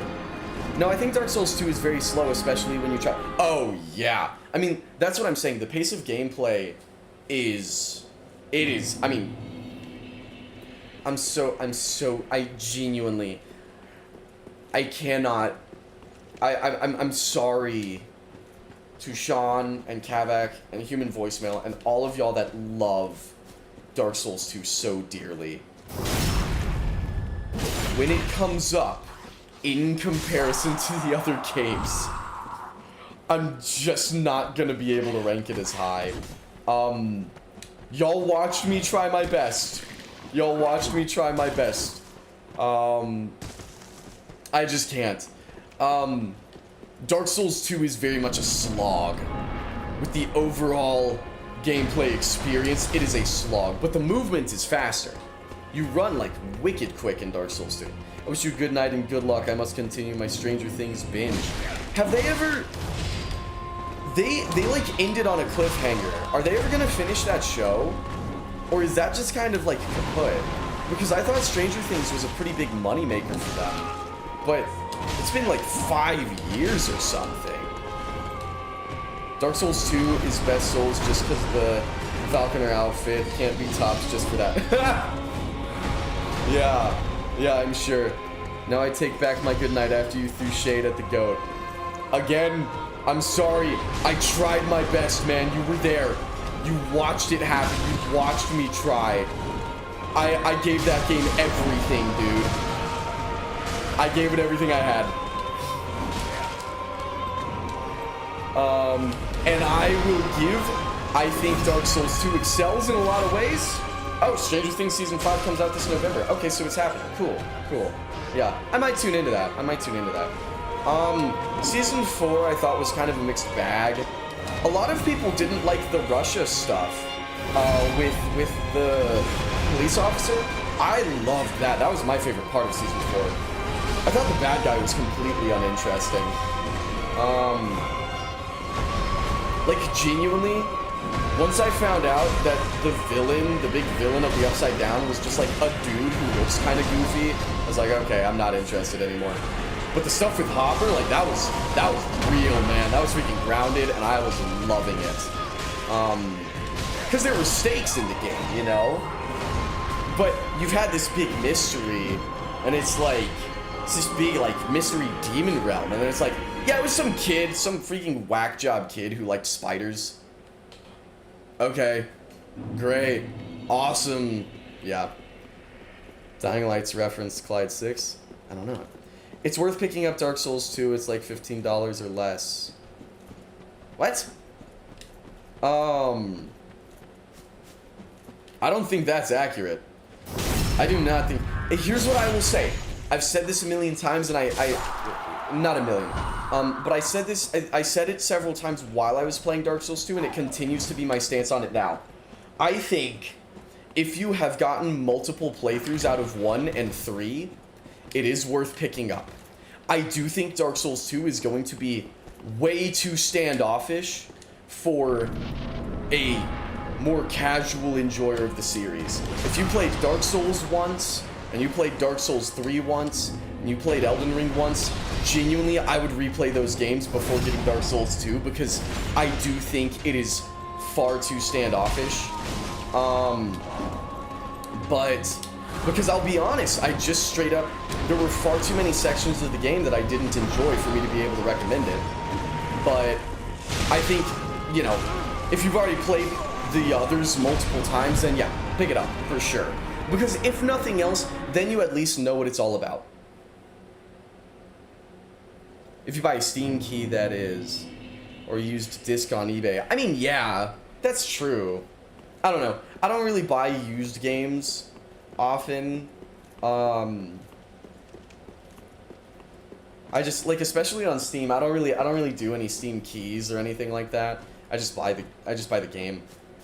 I don't know if that's how most people do it, but I don't really trust third-party stuff. I'm kind of freaking schizo-brained about that. I just don't really, I don't know. But if it works, you know? If it works, that's great. Yeah, that's just, you know, I wish I could give it a higher recommendation, but there were just, yeah, I'm curious about the Dying Light reference too. I wish I could, genuinely, because the awesome parts of the game were unbelievably cool and genuinely some of the highlights of the entire trilogy. But, I mean, we're talking about the finale of the last DLC. You've got to play a lot of Dark Souls 2 before you can get to the finale of the last DLC, you know what I mean? And not to say there aren't great parts before that, but I don't know. It was always like, this is great, but I found way too much however, way too much but in Dark Souls 2 for me to be able to be like, yeah, you should play this game. maybe if you played 1 and you played 3 and you played Elden Ring and you loved all of them, maybe even if you haven't gotten a second playthrough out of any of those, maybe I could still say Dark Souls 2, but I would recommend it with a warning and a big asterisk. Because again, I found that one did get... Again, the game has so many great moments in it. It does. It really does. And I give Dark Souls 2 as much credit as I can. I try my best, y'all. I swear. I try my best with it. Because I know how much it means to y'all. I know how special it is to y'all. And I know it would be disheartening for me hearing someone talk about Dark Souls 3 with how special Dark Souls 3 is to me. I know it would be disheartening for me to hear someone talk about 3 the way I talk about 2. But the vibes are great, man. The vibes are some of the best in the series, but actually playing the game with the controllers in your hand, I think it provides the worst experience out of any of them. And because of that, I can't recommend it, because the game has to be fun before anything else. And I think Dark Souls 2 has the most unfun moments. In Dying Light 1, good night, good luck is like the you died in Dark Souls because zombies at night will beat you so bad the best strategy to win is not play at night at all. Ah, okay. That's fun. Good night, good luck. I like that. I like that. I'll have to remember that. I'll probably forget it. It is 4 a.m., so you'll have to excuse me. But I'm glad I played Dark Souls 2. I will say that. I will say that. I am glad I know. I'm glad I know what it's about now. I'm glad I get it now, you know? I think spells make these games too easy. I haven't really done spells. Oh my gosh! I walked right into that. I apologize, y'all. This is pathetic. Yeah, I walked directly into that. I wouldn't be here if you didn't play Dark Souls 2, and that's true. And that makes it all worth it. We have human voicemail, we have Kavak, and that makes it worth it.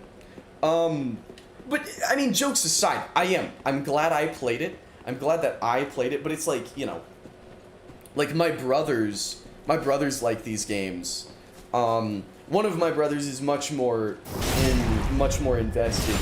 One of my other brothers used to be super into this game, like more than any of us, but he's not really anymore as much. Someone hacked his game and deleted all of his freaking save data, and he's never been able to get back into it in the same way since. Because he platinumed the game. He platinumed the game, and then some freaking jerk-off came in and freaking deleted all of that. And I'm like, yeah, I can't blame you. That'd make me sad too. Yeah, brutal, yeah. Yeah, Dark Souls 2 actually has the most fun.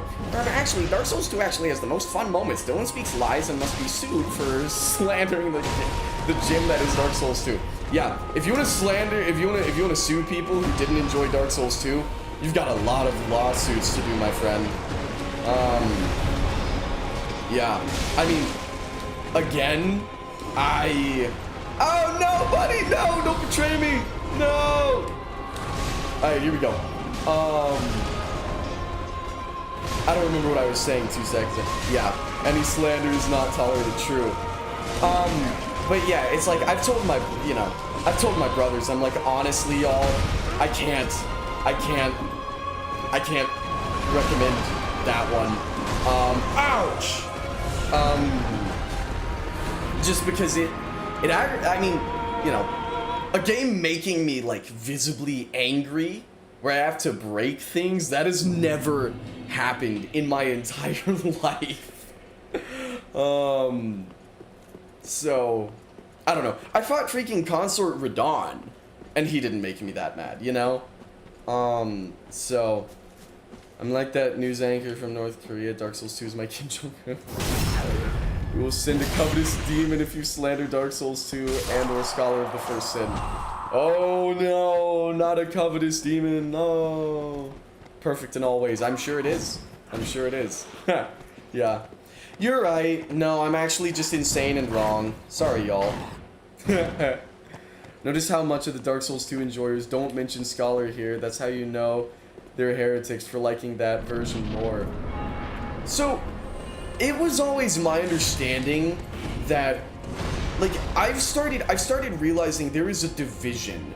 It seems to be it is unclear to me which people like more, base Dark Souls 2 or Scholar, because I hear people saying that, I hear Dark Souls 2 fans say that Dark Souls 2 was not good and that's why Scholar had to change things, and then I also hear other fans say Scholar ruined Dark Souls 2 and made it worse.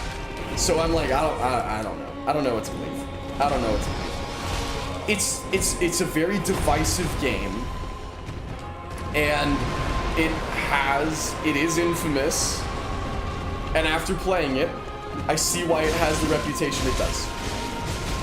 And I agree. Again, I see why people love the game. You know, if you're not, like, if it's not the actual core moment-to-moment gameplay loop that you're most invested in, I like Scholar. Okay, yeah. I do not know anything about base Dark Souls 2, save for a few things. I gotcha. Yeah, I mean, if it's not the actual raw moment-to-moment, like to quote Halo devs, 30 seconds of fun, that you're concerned with, I absolutely see why Dark Souls 2 is your favorite. Because on a broader scale, when you're looking, like, on paper, Dark Souls 2 is... I almost said on paper Dark Souls 2 is the coolest, but I don't think that's entirely true either. Because you still have a lot of elements that don't really make sense. Yeah, you still don't... Can I ask Dark Souls 2 enjoyers in the chat room, what is the deal with Undead Purgatory? What is the deal with it? Undead Purgatory was such a letdown because it's this Colosseum area, and I'm like, ooh, once I beat the Skeleton Chariot, I'm gonna be able to play through this freaking cool-looking Colosseum area. And then there's nothing. It's a dead end. What on earth was that about? Why did they give it a separate title card if it's a single room? That was a massive letdown for me. Because they put a title card which gave me the expectation of an area, because it is an area title card, and then it was one boss room and a singular Covenant guy after the boss room. I did not understand that. It was the PvP area.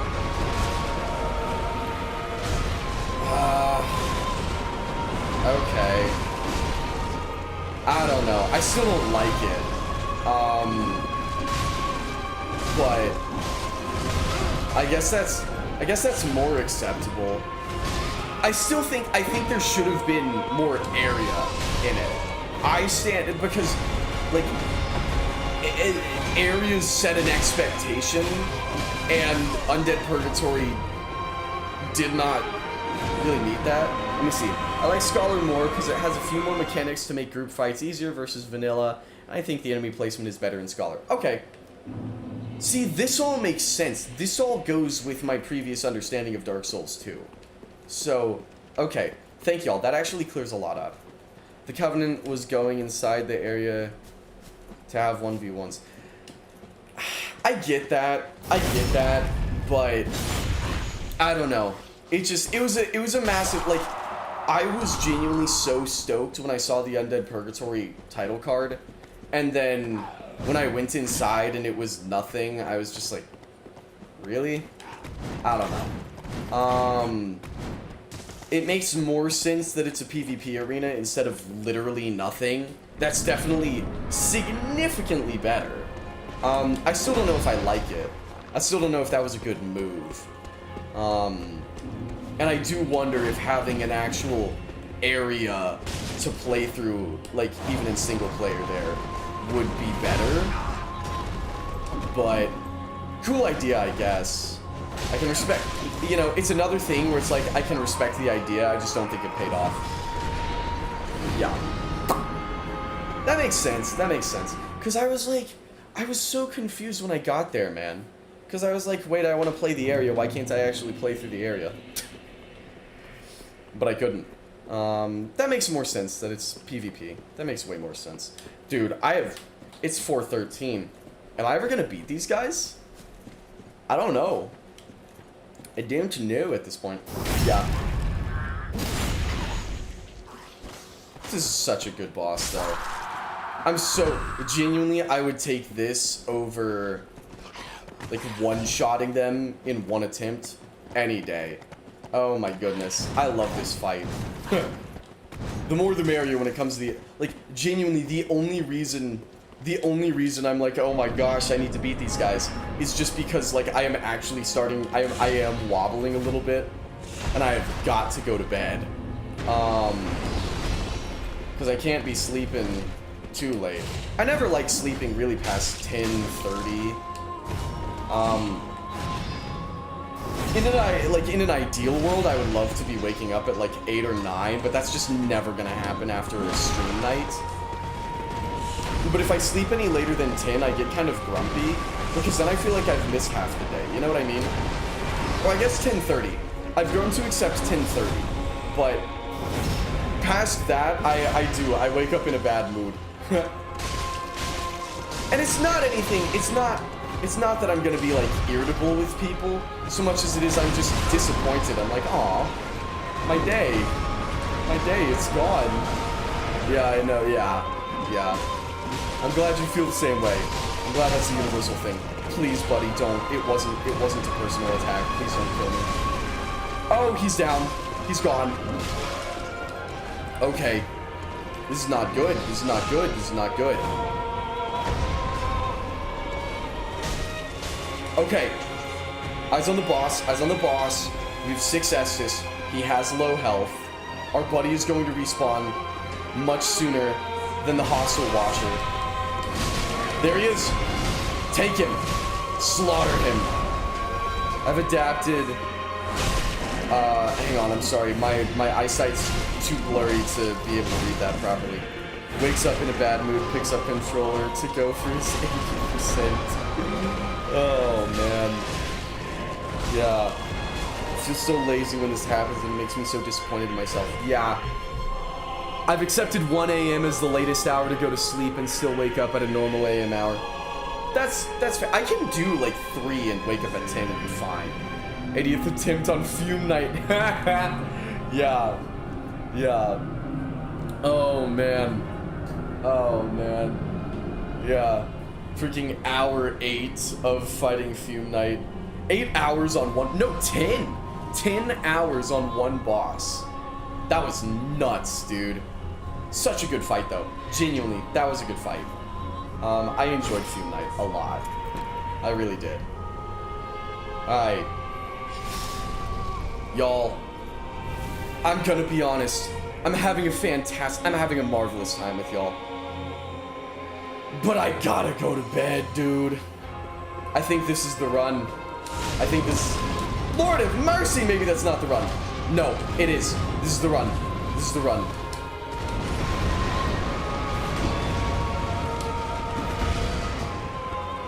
Alright, here we go. There's that phase 2 music kicking in. I'm panic dodging. And if I panic dodge, I'm gonna die. I'm gonna get punished. I can't panic dodge. I should have learned this by now. I'm still here. What's going on, Ethan?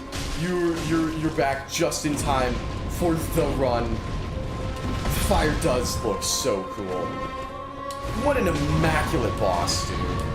Genuinely. So fantastic. And that's what I'm saying. Abyss Watchers, I feel, is very much made for the 1v1. I think they need more... No! I can't. I'm sorry. I cannot die here. I can't. I can't die here, dude. I'm gonna go on screw. Oh, okay. I used the Nestus and I wasted it because he freaking chunked me immediately. Okay, here we go. I have 0 Estus and he is at half health. We can do this, lords and ladies. We can do this. All right, let's see it. Here we go. Okay, I just need to play smart. Be smart, and we'll be fine. Yes. No! Oh! Okay, but we're in the right headspace. We're in the right headspace. One more and we've got him. One more and we've got him. Easy. Imagine skipping all this. Yeah, seriously. I've just been slamming my face into Abyss Watchers alongside you. I respect it, dude. I respect it. I love this kind of boss that feels close to the player. Yeah. Yeah, they do. I mean, that's what I'm saying. This fight is... It is so, like, personal, you know? I mean, and they're fighting each other, you know? The Abyss Watchers fight feels like we are becoming one of them. You know what I mean? It is a dance of rivals. The other, like, Aldrich is, let me take down this giant monster. Like, let me annihilate this disgusting monster. Yorn is, me and the boys are gonna get together and band up to take down this freaking giant. Abyss Watchers is, welcome to the freaking family, brother. And I love it, dude. I am here for every second of it. What a fight. What a fight. It kind of reminds me of Virgil in terms of gameplay. Yeah, honestly. Yeah, that's honestly a really good comparison. Like, it seems like a stretch at first, but I see what you're getting at. For like, what it does in terms of the game. Yeah, I think I'm cooked. Damn. Okay, that's alright. We got blindsided by our buddy. I am going to, dude, I'm a little concerned that I'm actually about to fall over, so I'm gonna pull up my chair while we run to the boss, and I'm gonna stand up for the boss fight. Yeah. Because, dude, I mentioned earlier, I got destroyed at leg day this week. Oh my goodness. And that's coming from a massive leg day enjoyer. Bro, my legs are... Like, this was freaking, what, 2-3 days ago, and they are still jello. Sister Frida, Frida's good. Frida's really good. That too is kind of... But Frida's more of a spectacle thing, you know? I see where you're coming from.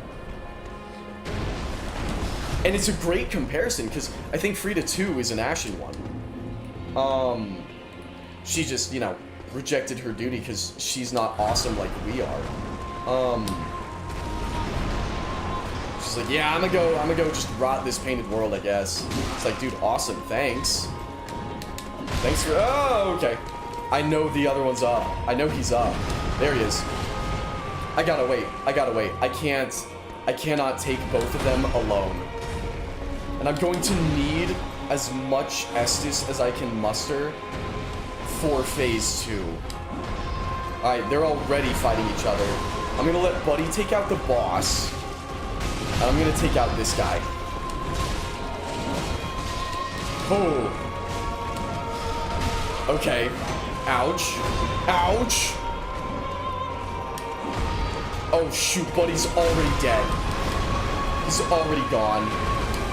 Okay, I'm gonna have to pop another Estus right there. I'm gonna have to pop another Estus. Cool. Cool. Okay, I wasted an entire cycle with our buddy here. That's okay, because that guy's down now. Popping an Estus, and Buddy's moving in to freaking annihilate him. Here we go. Here we go. Alright, take him out. Let Buddy go ham on him. Yeah, y'all freaking slaughter each other. This guy's getting up. I can't do damage to him yet. Buddy's about to go down, but... Okay, Buddy's down. I think... No, he's not. They're still fighting. Buddy is down now. The boss is on my back. But... Hold the phone. Hold the phone. Okay. I can run. I'm gonna run over here. I'm gonna see if I can't get them... Oh, okay. Whew. Okay. Okay. Buddy is much closer to that guy. I'm gonna let him handle him. I'll take out the boss. Yeah. Okay. I've got to heal. That was stupid. I should have dodged. I saw that attack coming from a mile away, and yet I just let it happen anyways. Okay. Now. Buddy, slaughter him, dude. Slaughter him. We're running out of time here before that other guy gets up. Okay. Buddy's about to go down, but so is the boss. Oh, we were close, lords and ladies. We were close. We are, like, we've got a rhythm. It's just, I feel like it's just small fumbles that are screwing me over. I feel like that's what it is. But we can do this. We can take him. We can take him. I think this is the run. That's my 2 cents. I think this is it. I'm not even going to kill that guy. I'm just going to run. I'm just going. We are going in. Get tactical Marines. Alright. Hoorah. Here we go. Here we go.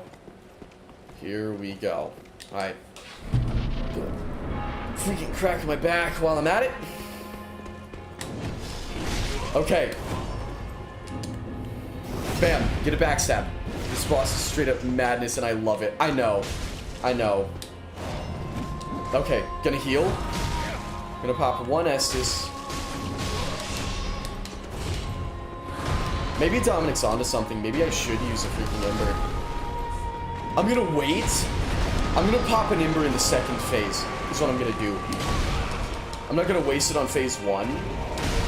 But phase 2, when I like really need it, yeah, we're popping an Ember.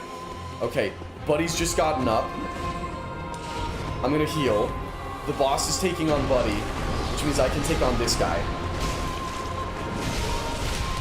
Okay. Yeah. I mean, when he freaking hits me with a double swipe like that, that's it, man. That's the better half of my health bar gone. Like, at that point, that requires a full Estus. Buddy's down, but so is the Hostile Watcher. So, we can fish for a backstab. We can fish for a backstab and get a couple... No.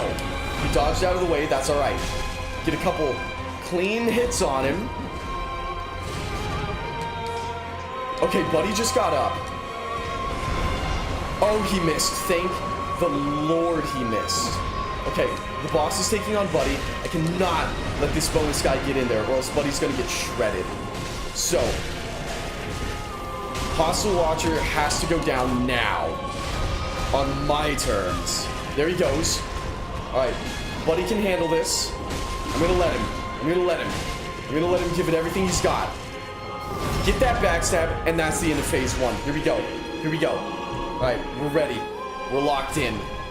We're locked in. I don't remember how much Estus I have, but I have a fair amount. So I think we're chilling. I think we're chilling. Let's see it. Let's see it. Alright. The wolf's blood gathers. And that's okay, man. That's okay. I say let it. Whoo-wee. Alright, here we go. Here we go. Alright, Abyss Watcher. All for one. One for all. Let's knock it out. This is the run, lords and ladies. This is it. For all the marbles. Here we go. I'm also, while he slowly approaches, gonna put an Ember in my hotbar. That was stupid! That was so dumb of me. Okay. We managed to recover. Barely. Barely. Barely. Lord have mercy. That was so foolish. But it's okay. It's alright. We've been given grace. We've been offered a second chance to get this fight. Because I don't know how much later I can stay up. I'd love to spend infinite time fighting the Abyss Watchers, but I can't. Oh! Oh! Dang, we're getting there though. We're getting there. If I can just... That, I had the Estus. I fumbled that last dodge. That's what it is. It's like, I'm doing really well until I just have a fumble. And I think, oh my gosh. That is a beautiful, beautiful emoji human voicemail. I love it. Yeah. We're getting so close. We're getting so close, y'all. Because the thing is, I know his health bar wasn't even that far down. It wasn't even at half. Hey, he soloed them. Let's go, Ethan. Excellent to hear. That's what's up. Alright. Hopefully, I will be able to do the same. Instead of even going for my souls at the beginning, which is risky, I'm playing with fire here, and I acknowledge that. I want to go for freaking wiping him out first. Never mind. The second one's about to get up. Not worth the risk. Not worth the risk. I'm also going to go on and pop an Estus here, because now is one of my best chances to do so. And I'm going to get flattened real quick, but it's alright. It's alright. All I need to do is keep them distracted long enough for Buddy to get up. And the boss goes for Buddy, which means I go for the other guy. Alright, here we go. Yeah, I wish I could parry, dude. If I was confident in my parrying ability, ooh, that would change the game for the Abyss Watchers. But I'm not, and that's okay. That's okay. Let me take that guy out. And Buddy is about to go down, but he's put in the work on the boss here. And gives me enough time for a backstab. While at it, try to parry. Oh, this is not the time. The stakes are far too high here.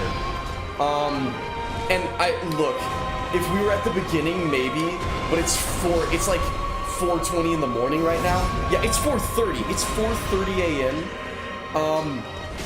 The stakes are far too high to try risky maneuvers now. We need to play it safe and by the books, so we can actually beat them. That is how we win this. We have 7 Estus. We have 7 Estus. We are ready.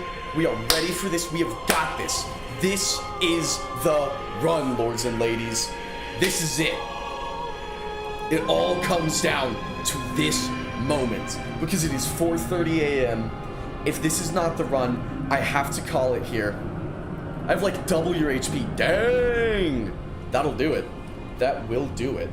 I am going to go on and equip my Ember as soon as Phase 2 starts. I'm skipping the Estus. I'm going straight to popping that Ember, getting that instant health boost.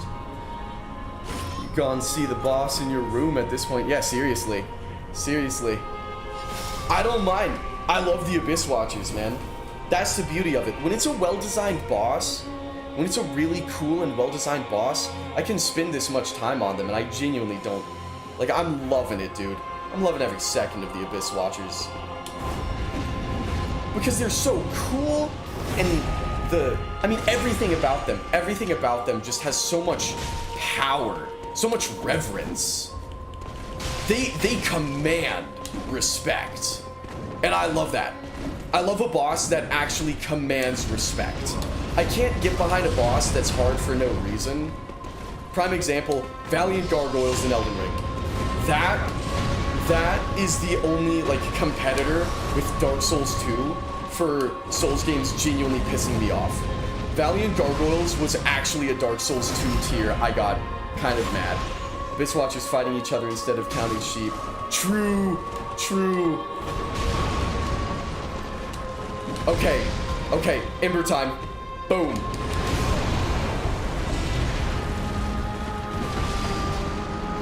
One more second. Okay. I can't end on that. We had it. We're going for one more. Final run of the evening, and if this isn't it, then we start Wednesday off with the Abyss Watchers. Whew. Alright. For all the marbles. This is it. This is it. This is the run. I love him, but if he pop up in my room, let him take the house. Yeah. Yeah. Yeah.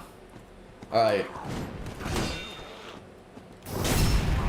I'm gonna just go on, kill these guys. I'm gonna apply my Estus. I need Estus equipped for phase 1. I need the Ember for phase 2. So the Ember takes a little bit longer to pop than the Estus does. I think that's what killed me. Nah, I'd win. Here we go. Here we go, lords and ladies. This is it. This is it. This is the run. This is where we kill them. Right here, right now. This is where it happens. Maybe if do I even have like a parry shield? I have the buckler, small leather shield, whatever it is. It's close enough. I don't know if it's worth it. I don't know if it's worth the risk. Again, the stakes are so high. Oh, shoot. And now I'm fat rolling. Yeah, I think the stakes are just too high to try parrying right now, unfortunately.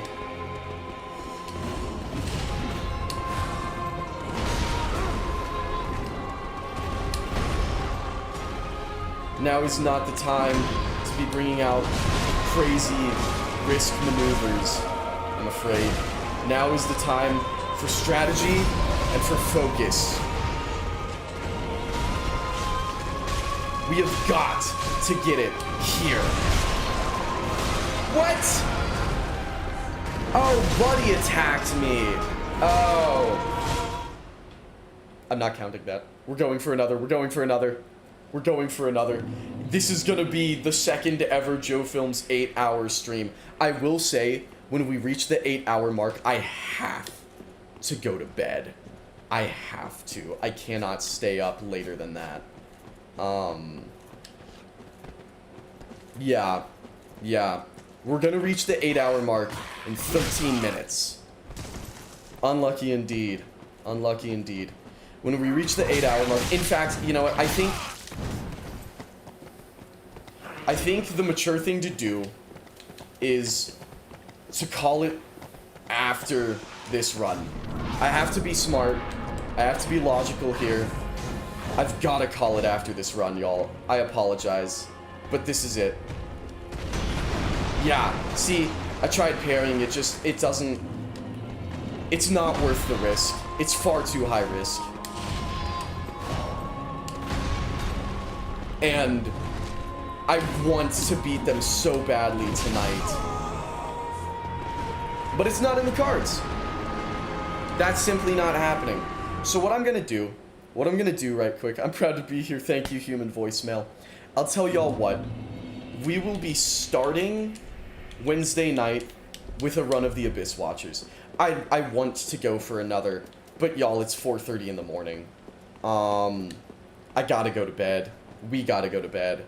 And at this point, I think we're facing diminishing returns. I do. I think at this point, I'm tired, and as much as I've got a good rhythm, the brain can only function so well for so long. And the Abyss Watchers is a fight where I need to be on my A game. So, I'm gonna call it here. Good try. I think you're right, I'm too sleepy. Yeah, exactly. So I'm gonna grab my souls.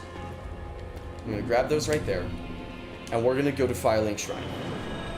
We're gonna go to Firelink Shrine, and we are going to...